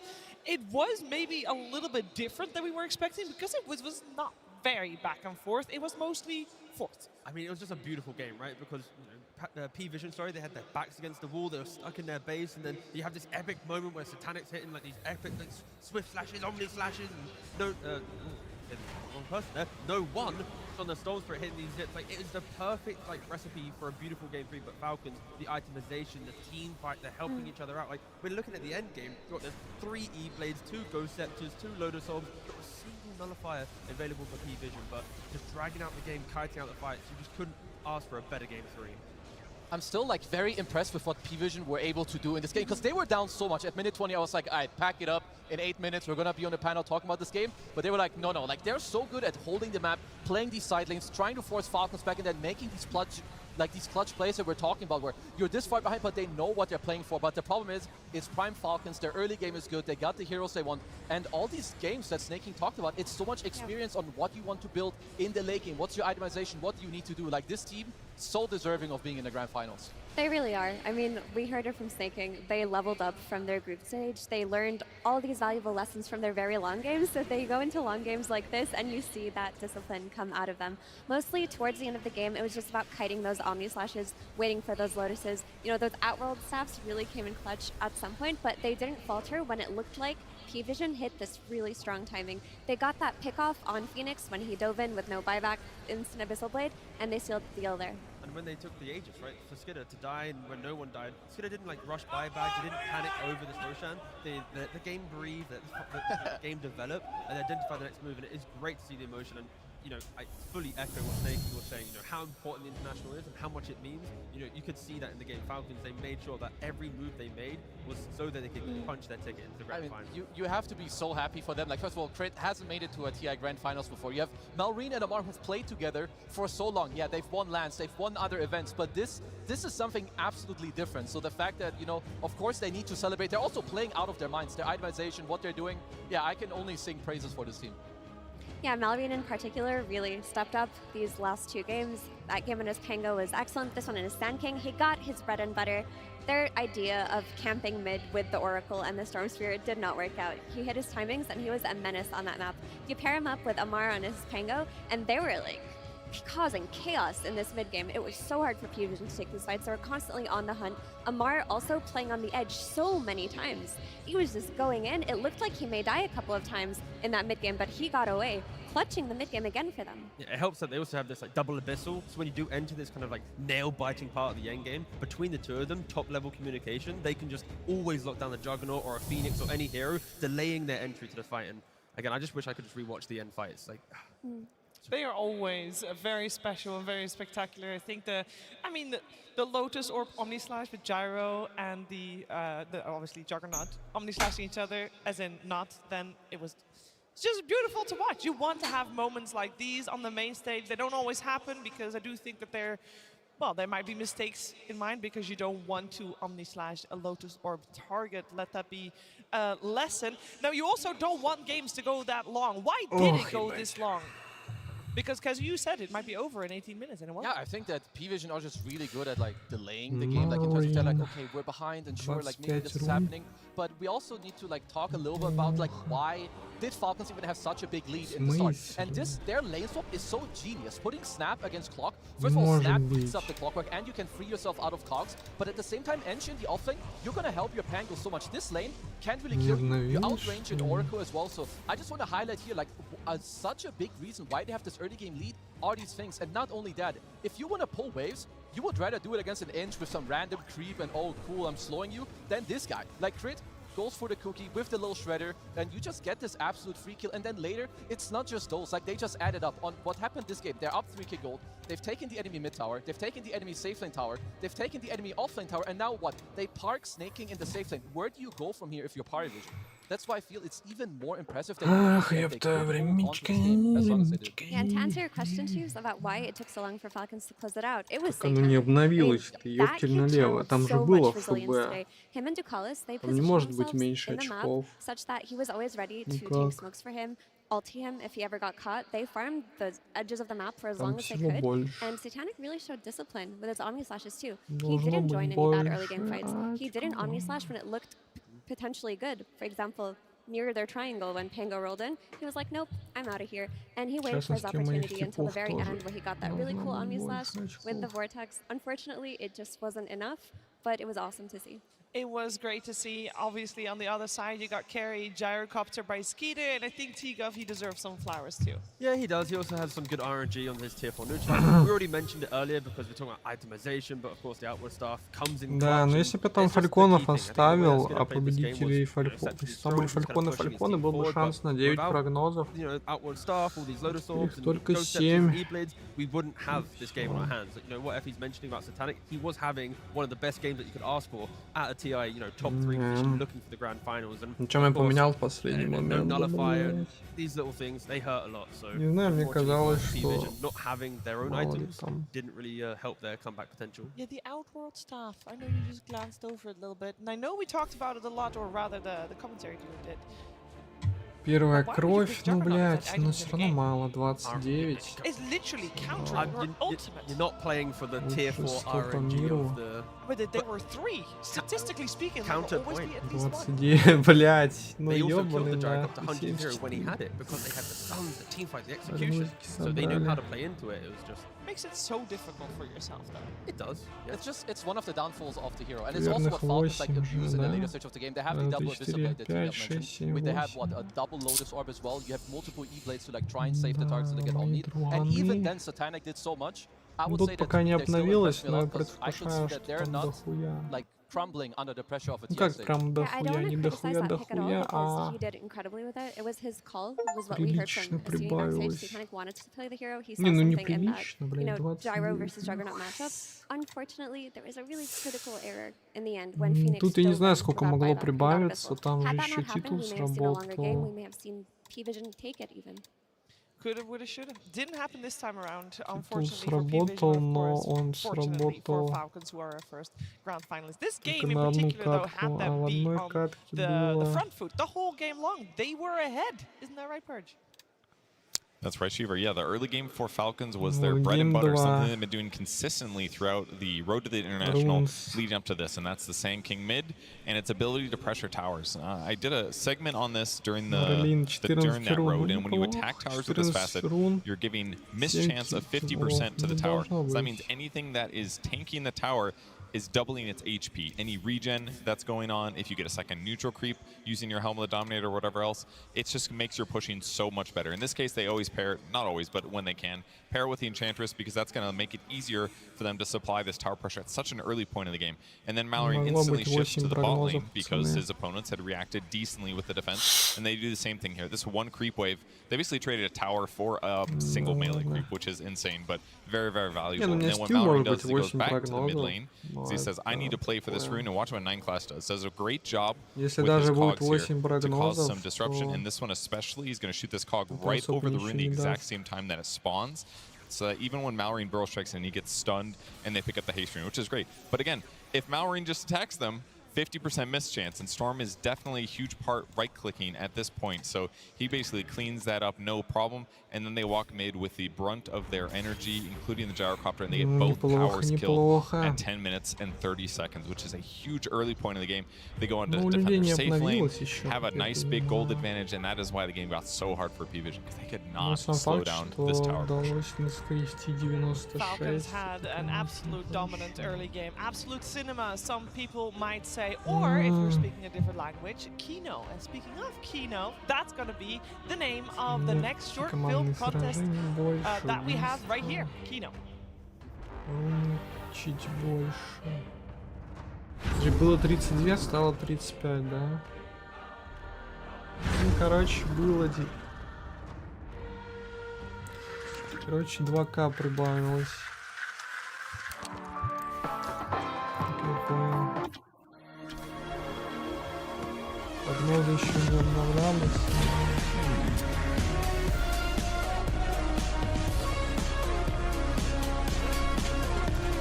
Да, здесь сложнее. Если бы я оставил фальконов, там был бы еще шанс.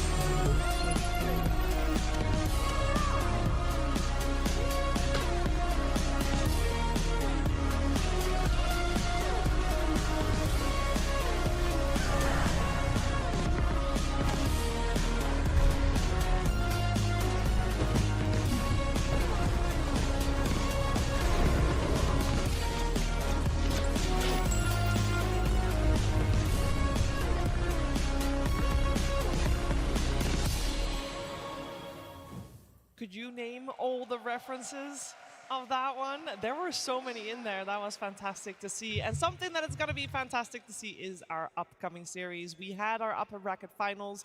It was great. It's time to do the thing that's necessary. Eliminate one more team, because there's only space for 3 teams on the final day. We already got Falcons in those grand finals. We got P-Vision in the lower bracket finals. We can take a look at the bracket to see where we stand, because 2 more teams got to play today to see who has the honor on playing on Championship Sunday, Kes. Yeah, and we're gonna have to just wait to find out, because also the lower bracket, it's really, I mean, I would say, you know, you have the winner bracket and you lose. This is where it makes or breaks the team. So you drop down below and you have to make it work. You don't have a secondary life, but both these teams that we're seeing in the next match, I've seen them both level up a lot. Both BB team and especially Extreme Gaming after the, I would say, really devastating loss. 96 тысяч очков фэнтези, это сколько процентиль, блять? They really have, especially BB team. Like, they've just flip the Короче, narrative если on это its head of how we 99-й, perceive то это this team. очень Like in the past, you look охуенно. at this team as early game dominance, Ну, это strong точно не laners, aggressive hyper 99,9. carry who's always owning this entire game, this Блядь, entire tournament. They've been like если losing lanes, 95-й, то struggling, making пойдет, big если comebacks, and 90, winning ну off это of that. пиздец. So they're on their TI anime journey right now. They really are, and with these top four Не teams that we знаю, какой have это here процентик, in блядь. Germany, Ну it хотя бы does also mean we нахуй. got a unique situation, T. Yeah, I did a little bit of a deep dive across the last 14 internationals that we had. You know, when you get to the top 4, you're like, we're at the international. What is the regional split, right? Looking at TI1, we had 4 different regions at the international, but then when you progress through the years, you know, TI2, TI3, TI4, TI5, China was so dominant. But look across the screen. You just don't see Eastern Europe anywhere dominating the top 4 until this TI. With both P-Vision and BB breaking into the top 4. It's the first time ever the region holds a majority at an international. Yeah, I feel like usually we have like, you know, you have Я your потерял team spirit мысль. at the top. Of course, they didn't make it this far, but BB team, they're always like in the contention. Короче, They чем kinda больше у make it, меня but it's like очков, top 5, top 6, условно, you know, they kind of тем fall больше short. у других But this людей time в around том through the числе. lower То bracket, есть they're coming back, they're powering up, so формально должно быть We can 99. definitely see them go further. Of В course, прошлом году Extreme было, Gaming is in конечно, the way of дохуя. BB Team. But let's focus our attention on BB Team. Не And знаю, in просто типа particular, у let's людей focus вроде our поруинились attention on the прогнозы. mid laner GPK, Kes. Как yeah, я this guy понял. has been, I don't know what he did or what happened to him, but this guy's performances are really incredible. Like the way and the things that he just does, he plays with such conviction, confidence, and with like the correct heroes too. So we should take a look at kind of his stats, his KDA. Даже because фэнтези. This guy, I would say out То of бишь то, any что other мы mid набрали player that we have, I don't see this guy lose 96, his lanes это like еще... ever. Like every time that we see Еще him play, he цветочки. just destroys. Те, So кто these are the heroes that Тайдбаунд he plays, and we поставил, touched могли on it, like, более the other days too, right? хуёвым The spirits aren't as much in положиться, favor, так сказать. but his Earthshaker and the all times where he does play the Void Spirit or the Puck or the DK, like this guy's stats and Ну, я the не heroes знаю, he могу can на play, he пятерочку can take пойти, over. могу на He can play make, he 4. can make it happen for his team. And I believe we also have a clip because I want to show that this guy just has the confidence. This is from today's game.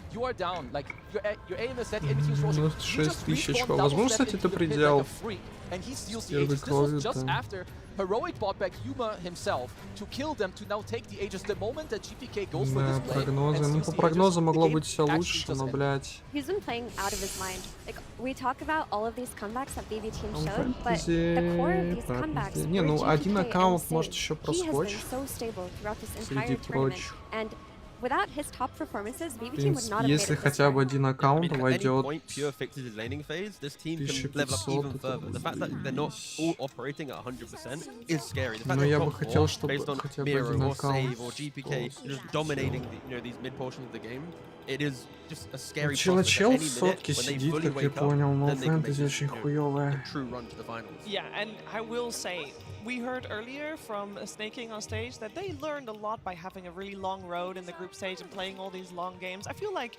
BB Team has kind of adopted their strategy because every single series they played right here on the main stage, if it went to 3 games, surely that would have helped them move further and adapt.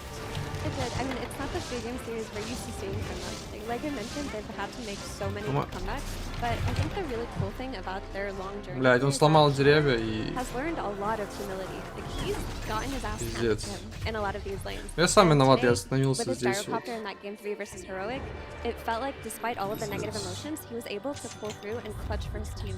So maybe that momentum from that really cool win will push them forward here.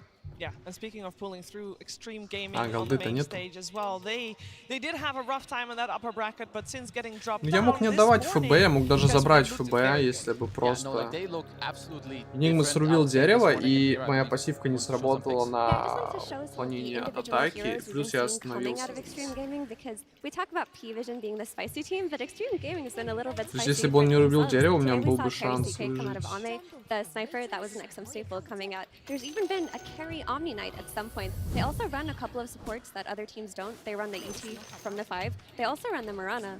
They ran it twice versus Beastmaster. So they do have a flavor that is unique to them that maybe BB Team doesn't necessarily know how to play against. Yeah, I feel like the Omni Knight is kind of wild. I believe the Mirana was with like an SD, because their support duo, they play really well together, so I'm not too surprised that that's what we saw. But yeah, honestly, it's just really cool that every team, I believe T, you mentioned the other day, every team has their own style and their own heroes. Yeah, and that is definitely true for the 2 teams that will be taking the stage in just a second, because it is time to welcome in our first team, it's BB Team.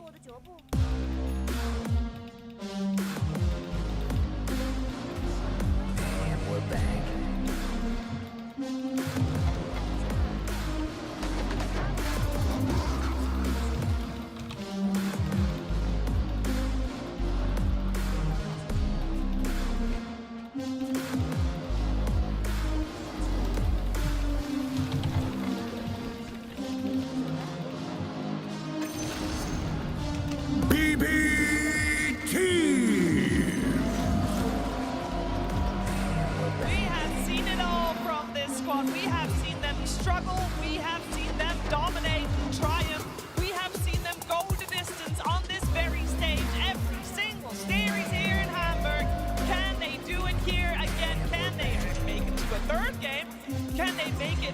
we'll find out. Their opponents surely have something to say about Блядь, ну 7 that. прогнозов It's это none other than пиздец, Extreme ребят. Gaming.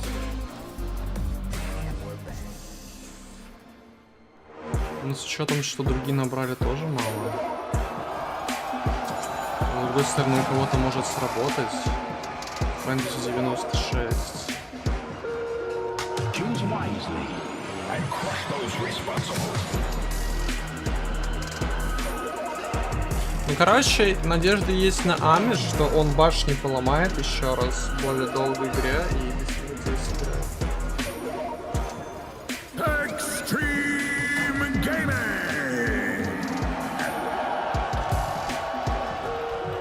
Choose wisely and crush those Extreme responsible. Gaming in the lower bracket. I think that is the most scary thing we've seen yet. Earlier today, they made sure that Enigma Galaxy was eliminated.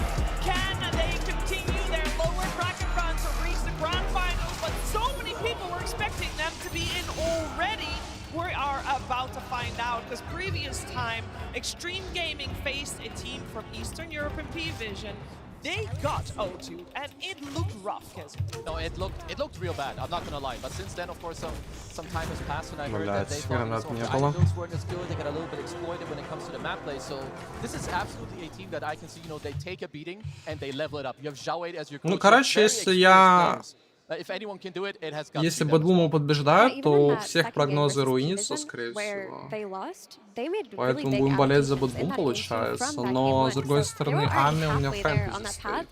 Dealing with this meta of map play, of split push, of these Helm of Dominator creeps, and I think Xiaoi's picked some stuff up from yesterday to today. I mean, we already saw the CK come out today. We already saw the mid sniper. It depends on how Xiaoi wants to approach this draft. Блядь, какая скрипка пиздатая, вопросов нет. Базару Зира, блядь, это скрипка стоит своих денег. Like realistically, is BB as quick as a team as let's say P-Vision, right? I don't think they are. So I think the game should last a lot longer. We should see the real depth of both teams kind of shine. Yeah, looking forward to seeing that. And if we're talking about the depths of both teams, one thing that is not really deep for both teams is the Mars. It's quite on the surface, actually, Tito. Yeah, of course. Coming into this TI, we do have some incredible specialists on the Mars. I did look at these stats this morning, so I don't actually know if they include the XSS game he played, but that alone, we do have one of the best Mars players in the world, right, XSS. And I love the fact that throughout TI, both of Amar and XSS have played different styles of the hero as well. Like some are playing for more, BKB, refresher, utility, going to the front line. Some are playing for other types of utility with Lotus. Like it's really different types of Mars, but it is a privilege that we do have two of the best Mars players still in the tournament, and I honestly hope to see Mars here with XSS, because again, that game earlier, I don't think I got the clip for it, but it was just iconic. So good in these arenas. I mean, this guy's Mars has been like famous for years, like ever since he started playing. His itemization, like you're talking about, he has like really clutch Lotus Orb, Lincoln's his spell usage. They're just very, very stable. Like this is an incredibly stable team, so I feel like they've got a pretty good shot in this series. And Extreme Gaming are very team fight heavy as well. Unlike other teams in this tournament, they haven't really been winning by, split pushing and Helm of the Dominator. They've been winning by making it to late game, winning off of Ame's VAC, getting these clutch team fights. But what you just described there with team fight teams need time to get online, right? It's why pace hurts them a lot. So I think if BB wants to be competitive, много времени выиграл. Find the scaling required and find new ways to play out the early game. Of course, we can entertain Nero playing the likes of Lycan, but he's probably not going to get his hands on this hero. Yeah, I'm sure both teams have had a lot of fights. You can easily read that too in the records that we have, I believe. Yeah, like we've talked about GPK before, and I mean, if you're a mid player, this is the guy you're looking at. Because this guy, he's on this, like, his KDA is kind of out of this world. Like, you look at the other guys, Yuma, Rift, not here anymore, but his KDA is out of this world too. But GPK, I think he's really the one that has held his team together in, like, the toughest games. Sometimes, and a lot of the times... Ебать, когда 8-88 у Юмы, пиздец. He has been the standout player. So if BB team fans out there want to see them do well, they've got to put their eyes on GPK and hope that he can perform like he did in the other games. And the fact that we see, obviously GPK is there, but XSS as well. Two different roles. Does that teach us anything about the playstyle both of these teams have, and maybe which player they give a little bit more priority in terms of how they play and maybe which heroes they get in the draft? it kind of shows that one team plays through their mid lane, right, and the other team plays through their off lane. When you have an off laner who's picking up Beastmasters, Lycans, Undyings, Mars, right, from XG, you're naturally going to want to play around early timings of do they have Arena or Tombstones or Lycan Shapeshift. It's also like one of the things that you have for XXS, for me specifically. Maybe I'm biased because I'm an offlaner, but I think this guy has played so well. Когда там фэнтези Like the reason he has обновится? such a good KDA, I think this guy barely dies. Both him and XM to me have been incredible like standout players for Extreme Gaming. Yeah, and on the topic of XM, Мне главное, he's чтобы no топ joke 100 either. We вот talk about нижний GPK, порог but XM has был been поменьше. crushing a lot of his lanes this tournament, Потому что чем and ниже he's a very меньше particular нижний player порог, because тем выше he шанс started off playing mid by just playing попасть ghost в heroes. You know, he was playing the 99,9%. Vipers and the Razors and the Necros, and now he's just developed their regular mid hero Блядь, pool. Урсик But he's какой-то still got бегун, those нахуй. crushing the lane mechanics that Бежит и GPK is бежит, famous for. блядь. So I am curious to see what kind of matchups we'll be seeing mid because XM cannot be underestimated. Yeah, like I remember, because you're right, it was around like, was it like KL with Azure Ray, he gets this like last pick Viper. He's like the anti-mid player. He's like, he doesn't care if he has top network, he's gonna make sure you don't have top network. And like then his team can use it, you have Ame, you're gonna carry me, don't worry brother, we're the A team. He's got a couple of standout heroes as well. We saw he was 3-0 on his Lesh, 3-0 on his SF. Like, these are heroes that kind of carry from the mid lane, do a lot of damage for your team. And if you're talking about XXS playing heroes like Mars, these teamfight anchors, your mid player, being a Leshrac, capitalizes off of that incredibly well. And I saw a couple of heroes also overlap with GPK, obviously most notably the Puck. T, does that mean that we're going to have the Puck be very contested in this upcoming game? Yeah, I'd like to think so. Or maybe BB allow the Puck to go to the other side and suddenly get a Shaker or a Void Spirit or a DK coming out from BB. I think what they're showing from BB is the fact that they are able to pick anti-Puck heroes. They're not truly afraid of it. And yeah, mid lane will be so critical for this series. That DK in particular, it looked solid yesterday. They looked very comfortable running that DK plus Hoodwink, taking a page out of Falcon's book in that sense, and running a kill combo that makes your mid game a lot easier. I think if they recreate that today, that should work incredibly well against XG because you're going to be dealing with a lot less ghost push than if they were to run it against Vision or Falcons. Especially also if we looked at the graphic, they had picked Hoodwink, what, 12 times? It's one of the first times I've seen like a double-digit pick order Блядь, не amount успел. from this tournament alone. So yeah, it would work really well. You got the DK on GPK, so absolutely, why not? Yeah, we also have these two teams that they are very familiar with each other already, so that might be something to come into play as well, unless you guys are thinking that maybe in the last month or so, or maybe the last week or so, too much has changed. But overall, in terms of games, it is, well, in terms of series, it's somewhat even. In terms of games, not so much. It is BB team that normally, when they do win, they win 2-0, so the amount of games is 4 in favor of Extreme Gaming, 8 in favor of BB team, and that's quite a difference. But this was the previous version of BB team, the one that stomped their lanes. There haven't been that kind of BB 2 months ago. Yeah. Yes. I mean, for some reason, laning stage is not working out for this team, but that is why they were such a bane to Extreme Gaming. Extreme Gaming in the past were a team that really needed to come out of lanes even or at least doing fine because they played for that late game. But it's also Да, Дюрса так и XG, you're a будет team that бегать. didn't show up in the entire year, right? Like coming into TI, it's like, okay, here we go again. Arme, you might get out of group stage if you're lucky. No one really predicted them to dominate the group stage. So I think that the TI magic is in the air for clearly both teams. It seems. Yeah, the pressure is on. Да All of ладно, these блядь. teams, of course, would love to reach Надо было чуть top раньше. 4. Sorry, top 3, because they have already reached top 4. The only player on the side of BB team that has done so before is Pure last year with Tundra. The rest on the side of BB team has never gotten this far to begin with, let alone be third. You would think then, Kezu, that the pressure, do you think they'll do good with it? I think so, for sure. I mean, even then, like, you've overcome where you failed before. I feel like this helps you a lot, and every single minute, every single game you play on the main stage, it just makes it so much more smooth and like more casual the next time it does happen. And for me, Extreme Gaming, I mean, their most recent addition with X Nova, like, this guy is incredibly good. We know him from Prime LGD, he did play with Army back then, and this guy's strength, маны нет. foresighted, like kind of being an oracle in the game of what is the next move, he is so damn good at this. Quite an overlap here, by the way, between Ame and Pure in their Да, carry но в этой pools. катке началось с того, что Enigma мне РФБ заруинил, я дал мне The fact that РФБ, we've seen блядь. Ame go for the CK to try and counter the troll. We got a Bristleback where maybe it didn't really work out. We went for the Battle Fury to deal with a Broodmother. Like there's interesting ideas coming out from both teams and how to kind of break down the meta of TI. And that is again the treat that we have. We have 4 teams, very different identities. And you know, Ame has shown he is ready to go back into some very old tech in the hope to try and convert into a win. Yeah, I do have to get this out of the way, by the way. There's obviously Extreme Gaming played first series of the day. That was 11 hours ago when they started their game about it. What's up to you? I don't think it matters. Okay, good. Because behind BB is the entire crowd that supports XG. So they're going to be screaming at the back to BB the entire time, potentially carrying over and waking up XG if required.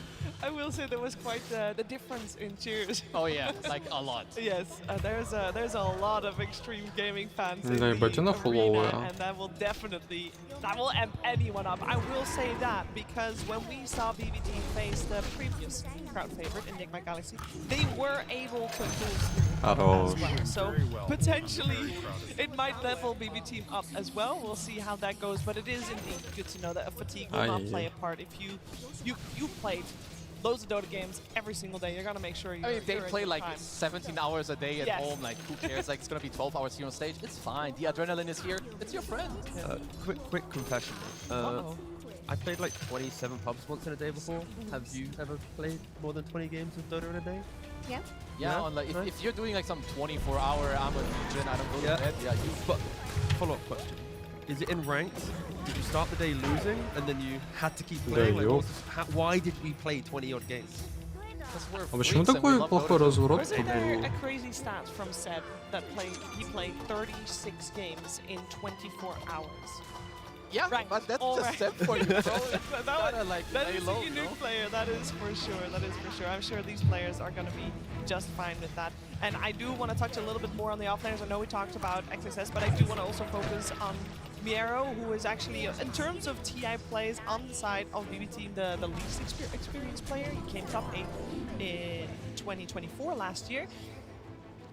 I feel like he has stepped it up, Kezu. No, absolutely. I think this guy is also like maybe even like the best form that he's ever been in, because he had a phase where he tapered off a little bit, but now he's coming back. And I would say they're both in a similar boat where they don't get the most resources from their team, but they still make it happen in like nearly every single time they do play. And we see here too, they have a lot of unique heroes to their name, Miro.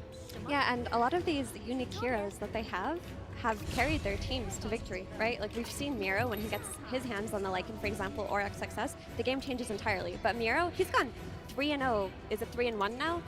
Or 4-1? I think he won another game on this Bristleback, but he carries when he gets his hero. You look at XXS, he'll play that offlane Undying sometimes. He'll be like that big bad that his team rallies around really early on, then transitioning into utility where he can unsave Ame. They are very individual in this sense, but you are very right. They take a lot less resources than the rest of their team. I honestly hope to see Bristle, Lycan, or Center for him. These are the type of games where Lycan through map pressure, Center through scaling, and then the Bristle, of course, like you just mentioned, it's just chaotic energy. And any of these heroes will give BB a very good shot in this series. What kind of priority do we feel like they'll take in their draft in terms of roles? Are they going to try to get those offlaners first? Is there one player in particular, one role in particular? It will start with Hoodwink. Okay. If that's banned, then maybe it'll go towards offlaners. But from how they've been drafting at the moment, it's along the lines of Hoodwink or Shaker / offlaner. Да какого хуя? Как он... Блядь.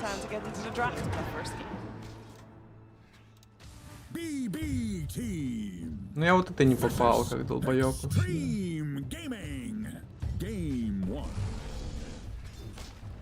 We've got Extreme Gaming on the Radiant side, BB Team on the Dire side. First pick to Extreme, and Me's overall last pick going the way of BB Team.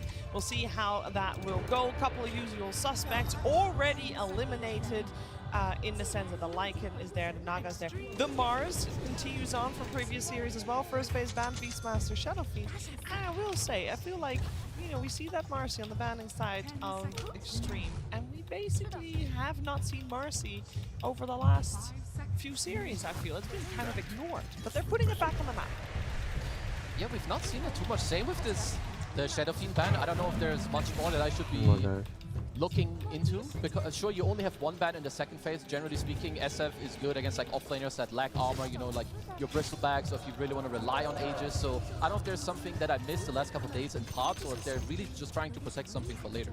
Yeah, it feels like one of those type of bans where, like you mentioned, it's starting to set the foundation of if there's a Shadow Fiend and they're flexing it, and maybe it's a carry and they dominate the safe lane, like, they also want to secure the rest of their draft. Yeah, I think that what they wanted to do was make sure that XM doesn't get that mid hero that will counterpick those typical melee styles. You know, like the Earthshaker that just came out for Extreme Gaming. With XM, you can't take any risks. He's 3-0 on that hero right now. If you give him a lane for it, he will always pick it. Yeah, and we've got to see too, because we have seen the swap response. So Extreme Gaming, of course, they do take that out because it is one of the better responses. So I also kind of want to see where BB Team do take it. They're not the most notorious Monkey King team, so maybe they'll just be like, sure, you farm, I'll pick something where I farm, so maybe they don't care as much about like the counter pick within the lane. Yeah, I just want to make sure for XG that they continue down this line of make sure Shaker isn't just fully rotatable, right? And I don't think BB will do it as well as other teams that we saw, at least in that previous series. But like you mentioned, seeing the quad band, it's already, Shaker will be mid, you know what's going to be happening. It'll be Kaya, wave push, blink, rotations. And they did flex Shaker to offlane earlier today. There is a chance that if they see something even better for the mid lane, they might just throw that Earthshaker, give it to XXS. Yeah, I'm not gonna lie. XXS, when it comes to like spell casting, backliners, and like you enable your Блядь, да team почему мне to, like, постоянно play the маны не fight that they want, хватает? he excels on Ёбаный all of these heroes. Каждый раз. This is an unusual opening from BB Team, I want to say. То сколько бы импактора не сделали бы? This early. Based on the flex to Shaker to offlane, I don't mind the TA because it can, because your second pick, you'll have last pick in the draft, you can now follow the Shaker the entire time, and be it mid or carry TA, you're going to be able to bully the Shaker, right? We don't see mid TA that much, but it is a GPK specialty, and if you can get it through, you will do it.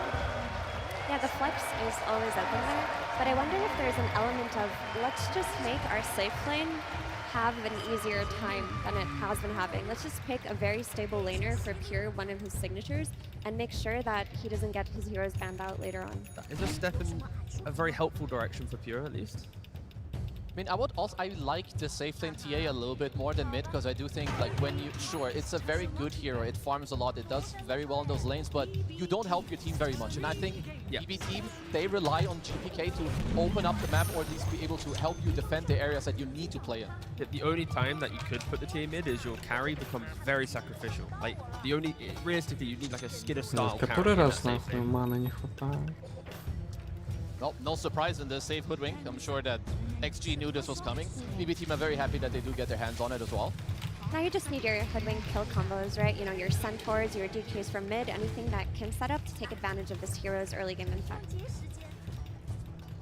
So for XG, we're most likely just looking at their double support, something that they've played a lot. So they'll go with the Bane. I wanted to mention that they play a lot of ET, which would have been available in this moment.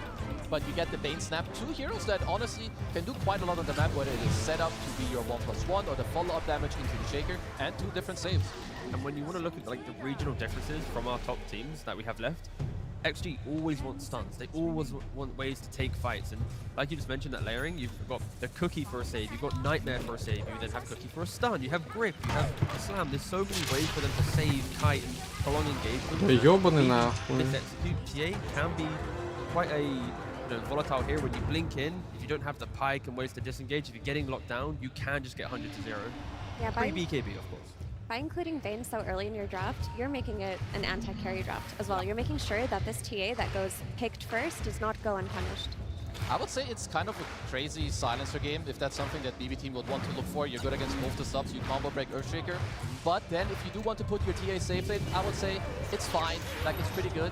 With the Storm too, I feel like the layering would go well, but otherwise if they want to go for comfort, I think the Katomi Disruptor and Naga, they both look so damn good, and there's nothing wrong with those on this stage either. I loved watching Katomi play the Disruptor. Yeah. I feel like there's this kind of aura around him that if the game's difficult, he just tells his team, guys, no matter what, once I get to blink Aghanim, I will find that status. Да ладно! To have that turnaround potential. Это невозможно. Как он? Как он невидимого бил? No, not really. Like, it's two good lanes against Shaker no matter what. Storm mid v Shaker and TA safe lane like we already mentioned. I just want to say this is the first Storm Spirit game for GPK this tournament. It's one of his signature heroes. It's one of his most famous heroes over the years, but we haven't seen it yet this tournament. They took a page out of P-Vision's book a little bit from that first game that they had versus Falcons, where they put the Storm mid, they get the Oracle to secure the runes, and they just play around him. It's very clear here that BB team are wanting to play through GPK this game. Which is honestly very interesting. I do like the Oracle pick here. Uh-oh, we've got a, well, you've got AM against at least Oracle and Storm. Don't deal with this hero very well. I would say Hoodwink is like so-so. Yeah, TA can tempo, but, you know, giving Ame your 18th pick in a game where you're setting him up pretty well, yep. I'd be pretty happy if I'm XG. What are the big offlaners, though, to deal with the anti-mage, right? There's Night Stalker, there's Slardar, there's Axe, right? Blink Blade Mail, Happy Days. Night Stalker's already out. Yeah, yep.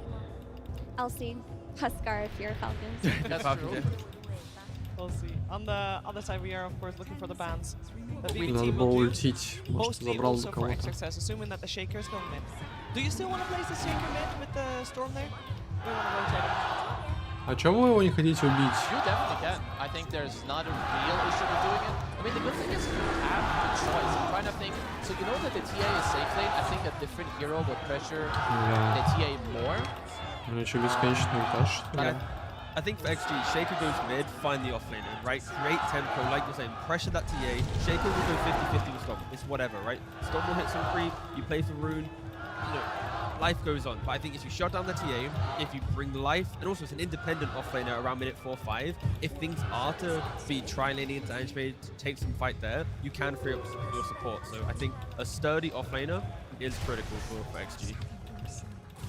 I'm kind of trying to think of what that would be, because a lot of the heroes that I could think about that kind of like own TA quite hard in lane, or heroes I would like, they don't like Oracle too much. Like some, you know, Darkseer would be kind of cool, you get a lot of auras, it's cool stuff for you, but Oracle makes that a lot harder. They do so long to ban out the Lich, right? I wonder if they could do something like take away one of the anti-mage counters by picking it themselves, because they get the pick out of the ban phase, right? Like a Slardar? Yeah, so instead of banning Slardar, you take Slardar. That could be something. If they feel like that there's 3 heroes in total that really ruin you, and if you take those out, you secure his game, that's an option. Блять. Go for a hero suggestion, but Не дают нахуй. Тяжело, когда ты не тренируешь белку. Brewmaster XG. Chill off lane, you can be relatively independent, you just send in the clones, you kind of delay the game, you're anti-early game skirmish, you buy time. We don't see it too much, but with the Shaker, the Brew, so much team fight control, Arme will be the shining star of the draft eventually. It is. It's pretty. It's like an OG counter into Oracle, because you find the backline, you can lift up the hero, you have like the overall rotation, and like you can collapse on the TA, which is kind of nice. I would not be opposed to that. Maybe it doesn't give you like the super cool lockdown into Storm, but maybe they don't really care, because you've got the AM to cover that anyway later on in the game. What if it's just an offlane taker and they just want to pick Ну это some пиздец. Sniper or something ridiculous? Sure, he's playing against Storm, but Sniper does beat up Storm in lane, you know, even though he gets jumped later. Or Death Prophet. Oh, yeah, this guy is nasty. Yeah, I love this man. That is a great pick. It gives so much forward-thinking attitude, right? Like, if it is DP to be versus Storm Spirit, Storm can never rotate. You hit Exorcism, you're going for that tower. Hoodwink and Oracle, when they rotate towards that mid lane as well, it's not going to feel that good into the Exorcism. The silence is going to be incredibly valued too. Yeah. Just being able to run into this Oracle, silence him, make it so that Storm is threatened early on, and just the ability to kick Templar Assassin out of that safe lane early on is going to do so much, because you take away this tower from the TA, suddenly Antimage is there with his helm, taking all of the farm in that area. TA is not ready to rotate to the other side of the map yet. Yeah, I really, really love this pick. It just goes to show, like, there's a specific few players that will take completely different heroes. There's so few mid players who even look or think about the depth of the так мало урона? CBB team. Just a classic old chill Sand King. You know, you get your offlaner, you get your blink stun. I will say, like, after XG banned out those 2 heroes, they should be quite happy to see a Sand King. I don't mind the Sand King, the fact that Mira can go very quickly for Blink Dagger, and when Exon's going towards hands with Exorcism, if you do get that blow up, if you do get that 100 to 0, it kind of buys time for you to then smoke up, go find an anti-mage, get a kill. But it is, if you miss that spell, if you don't hit that 100 to 0, you're going to feel really bad into an anti-mage. It's like anti-mage for Sand King, also a pretty good lane for the anti-mage. Yeah, your lane is miserable against Sand King here. Like, you're putting him into a losing lane. You're basically saying that, okay, our supports are going to play with Storm Spirit. We know where the runes are spawning. Let's just throw a Sand King into the triangle and hope he catches up. That's kind of a tall ask to do this time around because that triangle is going to be needed by the TA and not the Sand King if she gets her tower taken from her by the Dota. You guys are kind of painting a pretty Стоп, чё? for BBT, not gonna lie. Zhao Wei have drafted a beautiful draft. It looks great. It looks Ебать. amazing, and I'm not gonna try and hide the fact that I just love looking at their draft. But the thing with BB is like even if their draft is weird, Блядь, their а laning как is weird, я в they always него-то find these попал? moments. So on paper, I don't see it happening. But fast forward 35 minutes, I'm like, of course they do that, right? So yeah, I'm just gonna wait and see. But draft-wise, I think yeah, there's so many layers to XG's lineup. I mean, the advantage in my mind that BB team should have is potentially some of the lanes, like if GPK lanes goes well, first Aegis should be theirs with the TA, but I'm on board. I think that XG found a really good way to slow down what BB team wants, so I feel like the director kind of cooked this game. I think GPK has a lot on his shoulders. He's got to really pop off with his signature Storm Spirit because this draft was crafted around enabling the Storm Spirit. So if he can get off to a good start, crush these lanes, get these pickoffs, early timings before anti-mage is too strong, that would be their way in. But what's the solution if he can't leave his lane because the moment he does, the Death Prophet pushes his tower? Do you just give up the tower and hope you get a better trade? You can try to have someone else like pull the wave to delay it, or when XM makes this move into mid tower, just bring some heroes over. Like be ready to make this move. T already mentioned Miro on the Sand King. Maybe he can be freed up. He can just TP mid if you overstep. You gotta do some things. Be creative. Yesterday against the Huskar, they didn't show me that. Just shut down the Death Prophet, and then maybe there's a game play for BB. We're gonna find out what's gonna happen in the first game of this elimination best of 3. Before we see the game though, we're gonna head over to the stage where Tsunami is with Coach Bull. Thank you very much. Yes, I am joined by Bulk of the BB team. Again, it's good to see you, dude. What you been up to for the last 4.5 hours? Привет, Булк. Чем вы занимались последние, так 4 часа? Поели, отдохнули, посмотрели игры. So we ate some, we chilled some, we watched some Dota. That's it. What a coincidence. That's the same thing I've been doing as well, except now you've got another stressful game ahead of you. This is the first time you picked GPK Storm all tournament long, and then immediately they respond with an anti-mage. Were you expecting that in second phase, or maybe taken a little bit by surprise? Вы впервые взяли Шторма. Удивлены ли вы их ответу в виде антимага, или вы ожидали его? Да, мы не ожидали антимага. Yes, we did not expect the anti-mage. Now tell me, is he being serious? I feel like I'm sensing a bit of sarcasm here. There is some sass in there.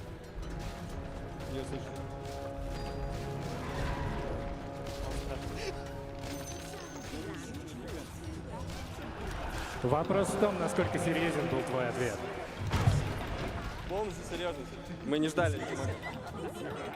Well, I gotta trust you then. And if you two were taken by surprise, let's see if your players were not. Bulk, let's see how you do in the second elimination series. At least pass it over to our casters for game number 1.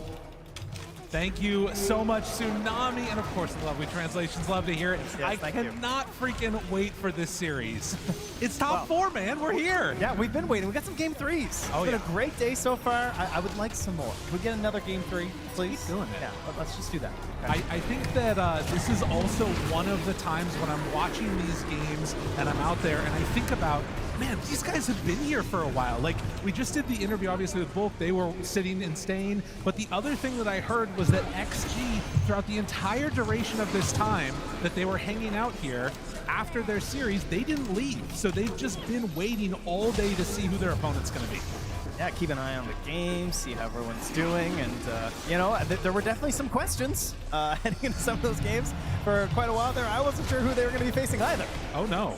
I was like for sure that it was going to be Heroic facing off against them, but in the end it is BB team that end up taking it, and we're going to be facing off here in this one. And it's also a really interesting moment because you take a look at this matchup, BB team, P-Vision, you know, you're up there also with Falcons. These squads have been in the top 4 9 times throughout this entire year.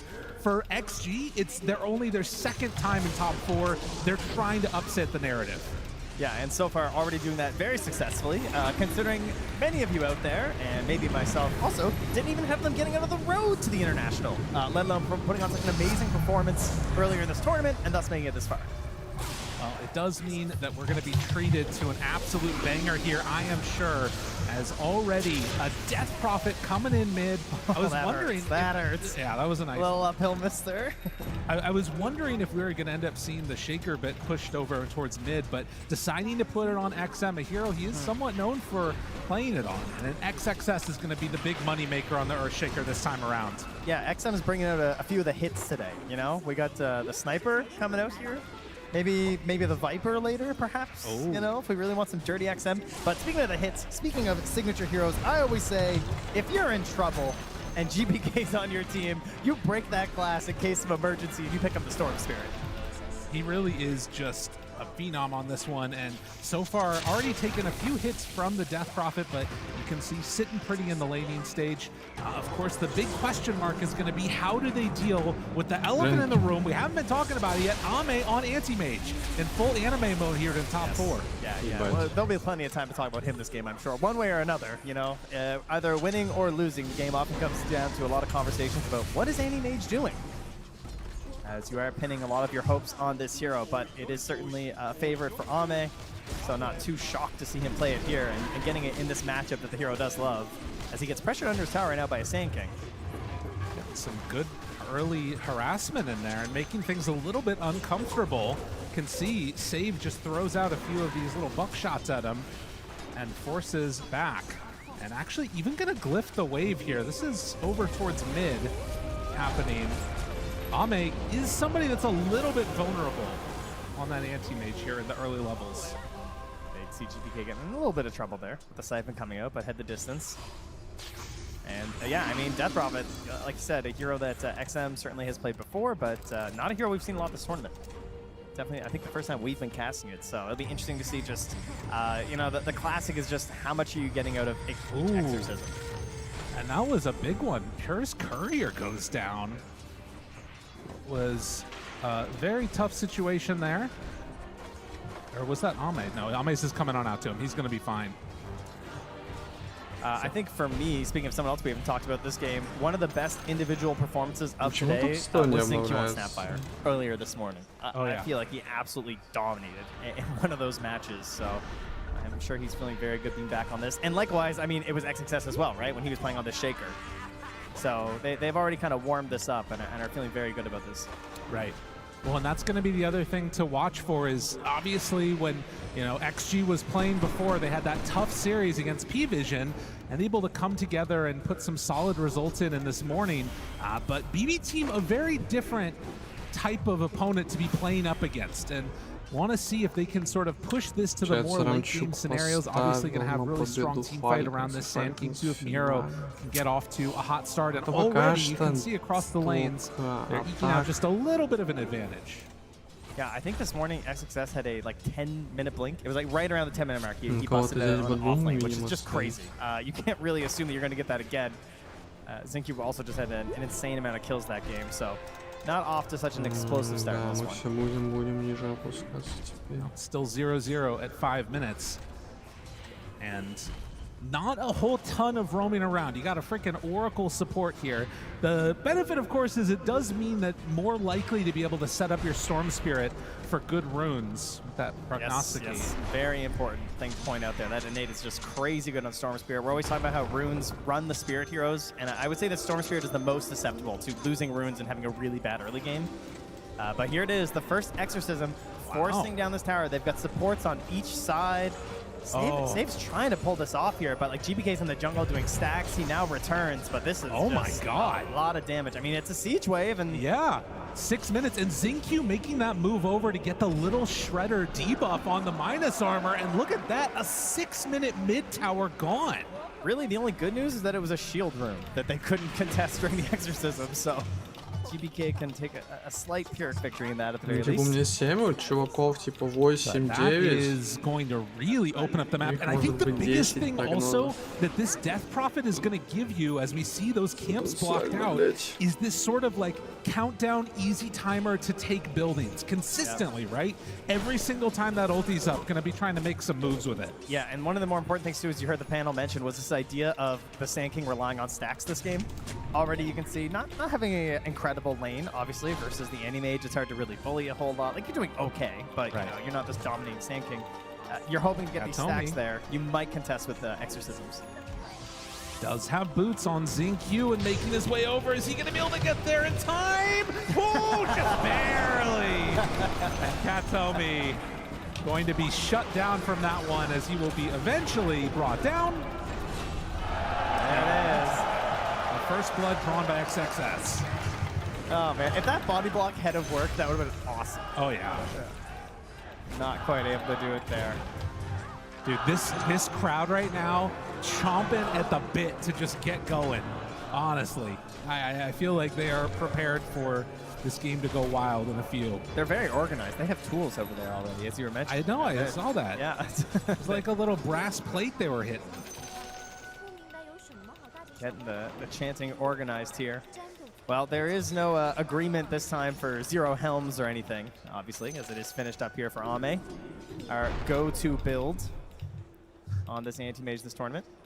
As has happened time and again, and XM does not get the benefit of knowing where the rune is, so Storm bottles up the haste, and XM realizing it's going to be gone, but does have ulti ready.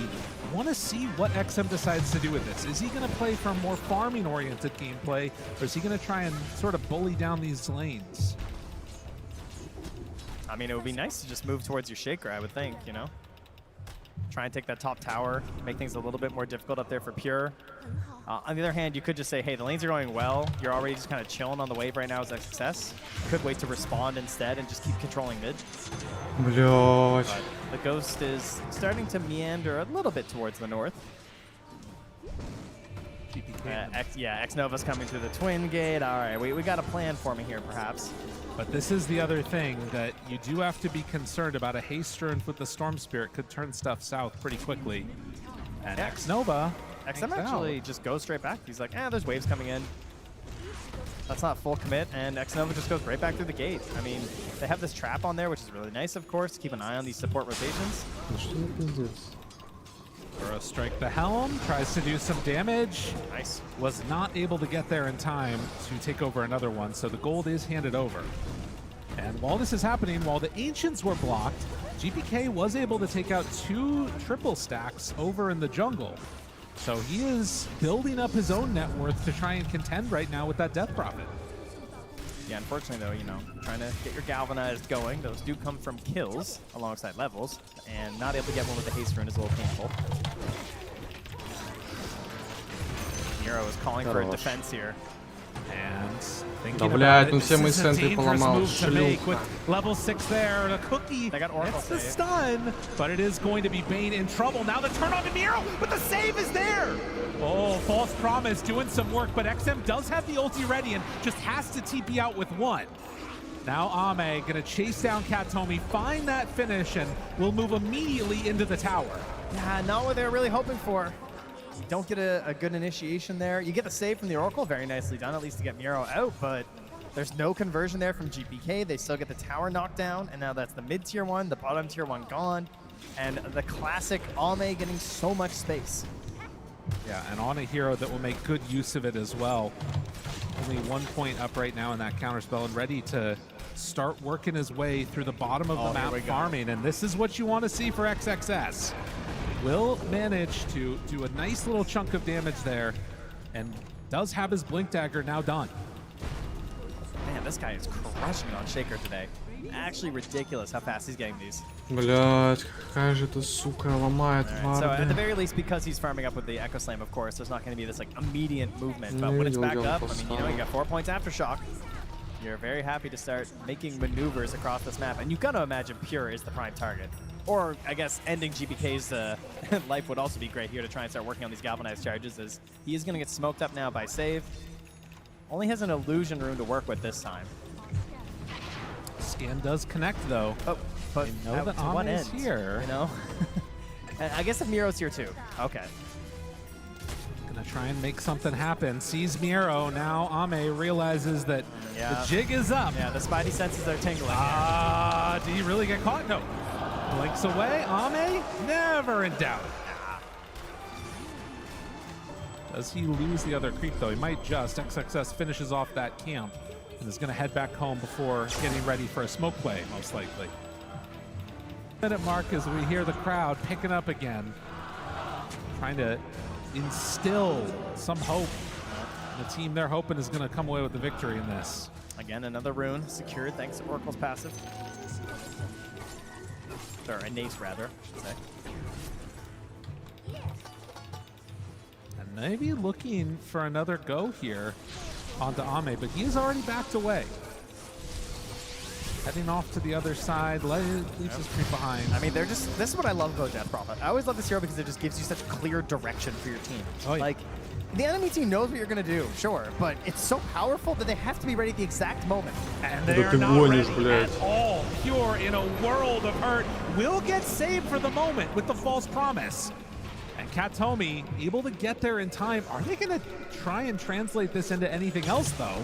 XM has Exorcism going. Having already used kisses and the jump from XXS feels a little shaky. I mean, there is still Echo. You know? That's true. They have to really fully commit for this. And, okay, they are. Miro's coming through. He has his Blink Dagger. This could be a mistake from XG if they try and force this. Oh, they saw for a second there, actually, onto Miro. And so the one left behind is going to be X-Nova. Save picking up that kill. But everybody forced to the side of the map. And look who's down bottom. Yet again, Ame farming away on the anti-mage. Happy as a clam. I think that was a good call from XG. Just cut your losses. Just get it there in that moment. You try and force that just because you popped Exorcism, and that's one of the easy mistakes you can make when you're running a Death Prophet lineup. Just accept that they were ready, right? They had the TP in there. They got the Oracle save. It was a nice play. Give them their opportunity there and just go back to farming elsewhere until the next Exorcism is up. Also have another smoke available here for X-Nova, so we could see him getting active XSS. And he's got about 1,000 gold go for the shard too. And the next big power spike there on that shaker, and also a massive farming item is Pierre's just able to start whittling down this tower as Kataomi will stack some Ancients for him and just defend. I mean, this tells you everything. Ame right now is under a ward, just farming, and there is no interest from anybody of BB team to go on in and try and contest this. Yeah, they're going to try and play their own game, right? They're going to hit their own very specific timing with these TA items into the Roche Pit, into the Tormentor. Oh, Ame! All right. That was pretty sweet. That was good. I like that. Oh, and as well. Аме добил вышку, это хорошо. Pick up a kill there. Save gonna grab that one.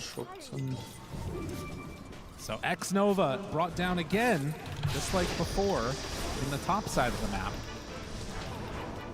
And XG not wanting to try and really put the pressure onto that top tier 1 tower. Content just Да ладно, а как он... You're working your way towards that Aghanim Scepter on the Death Prophet while still searching for a battle fury on AM. этой хуйни, да? They're scanning. They know he's around here. Of course, it could also just be the creep hero. Или нет? Blinks back. He's away. Oh, save not connecting there. And of course, immediately unsummoning it. Главное, чтобы Аме мало умирала, много вышек, много This is the other крипов. thing, is that like, even any of these little plays that you make for BB, it's very possible that you just like use up your mana pool if you pressure too far on Storm and then just explode on a mana void. This ward here. Yeah, this could make a big difference. That sentry is going to catch if they check that high ground there. They do see that one. Do they see the high ground, though? It doesn't look like they're going to drop down any vision. I imagine a courier is probably coming.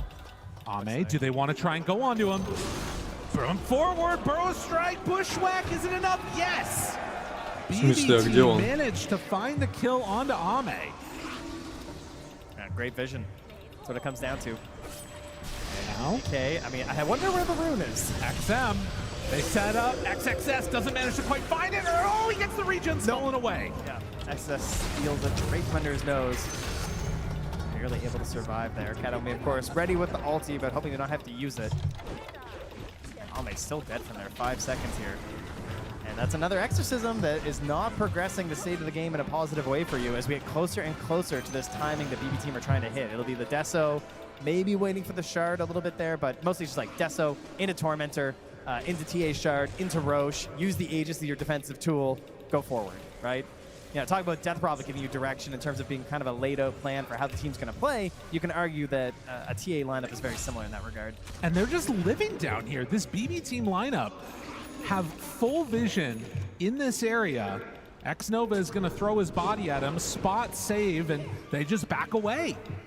I mean, this is really, really good positioning and just being a bully on the map, making things uncomfortable. Yeah, this ward's been really bad for them. They're going to find it now, though. And yeah, Exo was like, dude, they got a ward here for sure. So he throws his courier up. Do not know if they'll find that other one that they placed down bottom, and I believe Save can go for the immediate D ward if they feel so inclined. Yeah, a bit of a sneaky one there. Battle Fury done for Ame. After the Helm is going to back out and try and farm in the safer places on this map. Как не попал? BB team in the meantime, smoke up in mid. Man, they really feel like they have tempo in this one. Like I just don't think I don't think XG have much more to give, right? The X system starts to fall off a little bit here. Ame's a little bit behind. They haven't been finding these smokes. XS are getting out aggressively on the map, so they're still very good at counter initiation for sure. But I think it's going to be BB team pushing here. Xnova breaks the smoke.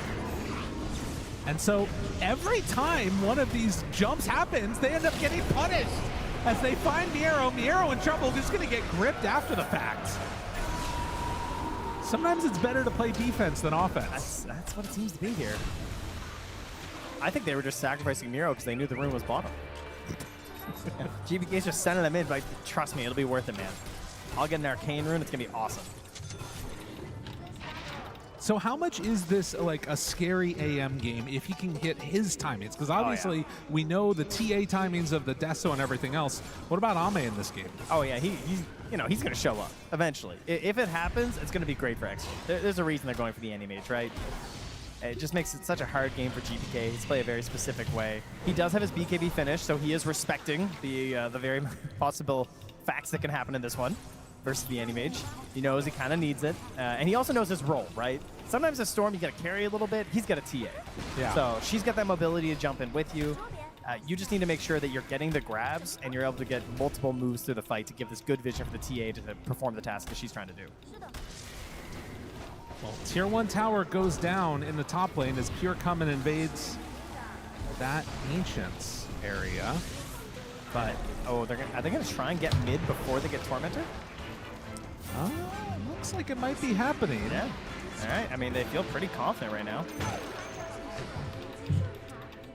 And on the side of XG, being somewhat willing to step on over and contest this for a moment.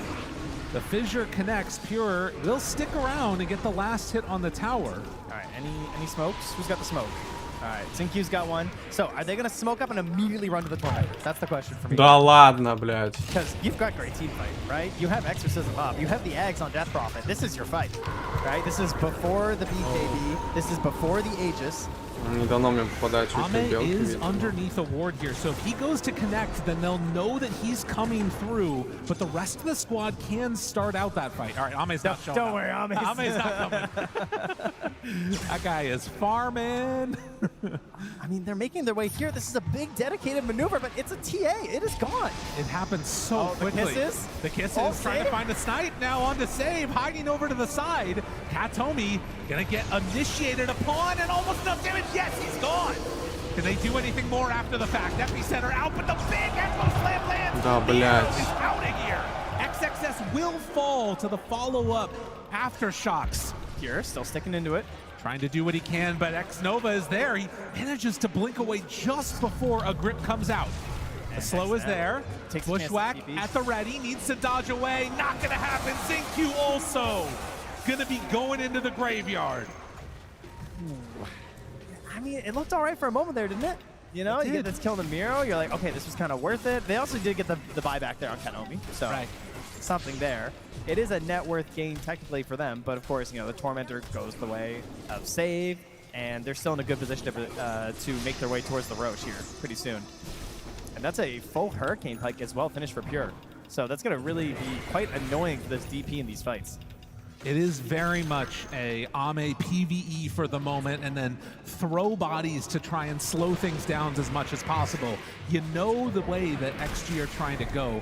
The question is, are BB team building up enough of a lead right now to sort of mitigate things for when the Anti-Mage comes online? Yeah, it's kind of annoying when your carry is just farming creeps and theirs is farming more creeps and heroes, you know? Yes. It's a bit of a tough one. Not wrong there. Snova getting some good wards down around the map, but it is an Aghanim Scepter now completed for the Sand King. They have so much damage. Yeah, they hit hard. And they, like, you're not going to have an aura hero, right? Like, you've got, I mean, I guess technically sometimes DP, but not happening in this game. Oh, no. Just going from that Ags into the BKB. Now considering a Ghost and a Plate Mail. Ooh, Ame just barely getting out of that one. Miero's still on the hunt, but chasing an anti-mage is not really going to put together good results. No, and of course, they are largely magical damage outside of the TA, but we do have that break. So if Save gets the right shot, they can still explode Ame. Manta done. To try and match the tempo. Is underneath a trap right now, though.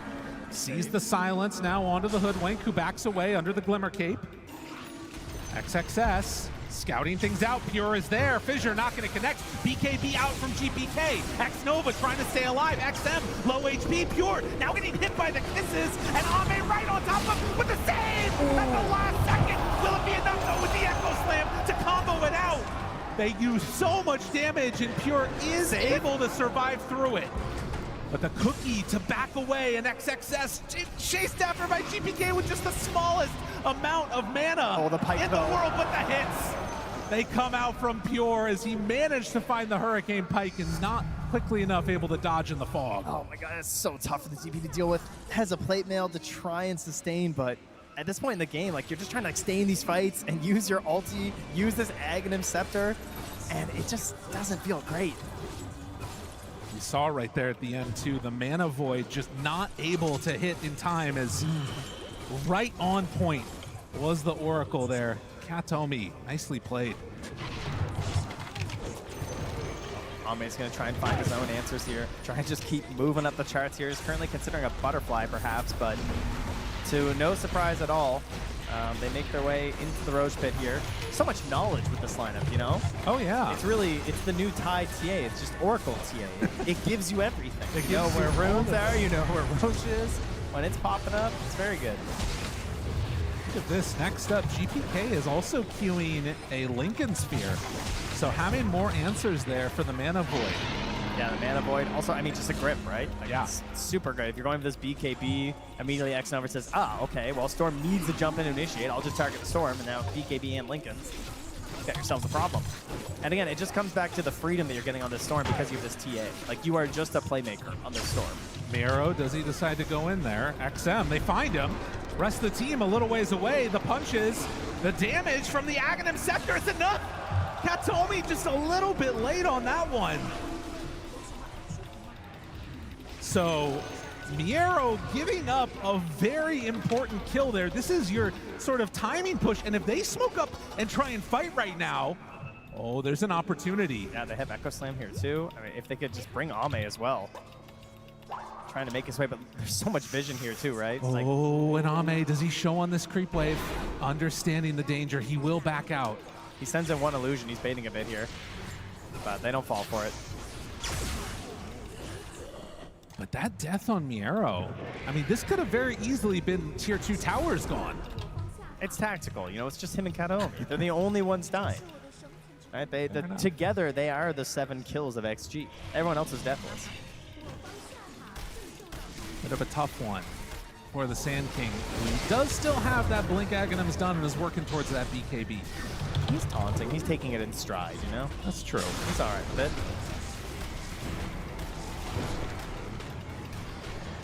So now, with still 3.5 minutes left on Aegis, you got to imagine that BB Team will still try and take advantage of this window to put the pressure on.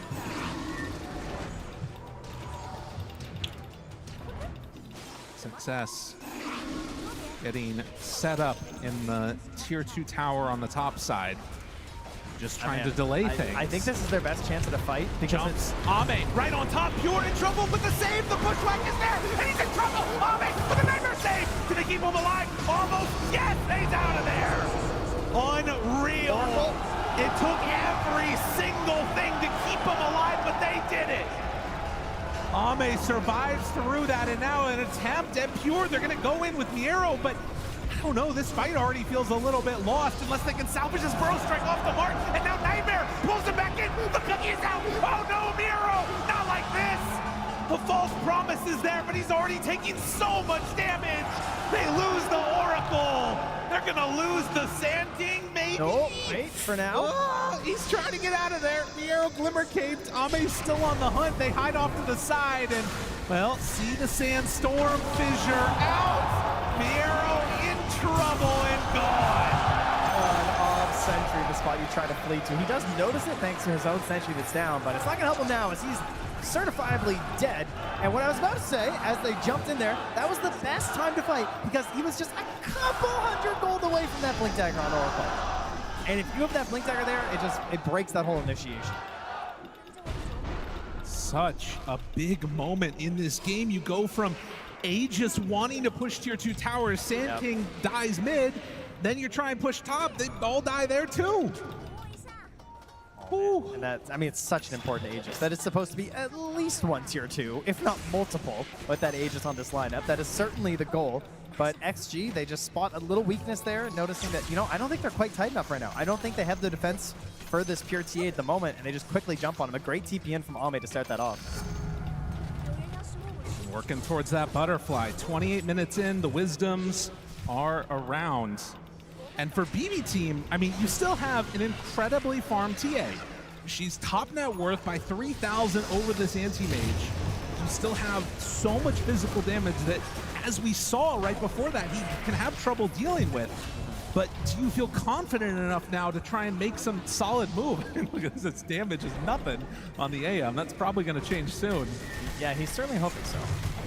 Ame is almost into the butterfly. It'll be a bit of a small window before the MKB appears, but if he's forced to go over this MKB first on Pure, that also means he's still not getting in towards a BKB, which, I mean, there is a lot of just random magic damage and control in these fights, so it's a pretty hazardous game to not have a BKB, but of course that's because he is an Oracle, so he's counting on Kataomi to make up for the fact that he does not want to buy this BKB.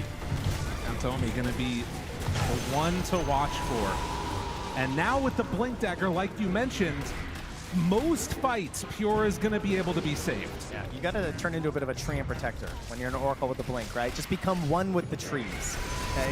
You got to know all your little nooks and crannies that hide the vision, where your opponents can't see you, and you're not going to get randomly fissured into Enchant Totem and chain stunned into a kill or something.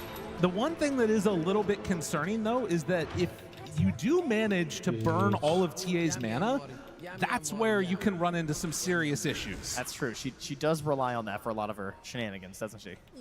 So if Kataomi is a little bit late to get in there in time, could be an issue for Pure, but we will see. As XG still feeling comfortable, not really risking much in this game. They're farming out waves, shoving them out when they need to, and trying to take it to the late game. Yeah, I was concerned about the lack of auras that could be coming out here, but as we get later and later, you know, XM gets over that hill, can get into the Shiva's Guard. Great item on this hero, very helpful against everything that you've seen on the side of PV Team. That'll be a very good helper, and then of course we start getting into this Refresher Shaker, which has just looked so nasty at the main event. It's been nuts. Well, and you can see now also XG at this 30-minute mark, they're going to head on up and try and find a Tormentor of their own. And at the moment, BB are not in the area to come and contest this.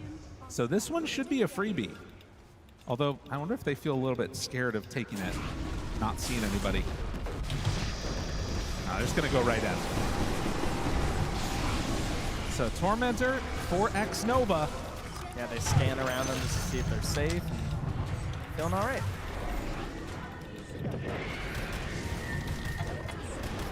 A very even game. You can see Save here. It's queuing up the site device, thinking, you know, that's a support player that's not feeling the game. They're not feeling their teammates in a game. When you're behind Scythe at this point, it's like, all right, I'll put it upon my shoulders, I suppose. Well, also on Hoodwink taking that greedy enchantment too, so less damage from the right clicks and hitting creeps, but does get the GPM bonus. Gem done on Death Prophet. Trying to take away this vision from the traps and everything else, but XM still a little ways away from finishing that Ghost Scepter. They're pinging him out, looking to find XM. Drop the trap, back away, bushwhack there, hits but the dodge! And XM gets the BKB off. That was nice. X-Nova, well positioned. I mean, he saw it coming. Yeah. Unfortunate they had to use the BKB charge there for that. That's true. I mean, perhaps that could open something up for the Roche. I mean, I guess they know, right? So they're going to know if it opens up for the Roche. We Да, don't. блядь. Again, that entire side of the map pretty well held by BB. Traps all over the place. They've got sentries down too. You can see invis heroes if they're passing by. Just a solid wall that's all over near that Roche pit. And it's actually only going to be a minute away, so they should get it on Radiant's side. Yeah, if they can just obviously take note of that, thanks to having CA. Again, the innate lets you know when Roche is going to spawn, so they want to just really control this bottom wave. Save's already on it. Keep the mid pushed out. They have Templar Assassin типа with the traps, which can be 99 very helpful for хотя this as бы, well. ёбаный нахуй. Even if you don't have a Helm of the Dominator creep, 7 there прогнозов, are other блядь, ways to push это- waves, it turns out. A few of them at the very least. Ame taking the more classic approach to the Helm of the Dominator, just as the wolf following him everywhere now. Is sort of near the Storm Spirit, while Katomi is going to back out after being spotted by Что the людей bait. может You know, быть. 10 years ago, carry players just bought a Helm and all the creep did was stack Ancients. Remember that? Oh, yeah. That's all it did. It just sat in the Ancients Вот этот stack the прогноз whole еще time. может быть 9-м, 10-м. They take the range creep. So now, as Roche is capable of respawning, XM was stepping over here and trying to make a little bit of a move, and they're going to smoke up as 4. Oh, clearly hacking here. They also know the Roche timer somehow. And the ping is for the TA. Do they want to jump? There are people right behind her. Kataomi must be just sweating buckets right now, man. Like, don't get caught. Don't get Not afford to get caught. The jump in. Cookie. GPK not wanting to get stunned by that one. They're throwing in the anti-main illusions to start to burn GPK's mana. That is so frustrating to play against, and now they manage to get away from the bushwhack, and GPK is completely out of mana for this fight. All right, that's not good. Oh, man. If they go in and try and do this right now, I mean, he does have bottle, so he can bottle back up for a little bit. It's not a lot, though. You know, it's not great. No. Roche is going to roar, let him know what's happening. It's an amplified damage rune. I mean, it's the rare time that GPK doesn't get the rune because it's Roche time, so they're trying to help Pure with this. Nero hunting, ready to jump. They see him there, but he doesn't decide to go. Could have made that move. They take out the ward, removing vision. Oh, this is so interesting because like, a split fight is quite bad for XG in some ways. Like when you have this enchant totem and the way that Deathmark wants to fight. Kisses going in. The Roche backs out, starts heading Да, this типа ему direction. Адаром The падал, Roche я is не low знал. enough now, and it's going to start heading up to the north. BB team are in a weird spot for this. I wonder, could he have just exorcismed right now and stay mid? Just Take follow, it? just follow walk Roche? the Roche. I mean, I'm ready to find out, Lyrical. I don't know. I'm wondering if they're going to try and come and get over here in time. X-Nova's trying to get a nice ward here. Good vision for this fight. That's a brilliant place to put this right now. Taking good advantage. Immediately pinged. Yes, they know. Kataomi's on it. Kataomi knows exactly what's going on. Wait, no, he does find it. No, he sees it. Yeah, they get it. He does show for a moment, but there's nobody nearby. X-Nova caught. There it is. Fissure, the cookie to the far side. He's in trouble dead. X-Nova does have buyback, uses it immediately. Success thinking about jumping to the low ground. Miero, no more BKB, has to burrow strike to get away. Now XM has used the exorcism. They're going to put pressure on BB team and say, come and fight us here. Roche starts to go down one way or another. This is going down. Our BB team going to be able to come and steal it away, though. The bushwhack out connects to the moment to jump in. It's there. It's on the ground. He gets it. Miero makes up for what happened earlier. Snatches that Aegis. XM stuck in the pit. They decide to jump on out. Does he have the save? Yes, he does. False promise. Ame caught. Pure trying to hit him. Jump in. GPK finds his man, but the cookie away again. And when all is said and done, all that happened was the buyback from X-Nova. The Aegis is gone. Okay, and we get ourselves a little bit of a Radiant bounty as they're the ones who get the kill, and we reset. All right, this is a sign. I feel like we're going late on this one. This is how it's happening. Here's some massive items, though, for 37 minutes. Oh, yeah. Like, look at Pure. He's just a beast. The timing here. I mean, again, this vision placed down. Really good vision control this fight coming up from BB Team. Oh, as back in the world of the living not so longer, Miero is gone. Can't tell me, able to make his escape. He's level 24 now on the anti-mage. Oh, he's dancing now. Watch out, everybody. Hamburg, it has been a long day, but I need to know, are y'all still up right now, ready for this game? Who here feels like XG's gonna come away with the victory? Oh, it's getting louder. They're realizing you said XG. They're like, oh, those guys. Oh, yeah. And can I hear from any BB fans who feels like they're gonna be able to come away with this series? I feel like XG had it maybe. I'm not sure. That was close. Tell you one thing, it's full in here. Oh yeah. Y'all are very impressive. That's what happens. Get here on the weekend. Stay, watch some Dota. Have yourselves a wonderful time. Well, I mean, I hope these players are having a wonderful time. I know if I get to play Dota all day, I have a pretty wonderful day. Generally, you know. Well, there's ups and downs. I was gonna say, based upon the games we play together, I'm not sure that's not true. But you see right now, this next couple of minutes, they're saving on to the greedy. I think that they're recognizing that they're going to need to be able to scale into the later stages. And that is a sort of a weird scenario to be in, I feel like, particularly for an Oracle, right? Because you basically need to like wait for things to go wrong and then save the day, and often you're still ended up in a bad spot. Save the day. That's right. He's trying some secret agent maneuvers down there. Almost runs into XXS and XNova. That ward is going to scout out GPK, but not looking to make any serious move that way. Ame goes straight for the BKB. Yeah, that's a nice 6 slots he's got here right now. Pretty well filled in here. Should be noted, though, that TA is still a real monster, and having gone for the meld hit bash, Talon at 25. With a Swift Blink to get into these fights, hoping to replace the Treads with BKB as well. I mean, that appears in critical mass as well soon. That's going to be one thing to watch for. Like, Ame can just explode. He's relatively tanky now with this Scotty, has 2,800 HP, but physical damage is still an issue. We got all this minus armor. TA. I mean, if there's anything I've learned about Ame this event, he loves Satanic. So I'm not surprised to see that coming out after.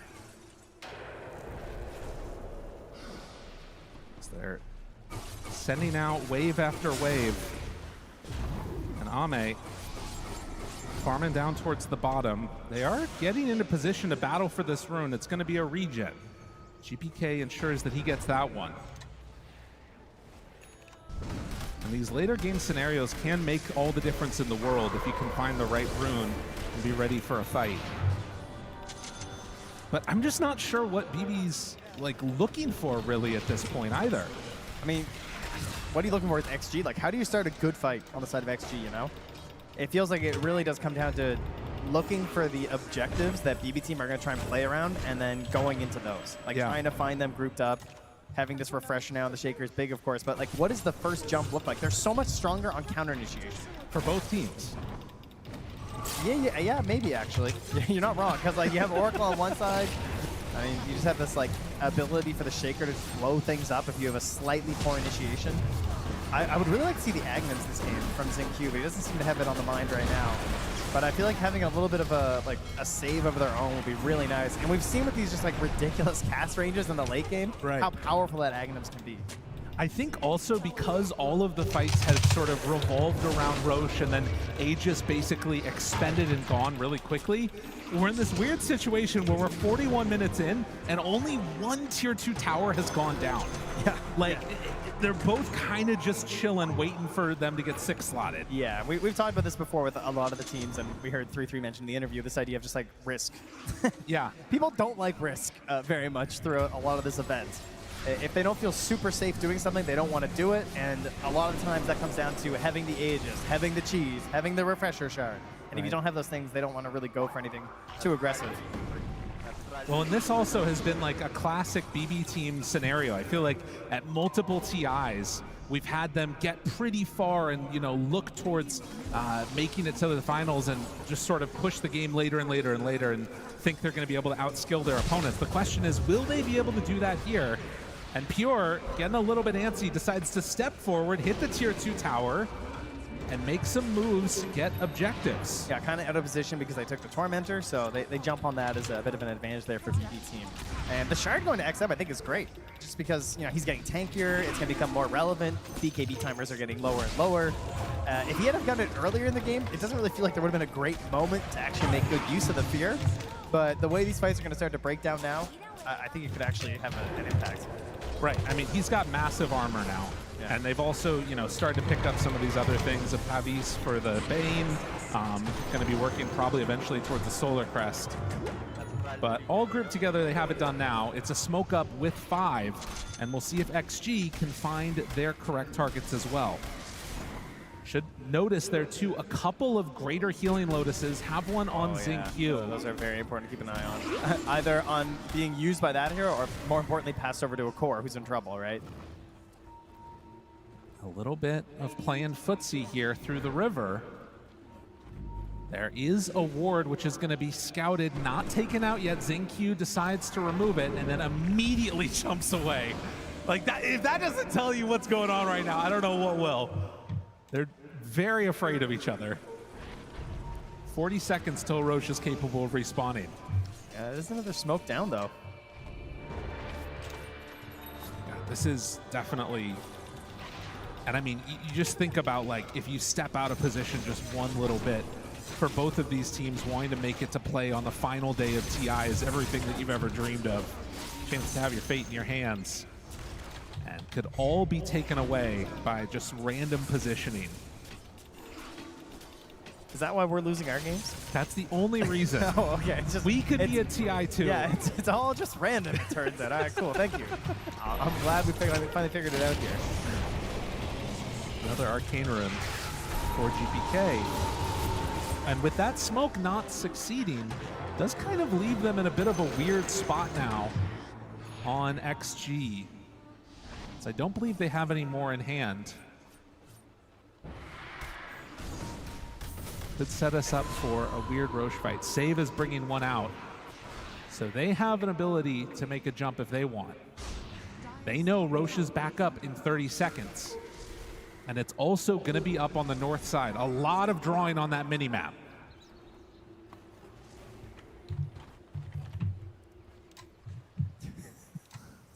They're waiting. Dota, baby. XM, he's on the low ground. Smoke breaks. They jump immediately onto Xingqiu. The other jump onto XM, but he's able to pop the BKB and immediately go in for the Spirit Siphon. Healing kisses out. It was double BKBs used. Oh, that was exciting. We all pressed a bunch of items. We better get out of here. And Roche appears in the top pit. GBK still nearby, still has half an Arcane Rune. There's no Exorcism. There's no BKB on this Death Prophet. There's a Refresher shirt sitting in the Roche pit. How brave do you feel on the side of BB team? How well can you defend Kataomi? How quick will he assemble the Aeon Disc if he's in trouble? These are the questions we must ask. And a Butterfly now done too for Pure means it's not even an easy jump and kill for Anti-Mage. Well, no MKB yet. He does have the Abyssal though. Oh yeah, good call. So that'll be interesting. And buyback status at this pivotal point in this game, you only have it on DP, Snapfire, and Hoodwink. Most of the rest of it is for gold. XM throwing out silences, not connecting onto anybody. Oh, you know what? Save has got this Yules again. So he was eyeing up the Scythe for a long time, but he has the Yules on the Hoodwink, and this was something that was clutch in their earlier match versus Heroic. He saved the game. During that Refresher Black Hole, he caught that Yules on the TA without the BKB and ensured that they were able to survive. 46 minutes. And I feel like that turning into a Wind Waker is a very likely thing that we might be seeing. You think? It's one of those games? Goes on. I mean, that's how it feels. I think you might be right, bud. No more smokes on either squad. And I think that, again, without a smoke too, you're in a very strange position with this one. Snapfire also is going to be going for a full Holy Locket, which kind of has some cool synergies with the Healing Lotus. Yes. Oh, okay, catch her up last. Save, just... okay, not gonna... He was completely alone right there. Yeah, he's fine. Abyssal Blade Anti-Mage, no fears. They see that the ward is up on the high ground. And while all this has been happening, Death Prophet's been managed to farm up a full AC. So it's going to be really hard to kill DP in these fights. I can't believe I'm saying this. I kind of wish there was a Helm, because there's so much space on the map for a Helm right now to be doing creep shenanigans. You know? Yeah. Yeah, Ame sold his. He's done. Yeah, he's got rid of his. Bottom lane is just at a stalemate down there. No one's able to make a push on it. We're all just playing top here. Is there no Helm in this game right now? No, he not sold a his. single. Oh my goodness! Can we get an applause, everybody? They're already going. No Helm in this game. 47 minutes. Now we wish we had it. To break the stalemate. You know, you don't know what you had till you lose it. That's right. Grass is always greener. Kira steps forward. They jump for a moment. There's the Nightmare. Backs away. XM not appearing to care any bit about this. Dude, we are going to sit here for 5 minutes around the Roche pit, and Roche is just going to walk bottom. They're not going in. I think the last kill was like 13 minutes ago. They are not going in. They have learned risks lead to death. We are not going to take any. Oh, jeez. Oh, wait, a smoke. Hold on. I mean, they can't even get like a trap up there. They can't see anything right now. You learn, Ame, he's going to TP back towards the rest of his squad. Oh, here comes Save. Xingqiu jumps away. Miro finds the follow-up, and it's good control onto all the other heroes. They try and back out. XM onto Kato. He's keeping him out of this fight, and X-Nova is living for forever. And there's the jump onto Pure. Eliminated. What if, oh no, oh no. Not like that, Miro. As the Sand King gets brought down, GPK low on mana, hoping to escape from here. But they're going to take what they came for. XG onto the Roche. You know, these teams, they're hydrophobic. Don't cross the river. It goes very poorly for you, it turns out. And the way that started, to right save, he gets aggressive and he plants off sentry on the high ground. That's what gives him this kill right onto Xingqiu, and you're like, okay, looking good. Gets annihilated. Double grab in the back by GPK. But look, where is it? Wait, where's my TA? Where's my Oracle? There's Cat Omi. Just being walked down by XM. He can't get back in. He can't use False Promise. TA needs you. She's counting on you. Oh, and Miro just burrow strikes. Okay, it's better than it looked, but it looked really bad. I will say he burrow strike to the low ground, but he didn't get halfway across that little valley there and just ended up getting pushed back in. And you can see Pure right now just looking. Hand in his face, trying to figure out what do we do now. 30 seconds without this TA, and buildings starting to fall. XG, they were patient. They waited. They stood on their side of the river. Yeah, there is a tier 2 bottom. They knew. Save has pushed this out. They're not going to give up quite yet. You know, I don't think XG can get a dominant finish here yet. Oh, no. No, it's still not an easy go with TA respawning, but a lane of racks in the mid, I mean, it causes some issues. Oh, it certainly does. Dota Plus still doesn't believe. 50-50. I don't know, guys. I can't figure this one out. All right, never initiate. Never. They thought they'd learned it. They forgot, and then that's what happened. Little jump there. Quite the swing. My goodness. Well, 9K gold lead. Oracle realizes there are heroes there. That is a infused Aghanims coming out here now for Ame as well. Oh, nice. Grows stronger. So we're blinking all over the place now. Decides not to go right into the MKB either. Feeling like he can do it with just whatever chances he has to hit. I mean, he definitely has some slot issues, you know? Yeah. Infused feels a little nicer. And Pure, understanding the job, has queued up a rapier. Yep. Yeah, you're definitely at that point. You were just trying to, again, you got to count on Kataomi. Sure, he got caught last time, but what's the chances he gets pushed and zoned out in 2 fights in a row, you know? True enough. The question is, I mean, if you're thinking about buying a rapier, you're probably not worth saving for buyback anyways. But it's a question of, does he actually need to do that? Just flirting with the idea of it right now.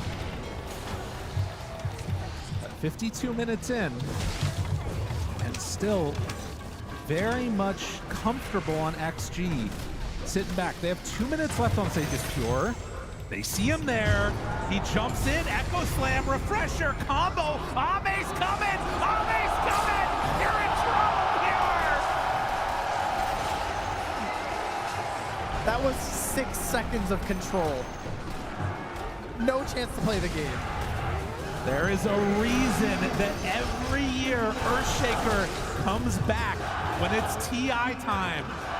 The crowd believing in what's going on right now as they are trying to will their team into a top 3 finish at the very least.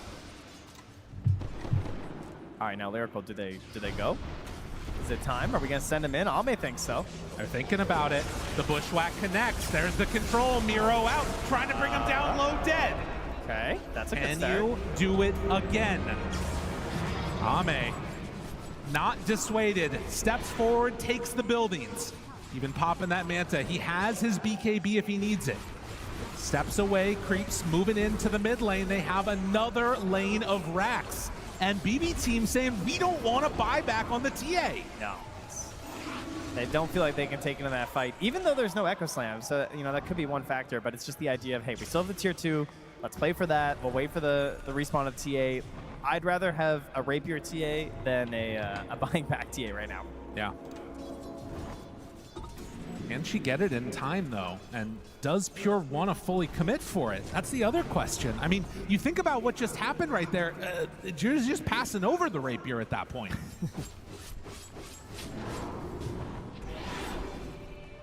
Dota Plus moves slowly and steadily into the favor of XG as we get later and later into this one. And now we're trying to get some wild ideas here. An Abyssal Blade for the Sand King. Thinking ideas, plans. This was an Owen idea in the green room, and Fog yelled at him. It's true, he did. He's like, Abyssal Sand King. And Fog's like, yeah, until your Stinger procs it or something. Yeah, it's like, and then it goes on cooldown. That's a fair point. It is a fair point. Then you don't get your bash. Wonder if we see it here. Also, I love Owen. I think that Nero and him probably should have different ideas about Dota, though, at this point. A bit worrying that they don't. You're on the low ground. XM takes the tier 2 tower. One more tower and rack stand between XG and Megas. I feel like we've had a lot of these situations in this tournament where you're sitting on the high ground and you know it's coming soon and you're thinking, okay, are we gonna buy the Rapier? And then the fight comes and it feels like they never commit for the Rapier, and then someone just gets blown up and the game ends. Yeah. You know? Well, they did go for a different route. You can see that Curry over there on the left side of the map is picking up a refresher for Storm. Okay, the double pull. So all right. GPK trying to be that one to help his team and push him over the edge here. And then we did see as well in that last series, the overload attack bounce is going a little bit crazy in the late game with the Shard. Refresher is bought.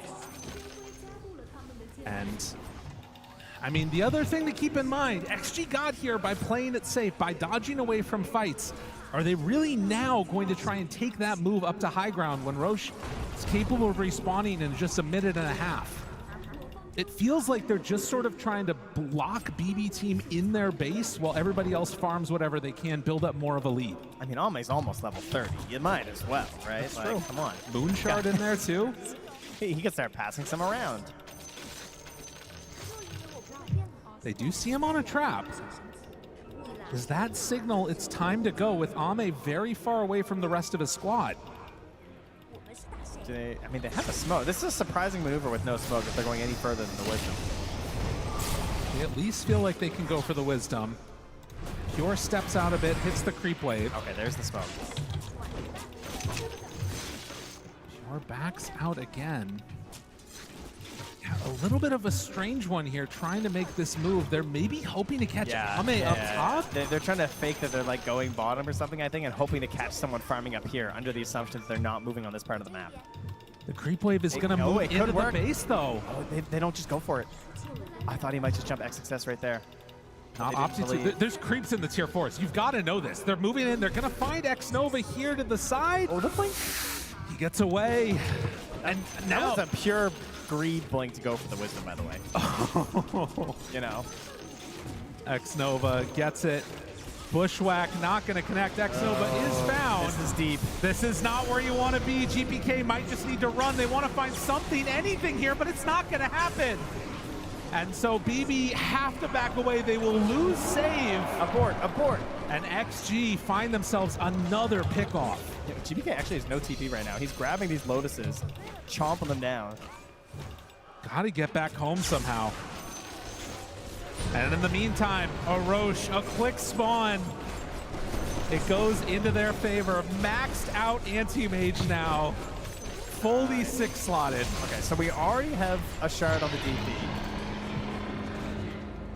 I mean, we already have refresher orbs in queue. Just thank you. I get to get myself a refresher shard. That's great. Dude, Pure, you gotta buy it, man. I think it's time. He's got 10k gold. He's got 6k surplus. Like, damn it. Oh. It's so risky, though. You know that, like... Isn't it better to have loved and lost than to have never loved at all, Gabe? I don't know. I've never been at the TI before. It's a tough one. 16-11, and Pure not going to pull the trigger on it.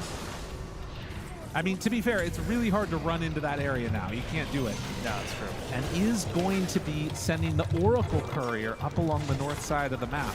I mean, all my reasoning is purely selfish. Oh, yeah. I will admit, I just want to see him buy one. I don't even know if it's good. Ame hitting the tier 3. They force out the glyph. The banner is down. I mean, the damage is just not quite there. Pure showing for a second.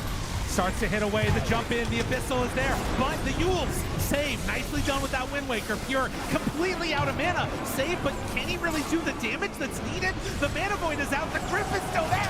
Pure, he's going down. He doesn't stand a chance. Tries to blink out and get back to the well. Will he survive? Yes. Maybe a chance here for a turnaround. GPK making big moves for his team. Do they have enough to kill him, Ame? No! Ame, he stays alive. Where's Pure? XM jumps in. Pure is back. Trying to hit on the XM there, but it's not enough damage.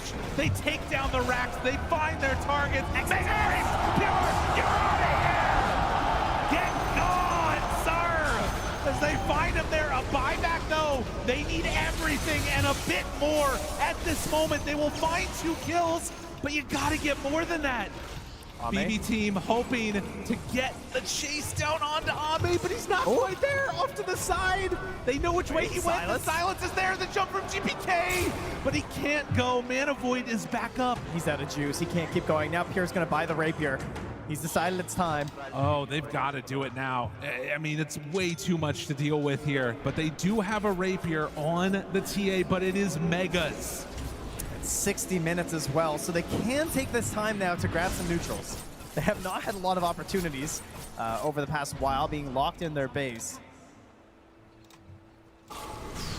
21,000 gold lead for XG. Mega Creeps. But it doesn't mean this game is over. With a Rapier in hand, with the potential for more buybacks, it's not completely over.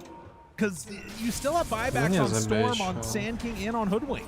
Yeah, GBK is, of course, you know, a very annoying hero when you're going high ground. If Storm buys back, just instantly right back into the fight with this big AoE pull. Just when the helms are gone, the Books of the Dead come back out. Yeah, perfect. Just what we need. Dude, are they going Давай, Book of the ЦК, Dead? ЦК. We got an Outworld stat. Один сдох, один сдох. Couple so far. Yeah, another one evolved for the Earthshaker. Байбэк есть, байбэк. Oh, yeah, plus 40 strength, that's nice. Блять, Сикер, ты бы припиздил сюда, на. Толку от его крипскипа мида, если поверху идут. It's just the pull, you know.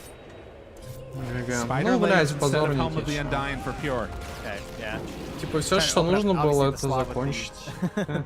The Rapier's already there, and Ну wants the ладно, refresher, бывает. which he now has. So, a lot of pressure on that one. There is a Helm of the Undying, though, going over to the Vayne. Snapfire picking up the Stygian along with the debuff. Ну, чуть прибавилось. All right. Ну, чел соло на refilling докторе. the side of XG, moving up the mid lane behind some mega creeps. XXS, he's lurking, baby. They've got all of theirs right now on XG. Still only 2 on the Dire. And a refresher picked up now for Pure on top of everything else. Control onto GPK. GPK in trouble, save. Now the pullback. There's the Burrow Strike. How much do they have in the tank? He's gone. Ame, 1 life. GPK gonna go back to Fountain. That was a very good hold. XXS is waiting, though. If they try again, the Shaker lurks.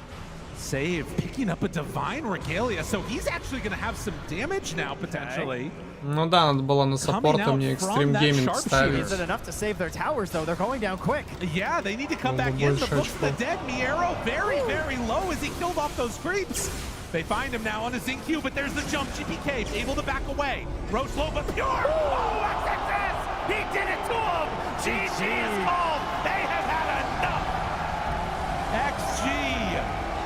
Come in, wait for their timing. Did they ever wait? And end that game. They waited, and they waited, and they waited some more. And BB team, well, they were happy to oblige. You know, we had this giant stalemate around the Roche. BB team decided it was time to go, and unfortunately, it did not work out well for them. That one is one of those games that for BB, Да, если бы снова поставил. it was like they got most of what they wanted. I do think that first Roche, that was a tough one. Miero had a rough game on Sand King, and that one death that he had when they were moving in towards that mid lane, it felt like that threw off so much of the tempo that was coming in. But the crowd, Только в итоге Ами выше добил. tried to go out the wrong way. That's the problem with glass doors, you know? It can be very confusing. It's like a bird over there trying to come on through a window, but Zincu able to get out. That was one of those matches where it felt so many times like they just could maybe pull it away, but that Aegis fight, oh man. Things broke down because we have 2 lineups that very clearly Да, tell you если what бы they тут wanted стоял to do, этот right? Like we have чел. these exorcisms that are just rolling from tower to objective to tower and going through, and you have a TA that's trying to go for this Tormentor into Roche, and when both teams know Если what у they're меня doing, фэнтези and we just stand стоял around этот for a while, чел. and both get solved, it's just like, what are we gonna do? What are we gonna do? We'll have to find out in game 2 before that. We're gonna... Если у меня фэнтези стоял вот чел из этот Икснова, я бы тут чел больше набрал.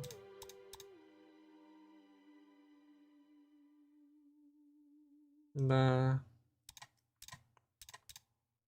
5 башен он сломал. То есть, чтобы Ами засчитала больше очков, нужно, чтобы он... Нужно, чтобы он сломал еще где-то 7 вышек хотя бы. Терзателей сколько раз? 2 терзателя, да, забрали. 2 терзателя.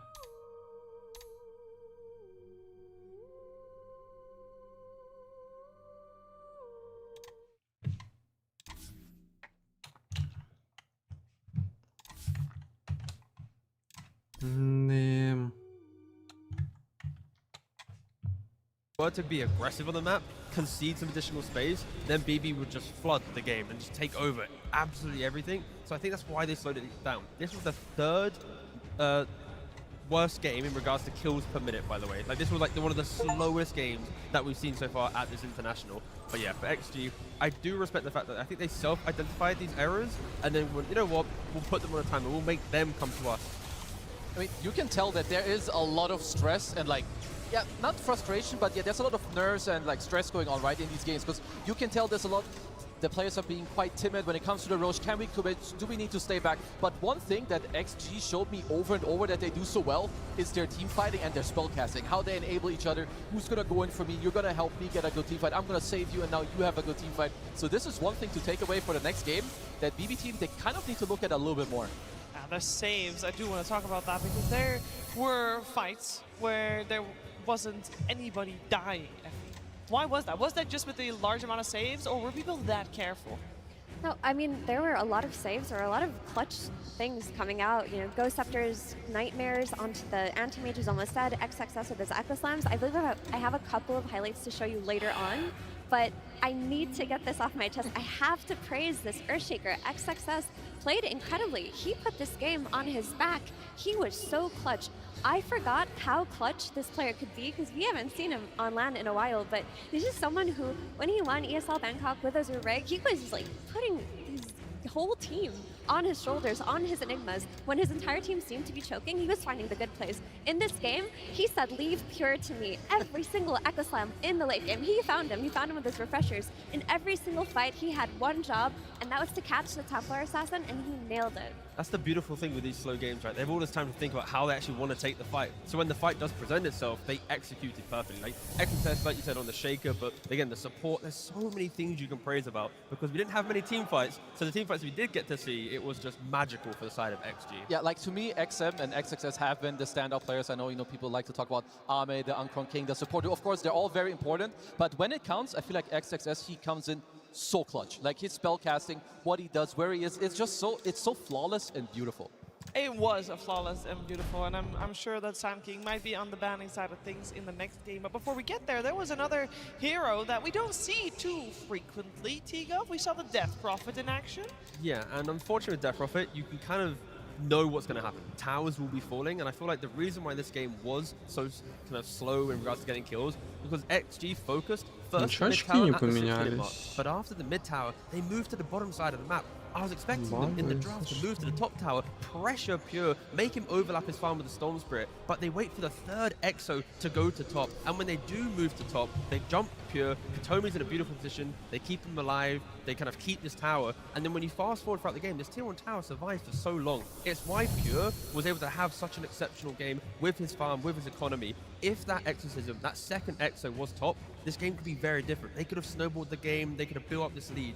So I think a couple Exos not used correctly does make the game difficult, but still, props to XG, identifying the mistakes that they made and scaling into the better team fight. It's also kind of crazy that, so they do go there, and I agree too that they could have gone there earlier to like kind of secure it, but they go there with the Exo, with the Snapfire ult is like running down, and just a TA with Refraction, but Katomi being there, with the Oracle, which seems to be gaining a little bit of pace from the last тут вообще вон есть два прогноза allow Pure to be there and have a То good есть game, which потенциально здесь he did have a good game еще... for, what, 60 minutes? Yeah, Ну, he мало had верится, a good game. конечно. Anti-Mage maybe had a little bit of a better game though, Effie. Yeah, we need to check out these highlights because I call them saving Private Ame, because if BB Team had had these fights go their way, we would have been looking at a different game. But here there's like a really big team fight building up. You see Pure just going on XM here. He's eventually going to get ulted by the Oracle, but this is dangerous. This is when Anti-Mage joins the fights, and it looks like it could be good, but Miro comes with the double sun. But here he is, XXS with the Echo Slam to save him. And sure, it doesn't turn into any big kills, but making sure that your Anti-Mage doesn't die there is so clutch. Of course, he gets cookied away here. A lot of tools in the arsenal of XG to relocate the fights, and in the next highlight, we're going to see the same thing. Pure pushing a tower. Ame goes in. What? Bushwhack? Oops, he's broken. Oh no, Storm is going to jump in. He's almost dead. Here comes X Nova with the clutch Nightmare into the Glimmer, and yes, another beautiful Echo Slam by XXS. And sure, this turns into like 1 kill, 2 kills. Not a game-winning team fight in the sense that you wipe them, but if the Anti-Mage had died there, this game very well may have been over. Yeah. And also like top level Dota, sort of, you're one-upping each other. You're like, okay, I'm gonna go here and bait because I know I will live with 10% HP, but maybe the enemy does like the one step better. Suddenly they have like a new item you don't expect, or one guy clutches out a spell and suddenly you're like, oh, I thought I could bait, but I couldn't. And it's like all these things that like layer on top of each other where a small mistake here could change the entire game. Yeah, the same thing can be said for other ways of saving, maybe with the Lotus?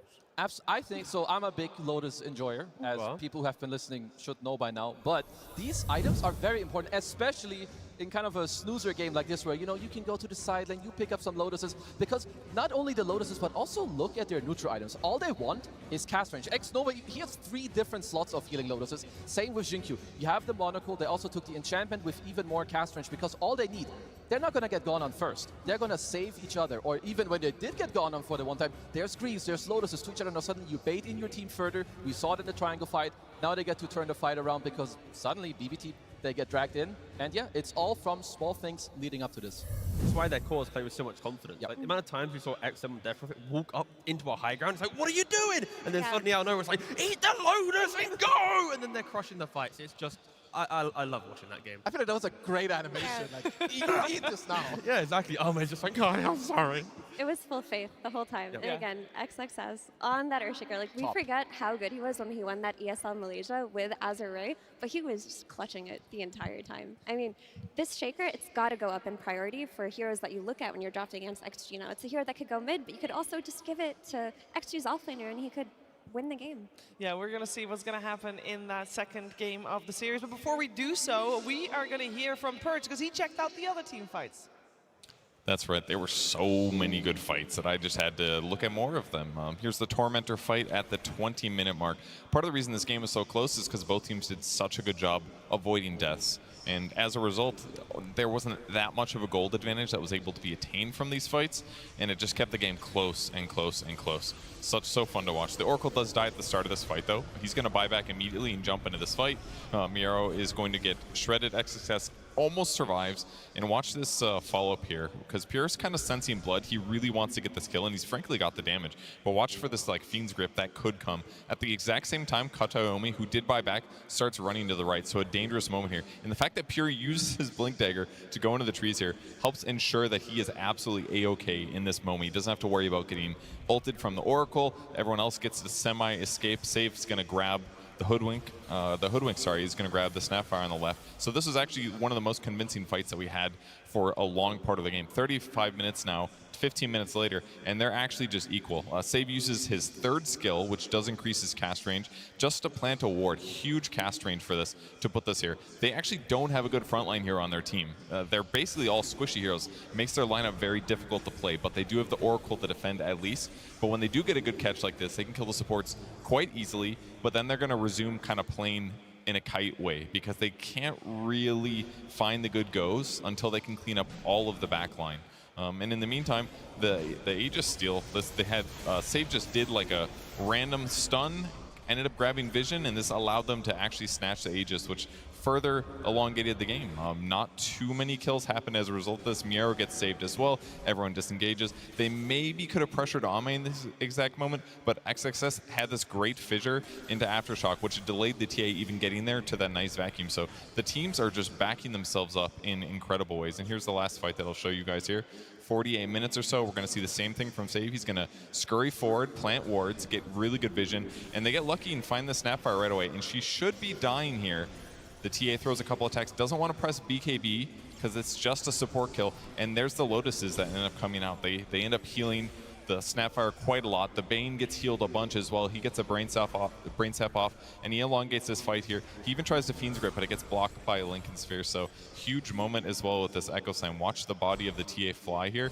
It's going to go and hit the Oracle over here, who is trying to jump in and use his ultimate. Unfortunately, getting there just a little bit late and takes extra damage. So every fight was so stupidly close that it was hard for either team to get a big gold advantage. But after this fight, 49 minutes in, XG finally started compounding on this and getting a big gold advantage.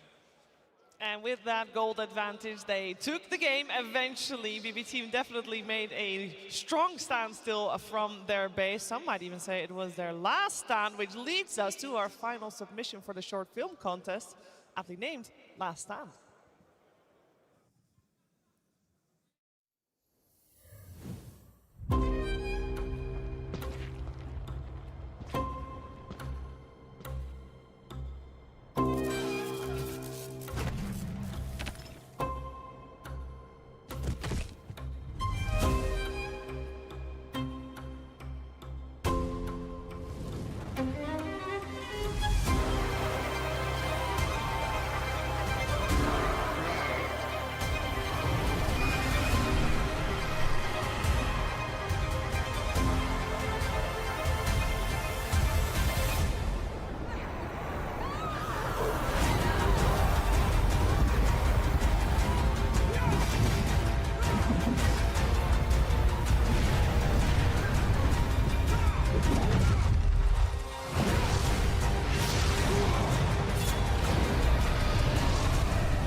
these submissions are so good. After the lower bracket finals tomorrow, we will know who would be the best. And that is going to be a tough choice, that is for sure. We are going to focus our attention on our upcoming game because elimination on the line. Extreme BB team won potentially 2 more games in this series, and that first game was very close. It took very long because BB team was able to hold on, because normally when you're semi-surprised by an anti-mage, I still don't know if they were surprised or not, it goes a little bit faster. This was not a fast game, and I'm sure that nobody's going to get caught off guard. What I gathered from the interview with Bulk, he was being sarcastic. I think they knew the anti-mage would come out, and they thought that the hoodwink sharpshooter with 2 stuns to layer on top of it would be enough. They thought they would outpace it. But also with the TA, right? Knowing that you're going to have the TA lane into the Earthshaker, it's going to be a solid lane for Pure to find that farm to create this tempo, but it just didn't really amount to anything. Both teams had so much discipline, but if you rewind the game and watch different fights, when they went aggressive, they fell short. So both teams realized that they couldn't really fight, and of course they did drag out. But again. I mean, and they were so close as well. Like, there's a few key moments where maybe, you know, you go backstage, you talk about this game, and you're like, okay, there were these 2-3 moments where they saved the army with like 100 HP, 200 HP. Maybe one of them goes like, sorry, bro, like I had this one spell, I was out of position, I had my blink ready, I got my blink cancelled. Like, buy some Fisher. If we do this again, like, it was good. We just misexecuted. It can't just be as simple as that, because I feel like the heroes themselves weren't really an issue. I didn't maybe love the Sanking pick as much myself, but the rest, I think it was all the gameplay. I'm just happy we got to save Pure on a game like that. I know that he didn't win the game, but his laning stage was strong. They first picked his hero. He was very stable, hit his timings, was making plays the way that we were used to seeing him, and honestly, it was quite a close game for a while there. I think Pure is finally feeling confident again, and maybe we're going to see that reflected in BB Team's next draft too, where they just early pick a hero for Pure, make sure he has a strong lane, and play off of that. Yeah, like even then, I saw GPK, he ended the game with 2, 1, and 7, like, you know, beautiful inventory, your refresher, your ags, your shard, like whatever it is. They know that they can still all count on each other. Sure, maybe a slight off game on Mira. I don't think he was really set up for success, but this also gives you confidence, you know, for the next game. Everyone, you had the strategy you want, you overall played well, some small mistakes here or there, and that's about it. So go into the next game, be confident, trust in each other, and just let it happen. Yeah, and for everyone that would think that maybe BB Team doesn't have the momentum behind them, obviously they lost game 1. They have done this before, losing that first game and then coming back in both of the games afterwards. In particular, they did that against Nigma Galaxy, who also had a large crowd favoring them, just like Extreme here today. So potentially that will be an option for them here today as well. But I do think that game 1, the indication that it gives for this upcoming game number 2, I kind of feel like we're going to see a slower paced game, T. Potentially. I think the main thing we're going to learn is, can GPK pick his hero as openly as he did, right? Like, he didn't know who he was playing against. He picks a Storm, they get the anti-mage, they get the Death Prophet.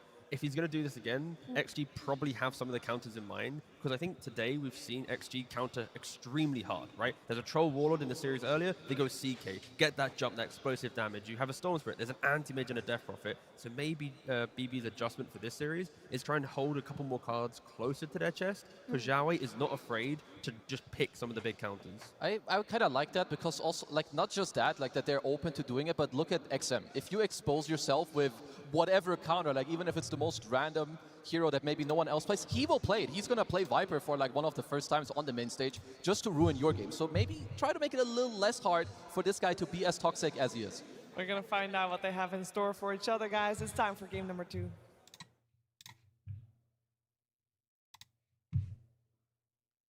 BB Team versus Extreme Gaming.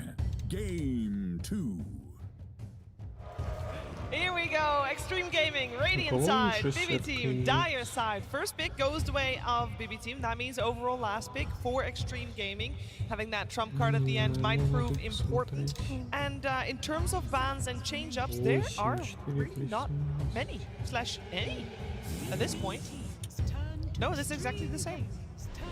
Wonderful. Yeah, was the pick order the same in game 1? No, Extreme had first pick. Okay, because I like that BB Team go for this opening, because so XG, what they did, they're like, okay, we're gonna ban the co-op. We don't want GPK to get his hands on this, maybe indicating, you know, maybe they want like an Earthshaker later down the road, so BB Team are like, sure, we're gonna take the Monkey King themselves, but it means that XG, they got their hands on the XM Lash.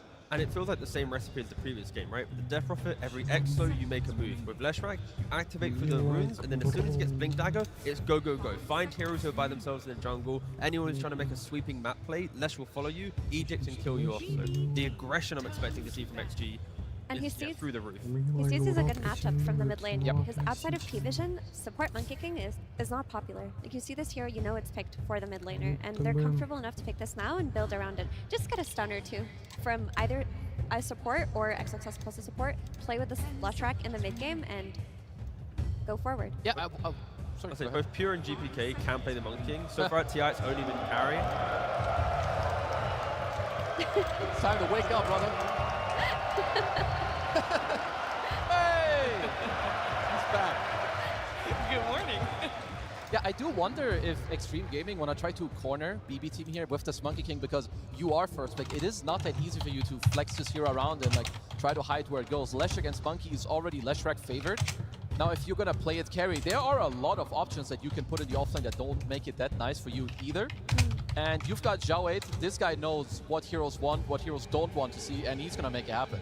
Coming out of the phase, I'd really hope they go back for the Elder Titan, like more buff up supports to throw into the mix. If you have ET spirits going around the fights, Leshrac as well, like all this damage is so hard to deal with. I just love XG with enabling supports. Yeah, and they also go for their own. They go for their own AM ban to protect the Lesh. Good call on the ET. X Nova, he plays this hero incredibly well. Not just like the laning setup for Ame to like help him through the lane, but XM is always or nearly always like this magic damage abundance. So just throw the spirit on top, buff him up, and save each other. Ну просто вот поставить Ами, и у меня был бы. I do feel like with the opening, even though we only see 3 picks, it does feel like both teams are doing something completely different. So in terms of expecting a similar game to game number 1 is no longer the case. Yeah, I would say that this game is gonna be quite different, especially in the early game when you look at like what can happen. Disruptor wants to play aggressive, limps people back. Leshrac, he's all about running in, like run in early, level 4 Edict, you go, you get your blink, you go again. If you're a BB team, I could look at maybe some Blade Mail heroes. It's like a huge counter to Leshrac. If your heroes inherently buy this item, well, he goes in, sure bro, here's my Blade Mail. You're gonna kill yourself. Gonna have to like try to rethink how you wanna take this fight. Nice. They go back for the Hoodwink, which is a hero that I love conceptually versus Leshrac as well. Usually the way you play against this hero is you fight him from a distance. You don't want heroes that get in his face and tank all of that magical AoE damage. Heroes like Hoodwink who can disable him from afar without dying, run away, build kite items, and provide you with the damage you need to kill him early on will be helpful. Still lacking a little bit of stuns on the side of BB team, but this is where the Miro hero comes in. Yeah, that logic works when you have a hero potentially from Miro to be able to at least stand up front. Right now, there's no hero to provide the information to have the correct positioning. I think if XG are playing on smokes in their own wards, they will. You jump a Disruptor, Hoodwink, or Monkey King on Lesh, they're dying in the early game before they get the Force and the Glimmers and the BKBs. Of course, BKB going to way of the Monkey King. There's another thing I like that BB team did. You take out the Snapfire yourself, you take the Hoodwink, you're like kind of looking at the best post force that XG would very likely want on Jin-Q. Why not bring back the Shadow Demon for Jin-Q? Have another save. If you jump a hero, you have to disrupt against the potential Aghanims down the line from the Disruptor. You can purge off Monkey King. You also have the Shard to buff up your Leshrac. It really just pushes everyone forward. I like it. It's, ooh, okay, tying Batrider. I like this a lot. We went from like the 3rd least amount of kills per minute in a Dota game to now just a full-on bloodbath. This is super brawl, and if you're a BB team, I am afraid for this Monkey King, like maybe try to put it off lane. You're going mid against the Lesh, and like other heroes are just some random avalanche, you get stomped here. If you lane against Batrider, good luck to you, my brother. This is like top 3 worst matchups that you can run into. But it's a really fun way to draft against. When you're trying to flex in this position, like you said, Monkey to mid, not a good lane. To carry, not a good lane. And they've already shown double support. So if they wanted to try and take a page out of P-Vision's book, they couldn't because they've already revealed it. XG are really forcing this Monkey King to have a bad game. Yeah, I think the best option they have is just to put it mid. Honestly, it is a tougher matchup versus Leshrac, but I've seen a lot of players come out of that doing fine, so long as they get help from their supports as well. And the first few waves are really так у них же лучше всего были эти штуки. Okay. You could also buy Mage Slayer to weather the storm a bit, at least have some type of front line for your team, but yeah, still. Monkey King playing from the back foot. Давайте, ребят, ломаем BB team, they have to вышки. pick out of phase. So you need Purest Hero, which is 99% sure. If they do want to pick a new carry, you're going up against Tiny Bat. So Batrider is kind of in the, case where you don't want to pick too many types of carries against it. Ooh, so they're banning mid still because they don't think it. Covering their base. You know, covering. I was saying they're gonna go. I was thinking life stealer, but they ban it out. So I think Abaddon's too slow. We're like laying against Batrider, sure it's okay, but I think the pacing of the game might hurt the Abaddon. I would like maybe like a secondary or a semi carry. I don't know if it's too much in like the house of what Pure wants to play, but I can see a hero like Weaver just because he does well against bad. I think you have an okay lane Disruptor. You can buy Lincolns. I don't know if you guys see anything that he would like. Keep it more generic and go Gyrocopter, shove the wave, just play for the fact that your team will have a cohesive lineup. Yeah, I was thinking of the Gyrocopter as well because the issue is you're also playing against Slushwreck. Your Centaur is going to be in the middle of the Slushwreck, and so will your Monkey King. And you don't want your carry to be a hero like Faceless Void, who would be good on lane because he has a way to disengage from the top если spot. But then he would suffer versus Slushwreck. So it's really interesting how they've made it so that if you try to counterpick the offlane Batrider, you're going to lose to the mid lane Leshrac. And if you try to counterpick your carry versus the mid lane Leshrac, the Batrider will punish you. Correct type of heroes get punished by both lanes. They also have no damage. That's a big problem. So surviving the lane, like you're mentioning, is often low damage heroes. Their survivability, they're kiting. They're not bringing life to the mid game or any of the early map movement that you want to expect from Pure. I mean, I wonder if there's anything else like. Because I think at the end of the day, you have to accept that Monkey King won't have a good lane in one of the two lanes. So where do you feel like you can get the more valuable pick out of it? Is there, I don't know if there is a GPK pick on mid where you feel like, yeah, I'm going to take over the game. You just take the L in the safe lane with the Monkey King. Because I personally would also prefer if it's just the mid Monkey King itself. They went for the Faceless Void anyway. The issue with this Void is it's really good against this bad tiny offlane because once he gets tossed back, he can gap close. He can get away from that. He just blinks away. But if this Leshrac is having a good game and he's getting on top of this Void, that's not pretty. That isn't fun for him at all. That's a Sven. You have a lot of go-in potential on XG. If Faceless Void, yeah, if you get there, we've seen that many times before. Void does very well with a couple of slots, but the first 4 picks of XG alone, it gets me pumped. It gets me excited for the game, for what they can do. Now you have a Sven, high damage, you can jump in. And BB have done an incredible job at finding comebacks in games, and this is the type of game for it. How can GPK enter from all the aggression we expect to see from the first 4 heroes, activating Arme's farm? GPK needs to itemize to play for the fight. If he doesn't, Void will farm, Centaur will farm, Disruptor, Hoodwink, they need heroes to play into the game. So my eyes are on GPK bringing any life for this game for BB. Yeah, the thing is, Pure on his Faceless Void, if it gets to the ultra late game and he has his BKB and his items, he will carry this game. The issue is, of course, XM on the Slushwreck can do a lot of damage. He can really hurt this map. So if they can slow down the Slushwreck a little bit, and if they can get Pure to that point of the game where he's strong enough, they've definitely got a shot. Yeah, I need BB team to do some miraculous things in this early game. I don't think it's an easy task, but they can do it. For me, XM Leshrac, I think he might go crazy this game. We do know that BB team has had a little bit of a track record for not being too strong in the old laning stage, but it hasn't really slowed them down because they still got to this point to begin with. Yeah, and that aside, it's been a tough kind of tournament for Pure, and I feel like if they are to get to game 3, it is because of Pure stepping up and finding his rhythm in the game and becoming the true carry. So a lot of pressure on Pure, but if there's ever a time for him to step up, it has to be in this game. How long does a Faceless Void normally need? Too long.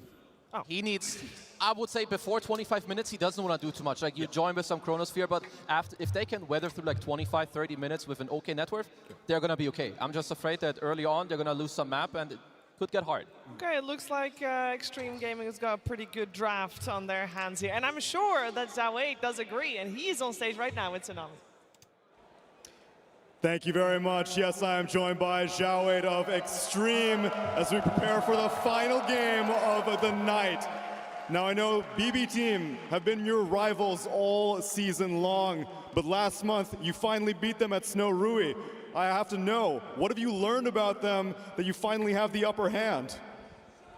就我们也一直知道 BB 战队是超级战队的宿敌，然后呢，但是你们在上个月雪瑞的比赛当中呢，已经成功的战胜他们一次了。那想问你们是学到了什么，来让你们现在能取胜了呢？BB 战队特别厉害，然后我们上一次是侥幸战胜他们，最近训练打他们从来没赢过，所以这是一场很艰难的比赛。Well, BB team is a really, really strong team.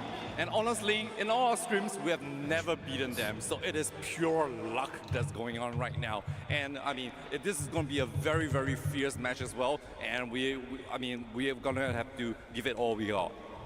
Some say luck, some say skill. How about in the mid lane matchup? I know XM has had trouble with GPK in the past. Last game, you gave him last pick Death Prophet. This game, you gave him first pick Leshrac. Are you prioritizing him or letting XM figure it out himself? 那我们也知道 GPK 一直以来是毛哥的一个比较棘手的一个对手，然后呢就看到你们上一把你们是最后一手才选了一个中单英雄给毛哥，然后这把呢你们却是一手就选了这个拉希克给毛哥。那我想问你现在就是这个中单的这个优先度是多少呢？你们是否会更加考虑这个毛哥的这个属性这个兑现呢？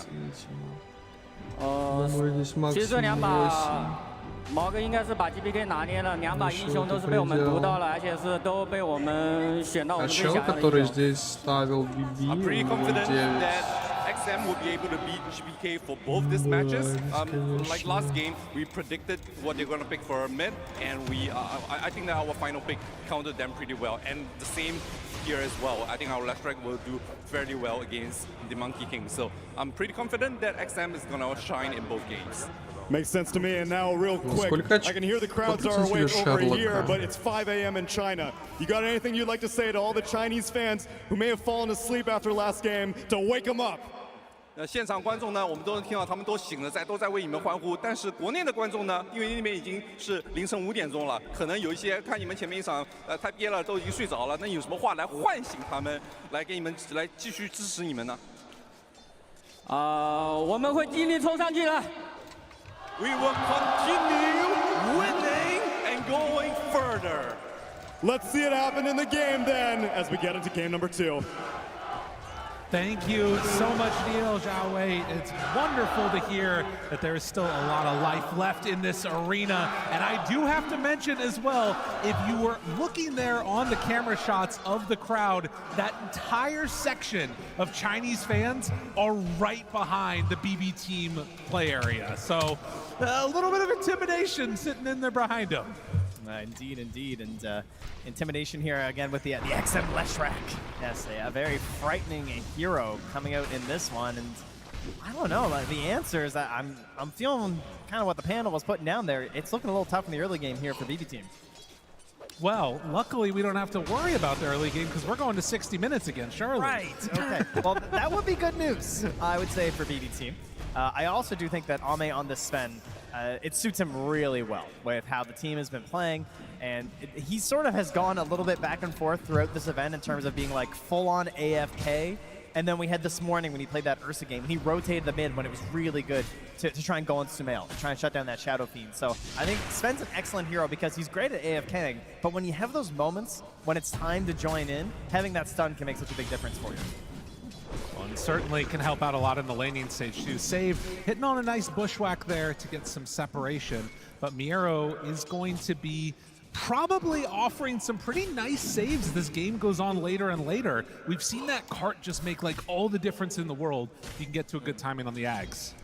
Well, I mean, I'm sure we know what's coming up first though. Oh yeah. All right, we got to get a Helm of the Dominator here. All right, we need to have one. It is tradition, and you know, it might not be the only one. Of course, Pure looking at one, and also XXS on the Batrider currently considering it as well. Yeah, I mean, I think that has continued to be just the thing that's going to keep coming up. Раз, два, три. I will say that when you've got a lot of potential here in this game for stacking, XG has a huge amount of potential to not just take their own stacks they build up, but also steal them if BB teams start to build a few. Between Sven, Lesh, Batrider, like it's all looking good. Yeah, I think they might want to take a page out of XG's book and not make too many stacks on BB team because they don't have the best heroes to farm them. No. Like, at all. So I would not be looking to make those because I think you're right. I think they would simply be vulnerable to any aggressive maneuvers by XG. And the panel as well bringing this up, right? The Faceless Void, good in the lane, right? You can see it right there. He's able to time walk away. I mean, you're being pressured by this Batrider who doesn't even have Sticky at this point. It's just the idea that he could be stuck on top of you thanks to this toss and avalanche. If you don't have that, you're going to have a terrible time in the lane. But that mid game, it can be so awkward initiating on a Leshrac sometimes. I mean, I have seen a Void jump in Chrono and simply die to a Chrono Lesh, right? Yeah, no, for sure. And particularly if you like get to the later stages and you get to the Nihilism, coming out with an Aghanim Scepter, you can maybe even save your own allies by turning them ethereal. There's a lot of potential ways that that could go. And Lesh, one of the heroes coming into this tournament that people were talking about as just one of the strongest heroes out of the mid lane. Ame, not easy to come on up and contest these last hits at the moment, but does have the help of Xnova on the ET, a hero that we haven't seen a ton, but does still provide some great like objective control, good laning stage. I think almost all of his games have been in the main event, at least for me. Like, I feel like we didn't get to cast much from during the Road to TI, but looking through a lot of these main event games, ET is starting to become more and more popular. And if the game goes anywhere like last game, he's a fantastic hero in stalemates, right? Scouting out situations, controlling objectives by just walking the spirit around and having the threat of the stomp the entire time. Really excels in that. Pure backs away as the damage starts to rack up a little bit onto him. There is going to come a moment where XingQ and XXS could just go for the all-in play onto one of these heroes. But another one of these games where we're at the 5-minute mark, and no first blood. Will that change here? Pure decides to start hitting XingQ a few times. Katomi keeps the pressure on, but not really any more mana here.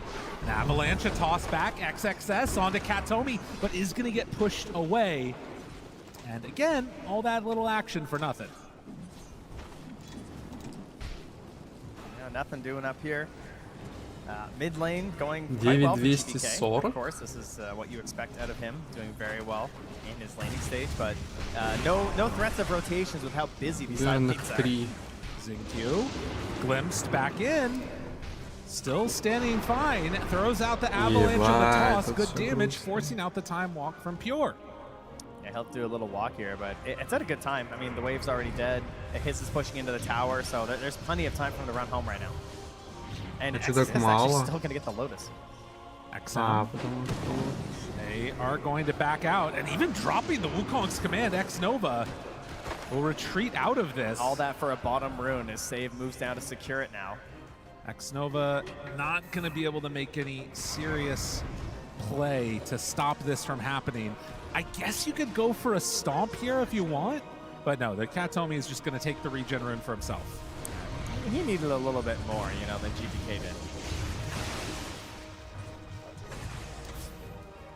32-31, very even, but with the deny advantage into the favor of the Monkey King. And Miro able to stop the Ame pull that was going in, takes away one of the range creeps. But 7 minutes and nothing doing.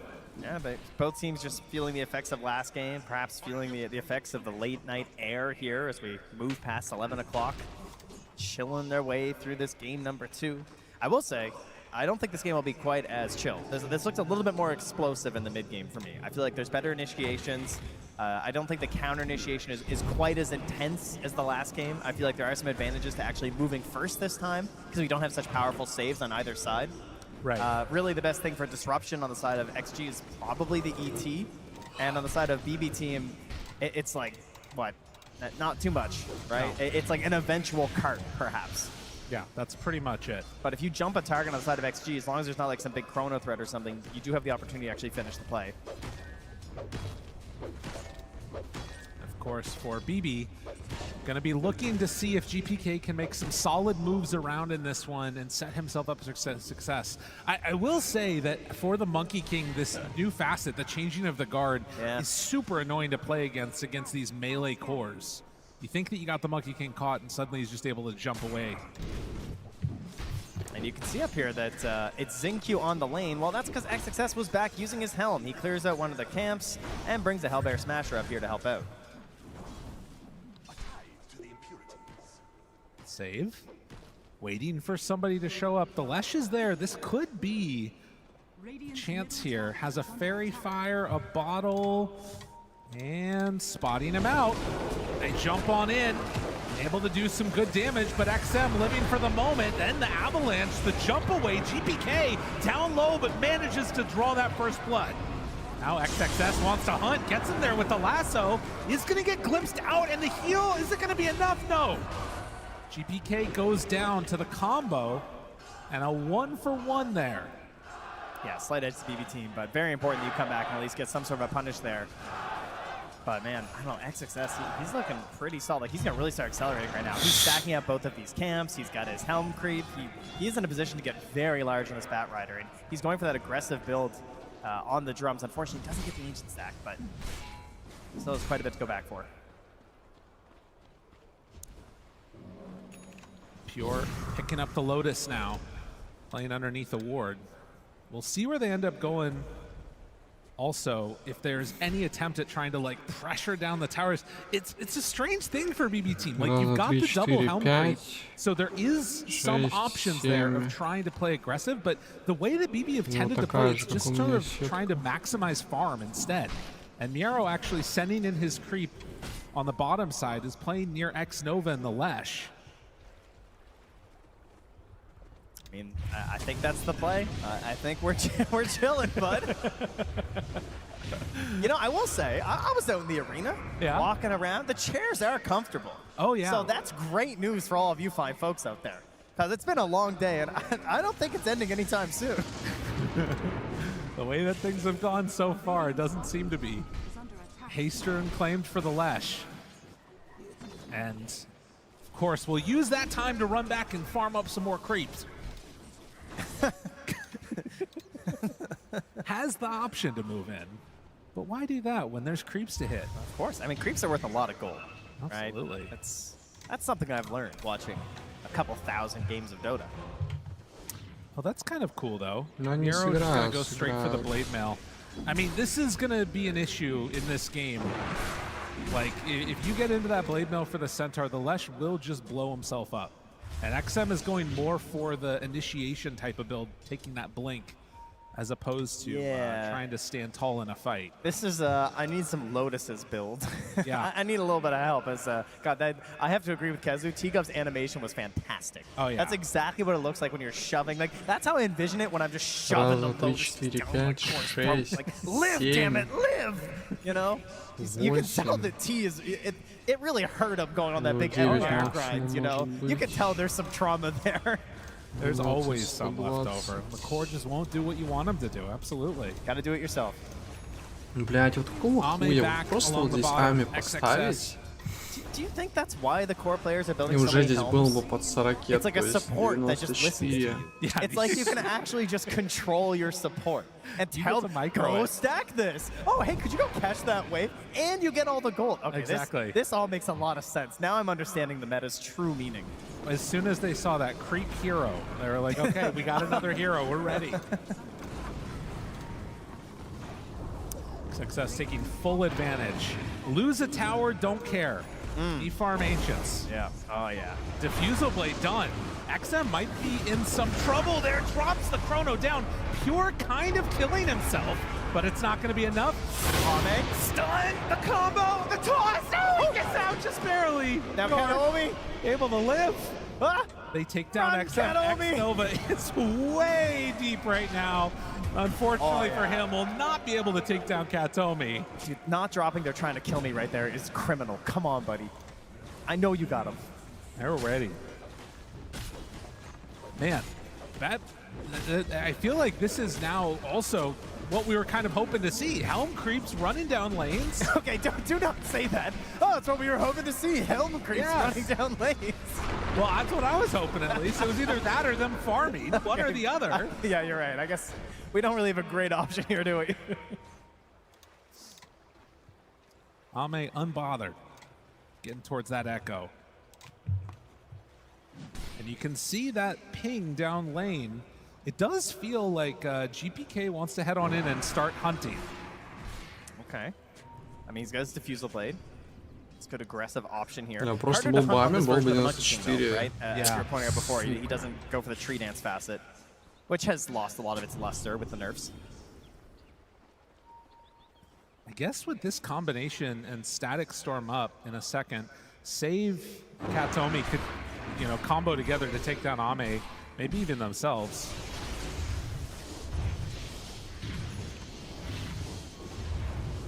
So 13.5 minutes. Looks like Wisdom should be a trade-off here. And XXS starts taking down that top tier 1 tower. BB team, after taking that mid tower, wanting to push this to a game number 3 here, the 2,000 gold lead. Yeah, I think that's going to come down to them understanding and preparing for this timing that's going to come from XG. I'd say it's very similar to the last match. Last time it was BB team who had this more of like 20-minute timing was theirs. I think that belongs to XG this time, right? Right. Ame gets like 3 items up, and then he wants to join into these engagements. Now, here's the really interesting part, is XM with this Blink Dagger and nothing else, right? Leshrac is a true glass cannon. So often, this hero is drafted with some sort of a save, be it like an Oracle or maybe like a Shadow Demon, something that can assist you. This guy has 1,200 health right now. And it was first pick, too. They opted just to go with it, full glass cannon, like you're talking about. Yeah, it's very frightening. Although, you know, I look around, we get some low HP pools this game. I mean, save's not even at 900. That's pretty nuts for modern Dota. I know. I'm so used to seeing everyone at like 1,500 at this point in the game. Well, a smoke up with 3. There is a Blink Dagger just now completed for the on top of the Blink Mail.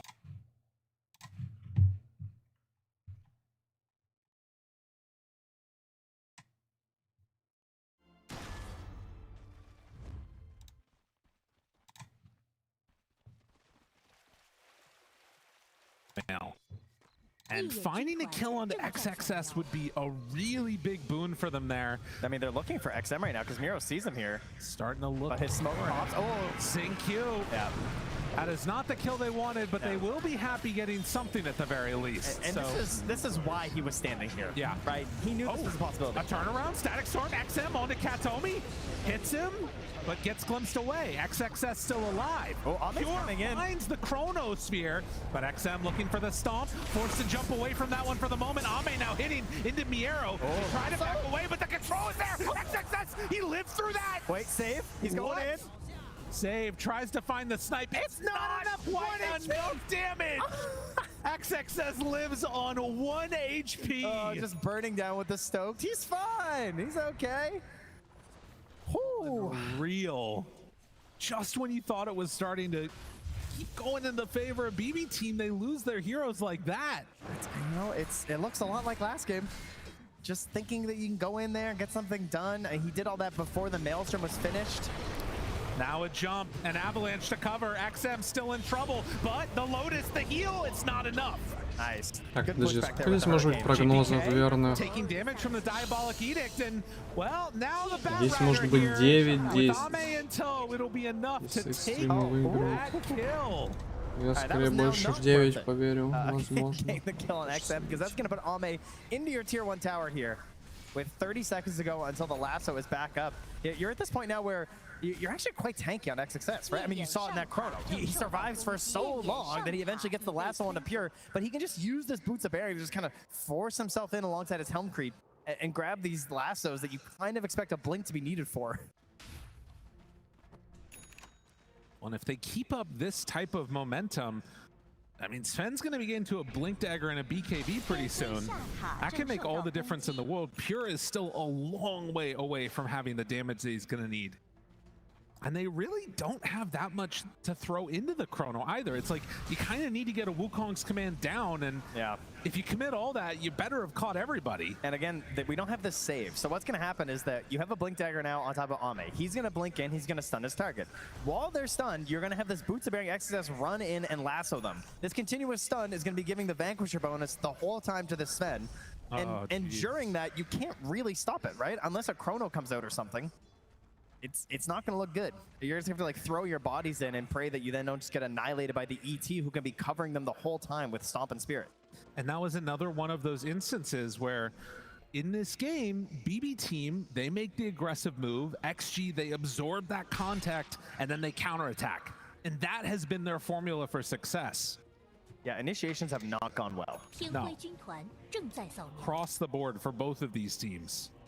They either don't connect on target or they end up feeding away a couple heroes. Now some blue collar rune scouting up top there. Katomi just waits for it and does find an arcane rune. He holds it for a long time for GPK. He does take it and starts moving northward. But what are they hoping to find? Well, Xnova already away. All the rest of them on the bottom side of the map. The only hero not joined together with the rest of XG is the Leshrac, who has decided to go next for the Kaya and queuing immediately into the BKB. So BKB timings, it's what we're looking for on XG. For BB team, I mean, they have a couple too that are coming up, but the pipe timing feels like the best one for Miero, I guess. Yeah, and GBK's BKB, which is also finished, I believe, too. So that is definitely some good news for the BB fans out there. And on the side of XG, that BKB, it's a long ways away for XM, so ideally, he's kind of hoping for an Aegis, you know? Take a fight up here. I mean, Tormentor's coming up soon. You're hoping to control that area with the ET. It should be yours. But BB team maybe trying to sort of flex up here and say, hey, we're the ones who are going for this, but their tormenting is not nearly as good as XG's. No. No, they do not take it quickly. At least not if you don't bring a ton of people with you. GPK looking like a little bit of a different tree. А кто вышку сломал? Obsword, actually. This is so awkward. Наверное, не Ами, I mean, точно. they saw XM on that ward, and they really were hoping he would just come down and. Силы света. I mean, that's the thing. There's А где 4 вышка-то, heroes here, ёпта? and you. I don't know. Maybe they're just a Ладно, little потом глянем. trigger shy.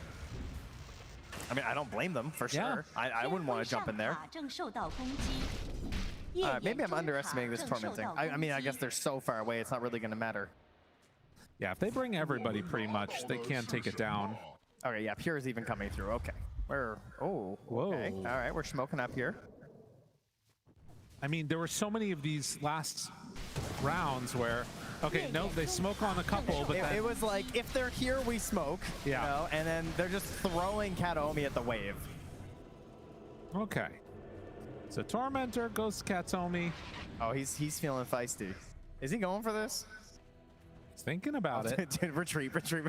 Get out of here. Do you don't want Did we left? Oh, he's sneaky. Oh. Come on, do it. Kataomi. Maybe coming. he can do it with the glimpse. They're TPing.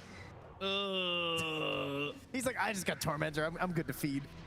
I mean, yeah, he's realizing that's not going to work. So drops down the Thunderstrike and then backs away. All right. Back he goes. Miero, in the meantime, sends his creep into the tier 1 tower. Catapult gonna do some good damage to that one. It won't quite go down. He is within deny range if they wanted to do that. But it seems that XG want to keep their tier 1 tower alive if possible. Xingqiu been playing so defensive this series. Again, dude, everybody has been playing so defensively. It's true, but like, I mean, you have this Solar Crest, Soul Ring, Tranquil Boots build, right? I mean, how many? Like, it's just so tempting to go Blink, but Blink really wouldn't help him that much in these situations. Yeah. It's going to be very valuable once the fights actually begin, but we're not there yet, and he recognizes that. Almost that BKB done. I will say in this Ну, game, если здесь I feel like 95-й Chrono процентиль late будет. stage does just sort of beat everything in a way. Like it sometimes can be that difference maker, and you know, putting the hopes and dreams of Прошлые, the team on the типа, back of топ Pure 100 so far has not 95 been a bad bet. Like 95 he's had some up 60 and down тысяч. performances, but when push comes to shove, he has been able to pull things together there. He's been trending То есть upward. 35 тысяч Him and разница, 9 class соответственно. both. As the event goes on, they're gaining more and more power. Соответственно, 35 тысяч разница, то есть 1115 минус 35. 80, не, да. Mid lane, not smoky yet. 80 тысяч. Если сместиться до They're gonna try and hunt him here. 80, то есть тут скорее 90 или типа того. I mean, that's all their BKBs ready. Are they going to start the Roche now? This would be a pretty bad time for BB team to really commit for this, because that's BKB 90 Bat, скорее BKB возможно, Leshrac, то не BKB факт. Sven, and they're going to smoke up. А если сместиться... Alright, now here. Если сместиться, то тогда будет 85 тысяч, 95. A lot of ways to get out of the fight. Have the chrono. Подожди, 99, 99, Katomi. Oh, nicely done. Will break that smoke. Ends up giving up his life for 99, it. по-моему, был 70 или 80, если 80. Не 80. 80 что много. 99 это, по-моему, 70 где-то. Давай типа 75. Был, да. То есть 20 тысяч разницы. 115 минус 20, 95. So kind of hard to get this like super secure. 95 тысяч. Listen, crowd, I'm going to ask you to do one more thing. We don't have Lycan anymore, but can on 3, can I get an AU? 1, 2, 3. Wow. Oh, thank you. I needed it to come back for just a moment. Yeah, that's good. That's all I needed. It kind of works, you know. Nighttime's coming in 30 seconds. That was the signal too for listen, whenever anything gets a little bit dull, we'll just howl and then things will start happening. They went into hit Roche. Ну, мне здесь надо, чтобы была типа долгая игра, при этом чтобы Амя поломал вышек побольше. XG. Oh, there's a good one though. The old basher on the monkey. Obviously not as broken as it once was, but still going to be a useful tool in this game. уже 300 крипов, кстати. Okay. Nighttime falls. They're smoking up. Dude, that spot right there that Katomi is by has had so many wards dewarded in this series. It's a graveyard of wards. Oh, Zinq, does he just go? He plants the jump. Avatar onto 3. Oh, but then the BKB reaction jumps away. Dude, this is all just for a tiny. They've used everything. Just so much. XSS pulls on Impure. The stun is there. He's gone. Oh, and XM is there with the follow-up. Now on to the Centaur. Tries to TP away. No. Dude, Zinq just tanked everything. I mean, he just jumped in and they just mashed their faces all over their keyboards. They hit every single spell just for him. And then you just get XXS strolling on in. He's like, I don't have a Blink Dagger. I don't need one. I got Zinq. I'm going to pick you up and your Faceless Void is going to get absolutely vanquished by my Sven. A very big moment in this game. XG, when they hit their initiations, it works well. Finding 3 heroes up there. And now into the next phase of this game, XM has an Aegis. Playing in his Leshrac. BB team, if they want to stay in this tournament, they gotta find some way to outlast that and then scale into the late game. Because the early game pressure that was, if it was ever possible, is gone now. Yeah, and this is the dream, right? Pushing in at this part of the game with a Leshrac, with an Aegis, feels so powerful, level 18. And you unfortunately have Chronosphere on your team, and one of the best counters to Chrono in the game is the Aegis. Just makes it incredibly awkward for Faceless Void to play his game. He wants that one and done perfect spell that just secures the fight for his team, and you just can't get that versus the Aegis. This is going to be a tough one. Actually going for that Glimmer, kind of a cool pickup, but you sort of wonder. There's been a couple of times at this tournament where we've seen carry players or whoever else off to the side trying to farm while your high ground is getting slammed into. XG, do they want to try and take it to the late game, keep farming, or are they going to try and take this early advantage that they've built up? I mean, right now they're just hunting Helms, and the Greedies are coming out on both sides. Bat, Tiny, and Disruptor picking it up, so they know the name of the game. Oh, as well for X-Nova. Greedy, greedy, greedy. Katomi, forced staff to get away, does have Glimpse, uses it now, and immediate TP away. He's burning, he's burning, he's burning, he's gone. Jeez, from downtown, that Avalanche. Ame manages to clean up and get the last touch there, taking the top spot now on the network. The tower with his Helm Creep, very good. Getting whatever they possibly can. The Greedy there for X-Nova too, as you can see. I mean, this is one other nice part, at least, is the Faceless Void will start to scale into some more damage with the levels. took the level 15 time lock damage and is getting close to that 20. Yeah, that would be a big moment for him. I mean, likewise, it'd be nice if they could get some more levels on their Monkey King too, who's just level 16 right now. Kind of struggling. Yeah, but Ame gets the Daedalus. That one can hurt. Oh man, this Vanquish is just so much damage. Crowd feeling it right now. I mean, I don't blame them. Everything's been going their way. It's looking good. I mean, the score line just says 8-6, but the important kills have certainly been on the side of XG. Oh yeah. A couple of those big objectives.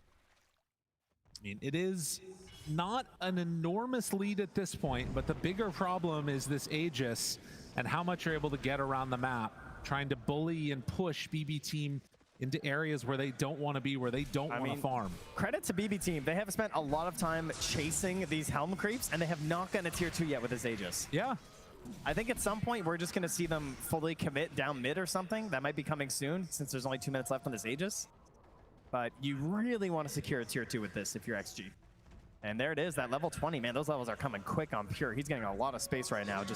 I mean, he got punished a bit earlier today, right? With some of these plays where he was farming really aggressively, trying to just go for every little bit he could when he was in a situation where they were falling behind and they needed him to catch up on these levels in gold. Yeah. So far, he's getting away with it. And trying to make his way towards a Lincoln Sphere, so he'll have some more damage there. A Chrono onto XXS could be an option if he shows, but XXS is backing away. He's really annoying too. I mean, he's got 27 armor. You know, it doesn't feel great targeting the bat either, because if you mess up, if he survives, you just get lassoed. XXS looking, jumps in, Pure. Does he go for it? He will. Chrono save, pops the ultimate.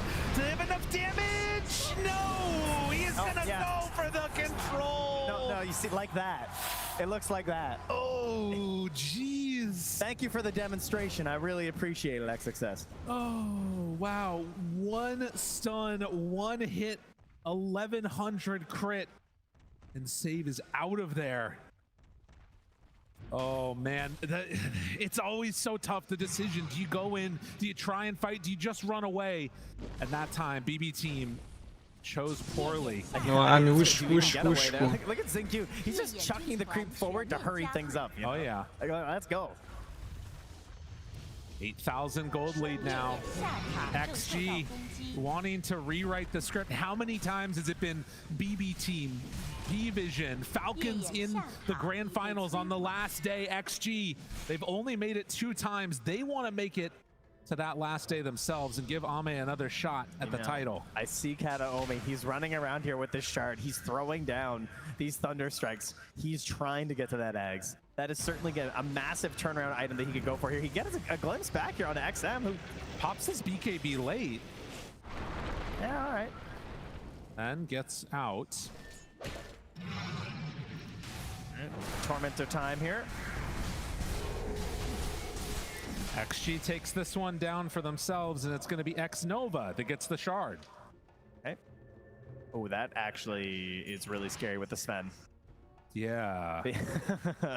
So it allows you to put an alt cast on where you can appear where you stomp. So if you have this really secure stun and disable, typically you're playing the back line, and that doesn't give you the physical reduction. You're not able to remove their armor. But in theory, versus someone like this Faceless Void who has 20 base armor, if you were to alt cast in on top of him while he's stunned, he's already getting obliterated by Sven, but he's really gonna get obliterated by Sven. He will go to no armor. Yeah, he'll just get, it's actually gonna show the hero get cut in half. I guess he does have the helm. There's the Kobold. People love that Kobold. In absence of Howls, we will take Kobold. Yes, although we do need him to take a big drink for everyone in the crowd. That is the key to the Kobold cam. Get hydration. Yes, very Hydration important. is happiness. Smoke up, 10K ahead. BB Team, do they have an answer to this? XXS is looking. Running away or sacrificing Kataomi? Kataomi? Is that an answer? Well, it's not a great one, but it is an answer. Pure jumps back. Oh, they find him right away. Oh, but there's the Chrono, the turnaround, the TP out. Oh, damage! Oh, it's close, but he gets out just barely. All right. Okay, so, you know, not the best to have to do that, but he lives. He lives. The only thing worse is dying while doing that, and boy, that was close. But he's out, he survives. That does mean no chrono here for 2 minutes, though. And that is also when Roche may be respawning here. Yeah, if you are a BB team fan, you want a Roche spawn of at least a minute after this 40-second mark. And for XG, instant would be very nice for them. And it's just chrono. I mean, you look at these fights, right? And you see the triple BKBs on the course. And you think, like, how do you stop them? There's just nothing else they have that's going to delay that, of course, except for Kataomi, who is getting there. Yes. He will be the key, which, I mean, he was also the key last game, right? There was this massive pressure on him. Ame, not even God strength. Forces out a lot. Miro will stampede. Oh, XXS? Hold on. Oh, if Miro gets caught there, no. Yeah, it's a different centaur. He still doesn't have Blink. Yeah. So. Killed my brother. Kataomi drops the Static Storm. Oh, XM does not appear to care. Yeah, he's not going to waste it this time. He's just Gale guarding and walking it off. Yeah. But we're almost there on Disruptor. Has just about the amount of gold that he needs to finish it off. Okay, so this morning, Pure was playing Nature's Prophet, and he got punished many times doing this exact thing, right? They had these defensive wards down here, knowing that's how Pure was going to farm to try and recover in a game like this. Currently, XG, they don't have those wards. They don't have the vision down here, so he's going to get away with it for now. On the other side, GPK, while Ame takes this tower, is going to go for a bit of a sneaky play, trying to get the wisdom. Xingqiu is like so ready for this. And yeah, GPK realizing what's going on is just going to TP out. Oh my god, and not a second too soon. Yeah, that could have been a bit hazardous for his health, so he'll get out, and XSS is going to grab the other. So double Shrines of Wisdom and activate an amplified damage rune as well for XM. Things are looking all up for XG as Roche will appear in the northern pit. So the one other thing about this is Kataomi did not show any of the pieces of his Aghanims. That's true. He's been hiding it this whole time in his career. And has a smoke. So there is a decent chance that they will not be expecting this on the side of XG. If you are BB fan, this is the biggest hope that they got. They have a really greedy ward here. Xnova immediately finds it. Like, this is just the greediest ward that you can go for. Because they know they got to win this Roche fight. They want to catch them off guard here with the Ag Scepter. And they managed to take it there. That's the Blink Dagger done for the bat now, too. Okay, so Kataomi, the pressure was on him. And unfortunately, he was not able to rise to the occasion in several of those very pivotal engagements last game. His Oracle had some issues, didn't get his blinks off, got chased down by the opponents, couldn't save his cores. Now he has the most important item in this game on the Aghanim Scepter, this Disruptor. He is their chance to turn this game around right now. Don't let it get to you, you know. Oh, no. No, of course not. They jump away after the smoke breaks. It was on a tree. GPK the one showing. Miro shoves out that mid wave. Bottom is pressuring in a little bit. There isn't a creep to continue that movement down south. And it looks like Ame is actually just going to go back to deal with it. It's decided to go for the Pyrrhic Cloak. So if BKB is down... Oh, wow. Yeah. Really falling on his sword down here. Oh, okay. I'll go clear the wave, guys. You know what? Don't mind me. Very nice for him. It's a big sword to fall on. Doesn't quite have 25. Would be another big window for him. But the Giant's Maul for Pure. And still a ways away from a Scotty. It's about 4,000 gold behind the Sven. Crippling Crossbow maybe could make the difference. Xnova has drawn a wraparound play here. He's got big ideas. I think Kataomi is still not shown this Aghanim Scepter. Well, it's being very sneaky. And they'll go for another smoke play now. He does have another one after as well, in case this one doesn't work out. They've been saving them. That's a swift blink on Ame, my goodness. Miro sends out his creeps first. Vision is really good for XG here. They break on Vision, jump forward, stop, not gonna connect. Do they have anything else? Xnova backs away, XXS jumps in, lasso out, the sleep is there. Pulling him out of position, Ame, he goes in, immediately caught there. Oh no, it's XM. Yeah, they got Chronoed and dead. Now trying to back out, they've used Chrono, they've used Static Storm. Ame's still pretty far back. He can't get in. So there you go. They had to double drop it onto XM, but it did secure the kill. He does also have buyback on XM. And the cooldown's not that bad, right? Like, by the time Leshrak's back, you've got Static Storm again. This is not Chrono, right? So even if the Chrono's not back, at least you're going to have that Static Storm available. And they don't have the confidence to go and control this Roche Pit without the Leshrak. That's going to delay things to the point where it might move down south. Yeah, they're already starting to send themselves down to the bottom side of the map. GPK farms up a bit. He's working towards a nullifier. They're going to see Ame here. No one's going to join him, though. It's just pure Miro's creep. I do think if they catch wind of this on XG, I would like to see these bottom wards, because like it was so pivotal in the earlier match for BB team. I think it's something they should be thinking about. Finding those catches down here south. Yeah, like you know Pure's gonna greed for these. In fact, there's even a ping from Ame. He's like, hey, you take care of that. Help me out here, please. So I think this is gonna be full Scotty done. You know, I didn't know if he'd get there. He's almost, you know, he's level 24 now too. Trying to find another Chronosphere after this by going for a refresher. Another one of these games with low kills, going late. Both sides very afraid of just making one step incorrect and throwing away whatever advantage they might have. Interesting choice here from XinQ. He's gone for the Wind Waker. So he's probably going to need a cast range assistance, right? It's a little tight, depending on the spacing of the Chrono. He might not be able to get the save that he's envisioning if it's layered over top of the Static Storm again, right?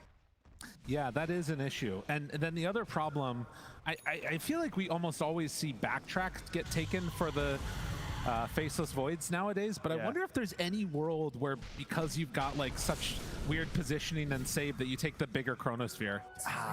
It's hard to imagine. It's just like if you just dodge one Sven hit, though, it's there's just too much value. That's true. And again, every minute that goes by, I feel like this is into the favor a little bit of BB team. They're getting into this next tier items. They will find a lasso, but the stomp is there for the counter initiation, and XXS is in trouble. XXS is gone. XinQ, he might be next. Do they have any way to get XinQ out of here? Under control, Wind Waker to try and back out. BKB! Nice, oh, Miero! With the reactions in GPK! Oh, the Chrono! It's perfect! It catches Ame off to the side! XM is very far away! Ame down! Ame gone! That is 3 dead, huge kills, and BB team finding their way back into this game here have just gotten a team wipe. Okay, Miero struggled in that last game. He did not have a good time. That was a sick BKB. Oh, perfect play, like perfectly in time, and have completely brought down this lead. They want to push this to a game number 3. 8,000 gold swing off the back of that fight. You know how that started too? Is that we had this scouting by the creep there of XXS. He's running his purge creep through, and they're all smoked up there on BB team, and he kind of scouts out. He's like, yeah, this looks like a free rune. I think I'll go and take this rune. It was not free. In fact, it was incredibly costly. It's a full-on wipe. Unreal. I mean, and we just said it, right? As this game goes later, BB team have some answers. And particularly when the fights slow down, you get all your big ultimates again. Let's watch it again. Oh, this is, yeah, like, and then he just spots GPK. He's like, oh, I can grab this guy. And then it's almost like a defensive Static Storm, right? Because it stops XinQ from helping. And this is the issue with the Wind Waker, right? He can't actually help. He's thinking, oh, maybe I can do something here. And then this BKB. Oh, my goodness. Oh, my gosh. And then the Chrono, too, like, it's just, you needed to be so perfect with your spellcasting here. This is what they were talking about on the panel. This is an ease of execution thing where, like, things just look a little bit easier for XG. You gotta play like this on BBT to win these fights. They have a hard challenge ahead of them. They've got to be perfect, but that last fight they were. And another one of these moments where it's the counter initiation that wins, you know, and for XXS, a little bit greedy not to pop his BKB right there, right when he jumped in for the lasso, but not anticipating everybody was just going to be sitting behind that Monkey King. And now it gets easier for Kataomi. He finishes off that Blink Dagger. Yeah. Huge for the Disruptors throughout this entire tournament. One of the most popular heroes for a good reason. I will say, The other thing you got to be careful about right now with BB Team is not letting that last win get to your head. It could turn just as quickly the other direction, and Sven could end your dreams of moving on right here if you take a bad fight. That's true, but they got better chances at it now with the refresher finished here for Pure. He's got 2 chronos to go for. Do they have what it takes? It looks like first they're going to be going up, and a smoke as 5 feels bad to just go for the Tormentor. But XG is already retreating away. They can take the easy objective if they want it, but they were hoping to find a little more there. Yeah, I mean, game 1, it was the same thing where they just had Save running around the map, and he didn't even die in game 1, despite them losing. But he was consistently playing super aggressive, running around the map, trying to get this vision, trying to find where they were at. So again, they send him out here to ensure that they can grab this Tormentor. So they sit back for now, and we also have another answer that has proven to be really effective throughout this entire tournament. Miro picking up the Aghanim Scepter on the Centaur Warrunner. So if things get dicey... Oh, somewhere I heard it. Yeah. I heard Sunsfan yell. He's so excited, the workhorse. There it was. There's one random woo. Can we get a woo for the workhorse? Oh, they're into it. They're so excited. That sounded a little bit like a howl, too. That's a little bit of both, you know? All right, getting aggressive here. XXS. Up on the high ground, finds the backline. Oh, he gets away. And Pure, thinking about dropping it, decides not to. Interrupted by XingQ. A little bit of hesitation there means that XXS gets out. That's the nice thing about Workhorse. It's only a 24-second cooldown. You know, it's not, no worries. Pop that whenever you want. Outpost taken. And XXS just happy he survived. Yeah, his BKB's gone, but he lives for another attempt here. Very scary to even think about going high ground for BB Team, even with the Aegis. They do not have good tower hitters. Eventually, you have that ability to go up there with Monkey King Big Ring and like do that thing. But, you know, with the Bat Rider in this game, it's very spooky. No, they are killers. They are not building destroyers. No. I would not want to be risking that. I mean, look at this high ground. Although, what are you thinking? Pure, he's up there on their high ground now. Deciding they'll take a chance. He is an Aegis. I'm okay with this. Jumps in, jumps out. They've got the banner down. Catapult's going to work. All right, could XingQ find some crazy toss play? Maybe if he wasn't getting hit by Maelstroms constantly. I mean, if they can find a toss back into a lasso, he could go in the fountain, hypothetically. Why didn't we see one right there, actually? There it is, the toss back into the Hex, and now the stun. The control is there, Pure. He jumps away, but look at it. They just rip him apart. GPK now also in trouble. Never go high ground. Never. Do not go high ground. Always go high ground. Oh, it's so good. From Pure, he's amazing. The greatest to ever do it as he jumps back and tries to get away. Nice blink by XXS. Baits him over to the side there. Ame still here, still scary. TP in their face. It's a bold move there by Miro. That was never going to work. Another TP, it's under reward. Okay. It actually was still really bad for BB Team. It was still quite bad for BB Team in spite of the turnaround. XG win that one. They didn't finish the melee racks either. You can hear there the calls, echoes of ROTK, Jio from the crowd. And Ame searching for a refresher.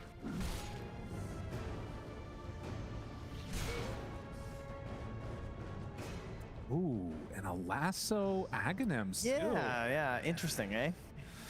All right, everybody, come on, take a deep breath now with me. Whew, a little woosah, calm yourselves down. Yeah, that's what the players are doing too, you know, obviously. That's right.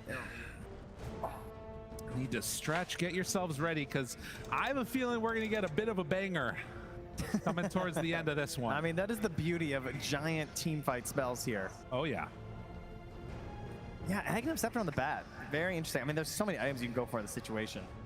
But this one can really clutch things up, you know? It's always an interesting one, though, because it relies on your opponent's positioning. Right, and you can sort of mess them up a lot. Like, it can have insane impact depending upon where you're able to find it.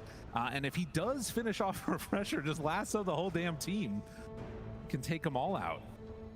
But again, at this point in time, up 4K net worth, BB team on the verge of elimination if they make a few too many mistakes. They have a strong late game team fight lineup, but XG, they don't need that many to really completely swing this on its head. Ame can find 1 to 2 big crits playing on this Sven, and everything could fall apart.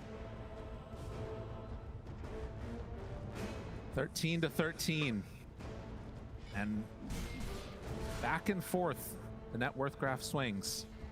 Ame racking up fantasy points for all y'all out there that believed and made the switch after the road to the International.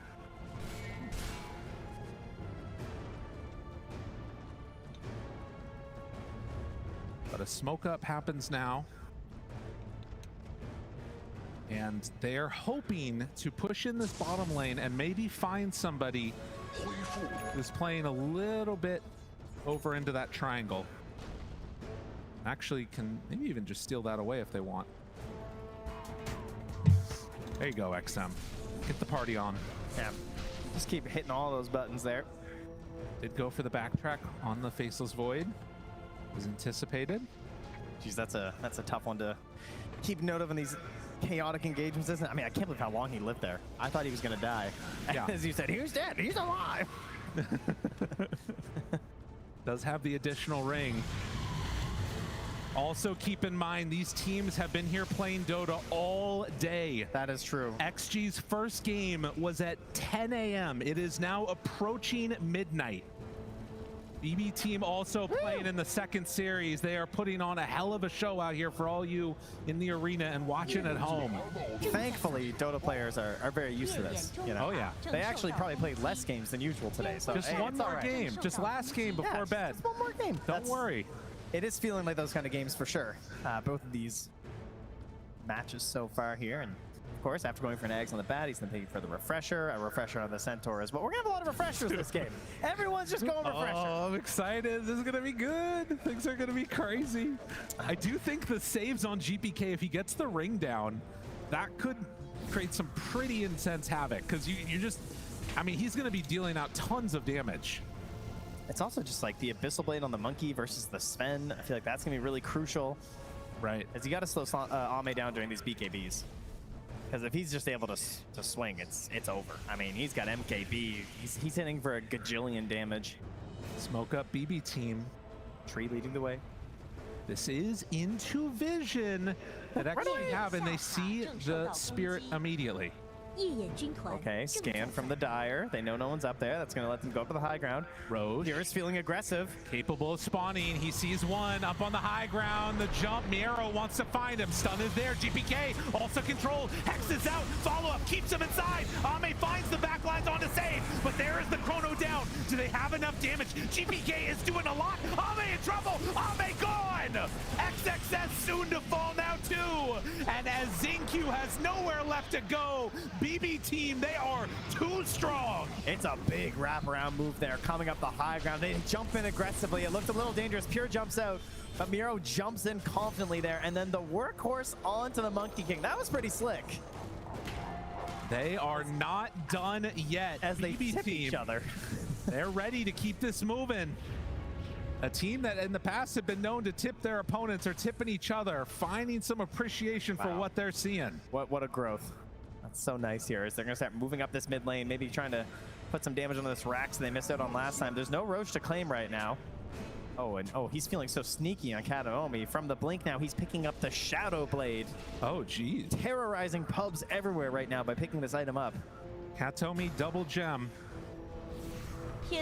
Also, I just noted on XNM, he has 4 greater healing lotuses. Yeah, that's important to keep an eye on. I mean, he needs them, you know? Pure. Miero is nearby, so any attempt at a jump onto him will be able to be found with the save. They move on in, they take down 1 lane of Rax. Do BB team feel frisky? Are they going to keep going for more? I mean, this is a perfect time to Roche, right? You know they're not going to buy back on Sven right now. You can get in the pit really quick. This is another refresher shard. Roche or high grounds? The answer is Roche. We have learned that that is indeed the correct answer. Roche will roar. And at 52 minutes in, they will be able to claim this one for themselves. So a refresher can be passed over to Disruptor if they want. Could be pretty high. Also the Monkey King. I think Centaur would be also really nice too, eh? Oh, XXS. Anyone but Pure. Yeah, he's going to pass over to the Monkey. They were just kind of like moving out, grabbing as many camps as they could. Maybe hoping someone got greedy, but...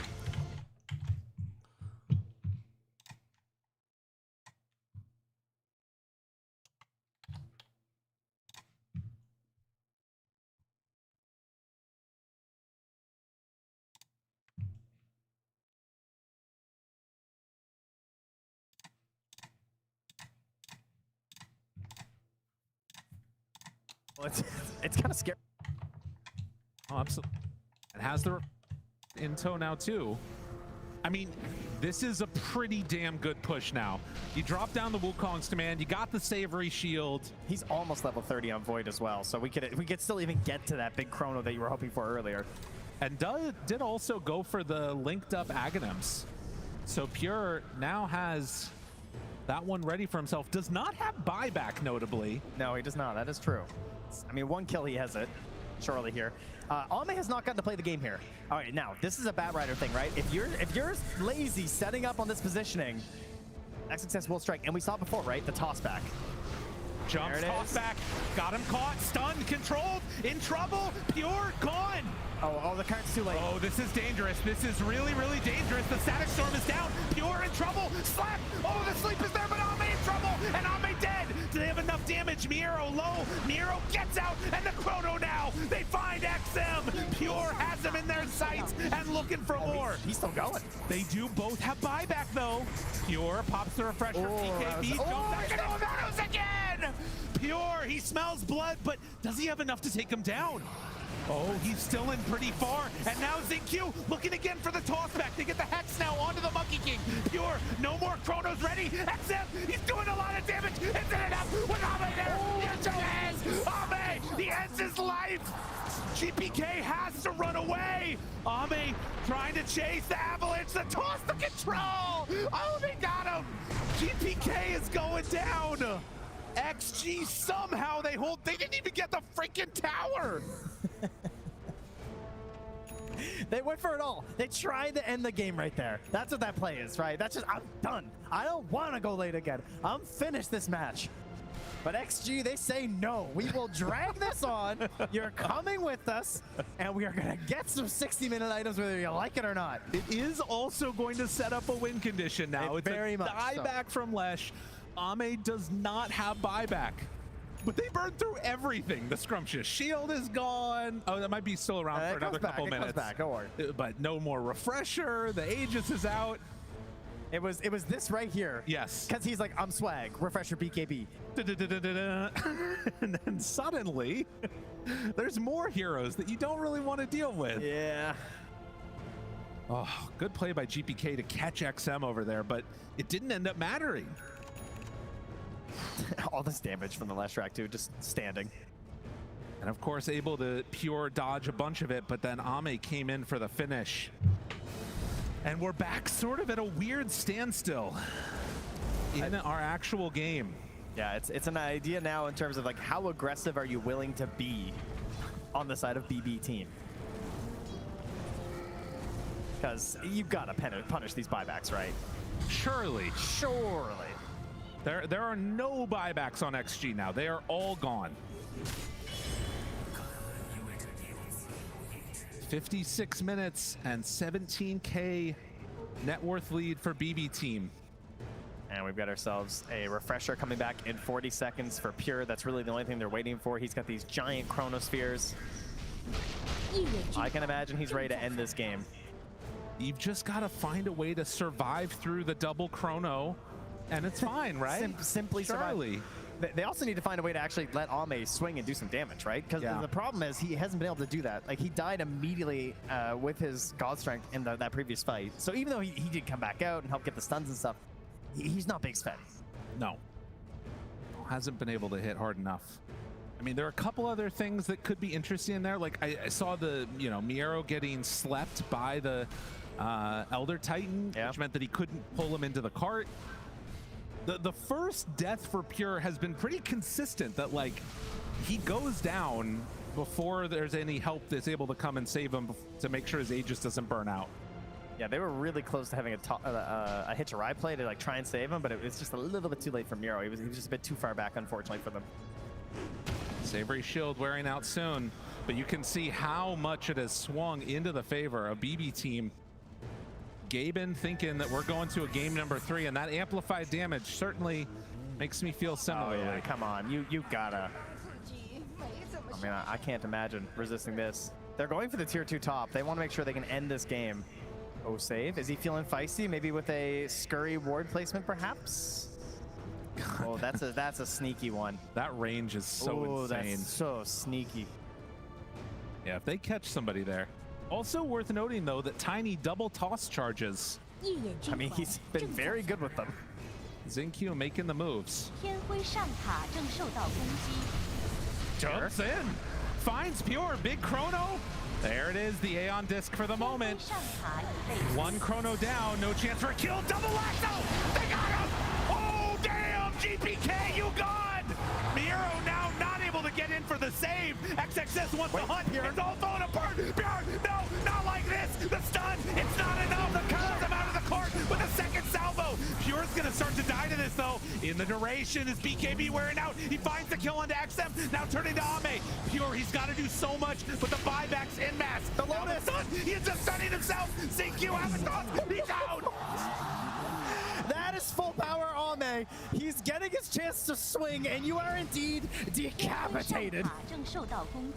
An unreal play. Pure again goes a high ground for seemingly no reason and then ends up getting punished. Oh my goodness, big hits. It was a good attempt. If you find that kill onto XM, the game is just over at that point. If you manage to get out after. It's a risk. How many times have we talked about that? This TI, taking these risks. I mean, the Aeon disc. Yeah. Right? Clutch. He assembles it here. Now he keeps going. We don't have a nullifier. And just like, help him out. And then XXS. Again, game 1, he was insane on the Earthshaker. Able to pick apart the initiations and try and ruin whatever fight is planned out by BB team. He does it again. Jumps back in. Boom. Another grab. Really, honestly, the biggest thing about this is less any of the plays, going bad for BB, but XG waiting for that perfect moment to punish. What a beautiful sack there from Miero as well, eh? To blink in and keep Pure alive. They find the stun. All it took was one. 5, 6-5, and you know what it was? It was X-Nova, like you were talking about. Him being there and having the natural order meant no armor. Yeah. One hit that did 4,280 damage. That is insane. Just very casually, The rest look like pretty small numbers compared to that, don't they? If X-Nova can stay alive, he's a win condition. He's making sure that he's next to Ame when these fights go on. Oh my gosh, we got refresher orbs, we got Aeon discs all over the place. Because that's the other thing. Yeah, Pure has no plus armor right now. Yeah, you're right. He hit some earlier, but with the helm changing gone. of the build as we move, yeah. Straight into some pure damage at that point. 60-minute items. It is indeed that time. We need to be guided. We're just like dogs, just being led around here by the observer. Oh, by the way, guys, it's 60 minutes. Thank you. Thank you. I'm losing my mind here. Another game going to 60 minutes, and I mean, after that play, I don't know if BB team, or I mean, obviously one racks up. They've got insane team fight potential, but with no armor basically on the Faceless Void, if ET is next to him, everything can change. I mean, he's going Stygian. That just seems excessive. I'm not gonna lie. But in combination with ET, it is crazy. He will, if they're next to each other, he will one-shot Pure. And that is the most GPK item ever. He goes for Divine Regalia, of course. He's feeling himself, so some hazards there, perhaps. Another hero with not much plus armor, just plus 10. I like this helmet and dying on XXS. It's so annoying to deal with. And we also do get the nullifier as well here from Pure. So he's had enough here. He wants to ensure that when he gets this chrono, they actually die. The fact that both of the main damage dealing cores on BB team will have no armor when ET is nearby, I feel like is a potentially game-ending issue for them. Yeah, one could say that's probably not good. And look at this, the scan hits, they know. Pure. Oh, he chose for a moment. He just jumped. And there it is, the chrono already onto XM, trying to kill him off. Aeon disc out, but Ame is hitting hard. Do they have another? The chrono just barely able to hit onto Ame. Does he have the damage that he needs? It's not quite looking like it. The safe sector is there. Ame hits him one time. Pure, you gotta run. Gotta be back and forward. Ends up setting himself, but ZQ is right there. And Nova, he takes away all the armor. He's gone. Oh, BB team, wait, they're all dead. They're all dead right now. Buyback. There's nothing left. They've already used them. Pure, he doesn't have any chronospheres. He can't do anything. They can't believe it. He's standing on the high ground. He's just sit and watch this right now. It's Sven. He's explosive. There is no buyback for time. They know. Ame, he wants to go to grand finals. He's hitting the tier 4 towers. And Pure, he does not have an answer for this. Save, caught to the side, gone. He's gonna buy a rapier, but it's gonna take too long. He doesn't have a TP. Your base is gone. XG, they are top 3. How many fights?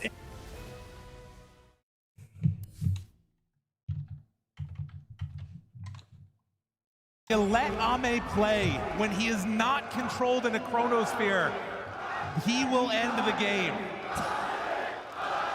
So А close как so он many не times there. успел Things с getting very рапирой? tense in that last moment. I mean, we're going to be able to break that down in so many different ways because there's just spells flying everywhere, refreshers abound, Aeon discs, and I mean, that's some late game Dota. That is some late game Dota. If you don't know, now you know. Dota, when you get to 60 minutes, is damn good. An unbelievable performance from XG as they managed to secure their place here going into the final day. Does mean we will have an exit for BB team who have played so well. Another one of their great performances on the main event of TI. But today it's going to be XG that are moving on. I can't believe it. I didn't think it was going to happen. I didn't think it was going to happen. I thought we were going to get that game 3. But XG said no. Ame said no, and the fans cheered, hell yeah! 90 seconds ago, I thought they were out, or at least going to a game 3, but we have the man, the myth, the legend, ZQ down on the floor. Lyrical, we certainly do. Jinku, what was the communication like in the final moments of that game? Was it calm or was it crazy? Q 哥就想问你，当时在最后一把、最后这些时刻里面，你们当时对内的沟通是什么样？是很冷静的呢，还是都在狂欢了？就是大家比较激动啊，就是狂欢吧。Everyone was super excited. Everyone was super hyped. We were gonna win this. Well, your coach said that in scrims you guys don't do too well against this team. What changed? 前面我们采访小巴的时候，他当时是说你们在训练赛就是一直都输给 BB 战队。那想问你现在到底是什么东西改的了呢？就是我们做的比训练赛更好了吧，然后他们那个狼人特别厉害，我们就搬掉了。Well, we have performed a lot better than we have in our scrims, and the fact that we know that Lycan is kind of like the super weapon, and we made sure that that was banned. Excellent stuff. And in this game number 2, were you always confident of the win, or did you ever doubt that you weren't going to be able to take this one? 就要问你当时，第一把的时候，你因为节奏也比较慢，当时你们是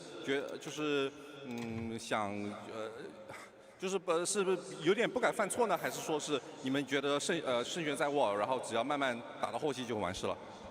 我们觉得我们有一点放不开吧，但是大家就是互相提醒，就大家不要太怕了，就会做得更好吧。we were a little tense.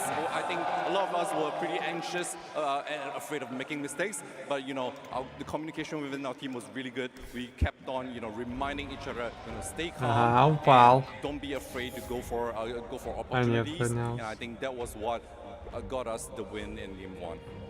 Awesome stuff, and finally, Jinkyu, do you have any word for all of the fans out here who've waited 13 hours in this arena to watch you play this match?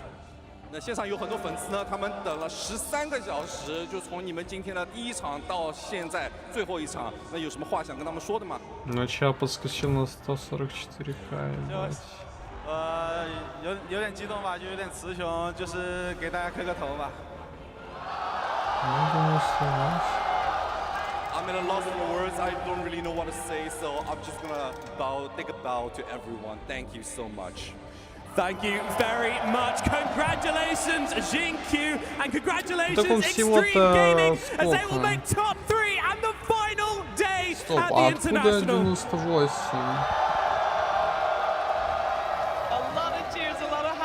Here from everybody still here in Barclays Arena. It was very clear that Extreme Gaming was the fan favorites, and pulling through in a game like that, let me tell you, that was some excitement. Again, it started somewhat slow, but the excitement towards the end definitely worth it. And to be fair, Effie, for a little while, I did think BB Team was going to do it.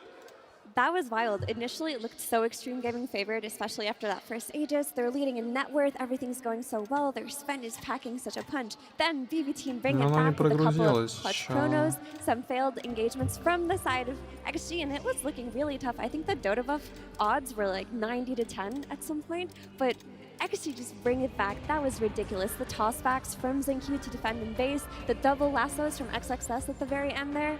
Cinema. They came so close, and that must mean it must be extra painful to go home Ну, если повезет, то 98. Time, and for some final words, we're heading over to Pyrian Flags. Да, все равно как-то маловато. Thanks, Sheebs. I am here with Save. Save, a very long and hard day for you guys. You must be exhausted. We're very sorry to see you go home. You've already played today, now you've had to play another brutal series. Mentally, how tough is it to stay focused in these games? Yeah, I mean, it was an exhausting day, but what can you do? I mean, they in the worst position, I guess. They played the first today, or we were the second, so everyone were in the same conditions, and we just played worse. This team, XG, have given a lot of other teams trouble at this tournament. What is it about them that makes them so hard to beat, do you think? I mean, they're a typical Chinese team that plays very good, like goes to the late game, you know. Oh, what can I say? We lost in the late game and the basic mistakes. Could have won. What can I do? Let's think back to happier times. What would you say was your highlight from this TI, either for yourself or for your team? Highlights? I don't know. I guess that we didn't lose to Heroic at least today. It was a highlight, you know, we could lose. Fair enough. And you've got a lot of fans here. I see a lot of jerseys up in the crowd, people cheering for you. They've been rooting for you all season and all TI. Do you have anything you'd like to say to them as you exit the tournament? Yeah, guys, I mean, thanks a lot for your support. We appreciate it so much, and yeah, I'm just sorry that we played that bad. Being very hard on yourself. You've played a fantastic tournament, Save. You guys have been fantastic to watch. I'm going to throw it back to the panel. Maybe you guys can figure out what went wrong. Thank you very much, Save and Pyrian. I mean, it's tough. I think BB Team gave us some of the more exciting games to watch on this main stage, and this game number 2 we just witnessed was no different. It was late game, and it was very clutch. No, absolutely. Like the way it was going back, because I thought that BB Team, they had it for sure. You know, we've seen these Faceless Void games. It slows down, the net worth trickles up. You know what Face Void's gonna do? He gets a refresher, double chrono, whoop-de-doo, game's over. But that didn't happen. XXS, so many double lassos into this like overwhelming damage like from Ame. I really think that they were able to clutch it out because they were ahead. Then they were behind. Then they bring it back. It's like one of the most hyped games I've seen. I don't know. I'm just so happy that I got to see this game and like. witness it like right here. I mean, the problem for BB, they was fighting against, you know, TI Magic. You know, the way that XG are playing, it feels like they're destined to make it to the final day. And we keep praising, you know, Batrider and Arme finding the jumps, but I think X-Nova, he played such a stellar game. Like, in the early game, the sleeps onto the void. As the game progressed, he was amping up in the right position. Like, every single player on XG at different moments made the team fight look exceptional. And for BB, like, look at their heroes. If it gets to 50, 60 minutes, you're expecting them to win every fight on autopilot. You got Disruptor Aghanims, you got Faceless Void, the Chrono, but yeah, I mean, every single fight, there's a different player that stands out for XG. Wind Wakers or double lassos or, you know, big crits and amps. It's just incredible, this game. Yeah, before this fight, BB team was almost 20k ahead, and one fight can just make him lose it all, it felt like. Yeah, I mean, you go for like a risky play, you go for the one-man chrono onto the ledge, but XM, he has an A on this, ready to disassemble, so he lives. That's not the kind of play that you want to jump the gun onto, like take the initiation. You need to make sure whatever play you go for here, especially when you're up 20k gold and you have the void, you know you've got the game in the bag. This is a huge risk to take, and honestly, it really came back to bite them. 58 minutes into the game, like, ну, что я могу сказать, пацаны? В принципе, я не знаю, можно было бы, конечно, попробовать хронотрон сделать, вот. Но, смотрите, из плюсов, что могу выделить, это то, что теперь у меня... То есть у челов, которые здесь ставили... Как объяснить-то вам, блядь, сейчас?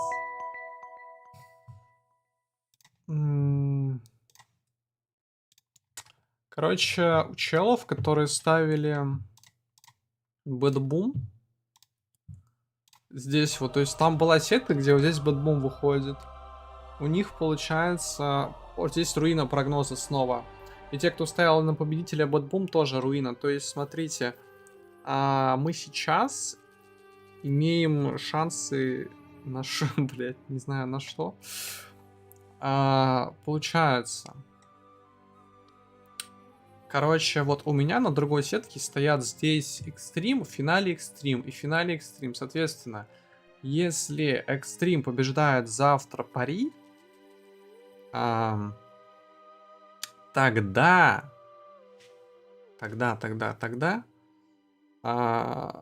есть шанс на то, что... То есть, там, типа 7 прогнозов, будет 8 прогнозов. 8, да? А нет, не 8. Да, нет, не будет. На том аккаунте не будет. Тьфу ты. На этом аккаунте не будет. А на том может быть. То бишь... на том аккаунте может быть... Там сколько прогнозов? Там сейчас 8, может быть 10. Здесь может быть 8 максимум. Такие пироги. Еще не обновились очки, но я так понимаю... Вот тут дохуя будет под соточку. И у людей тоже может нехило прибавиться. Это как-то таковой минус сходу. 98 тысяч очков. Ну, хотя бы что-то прибавилось. В целом. У меня была какая-то мысль, я что-то хотел сделать. Забыл. Я уже, блядь, немножко не вдупляю. Если честно.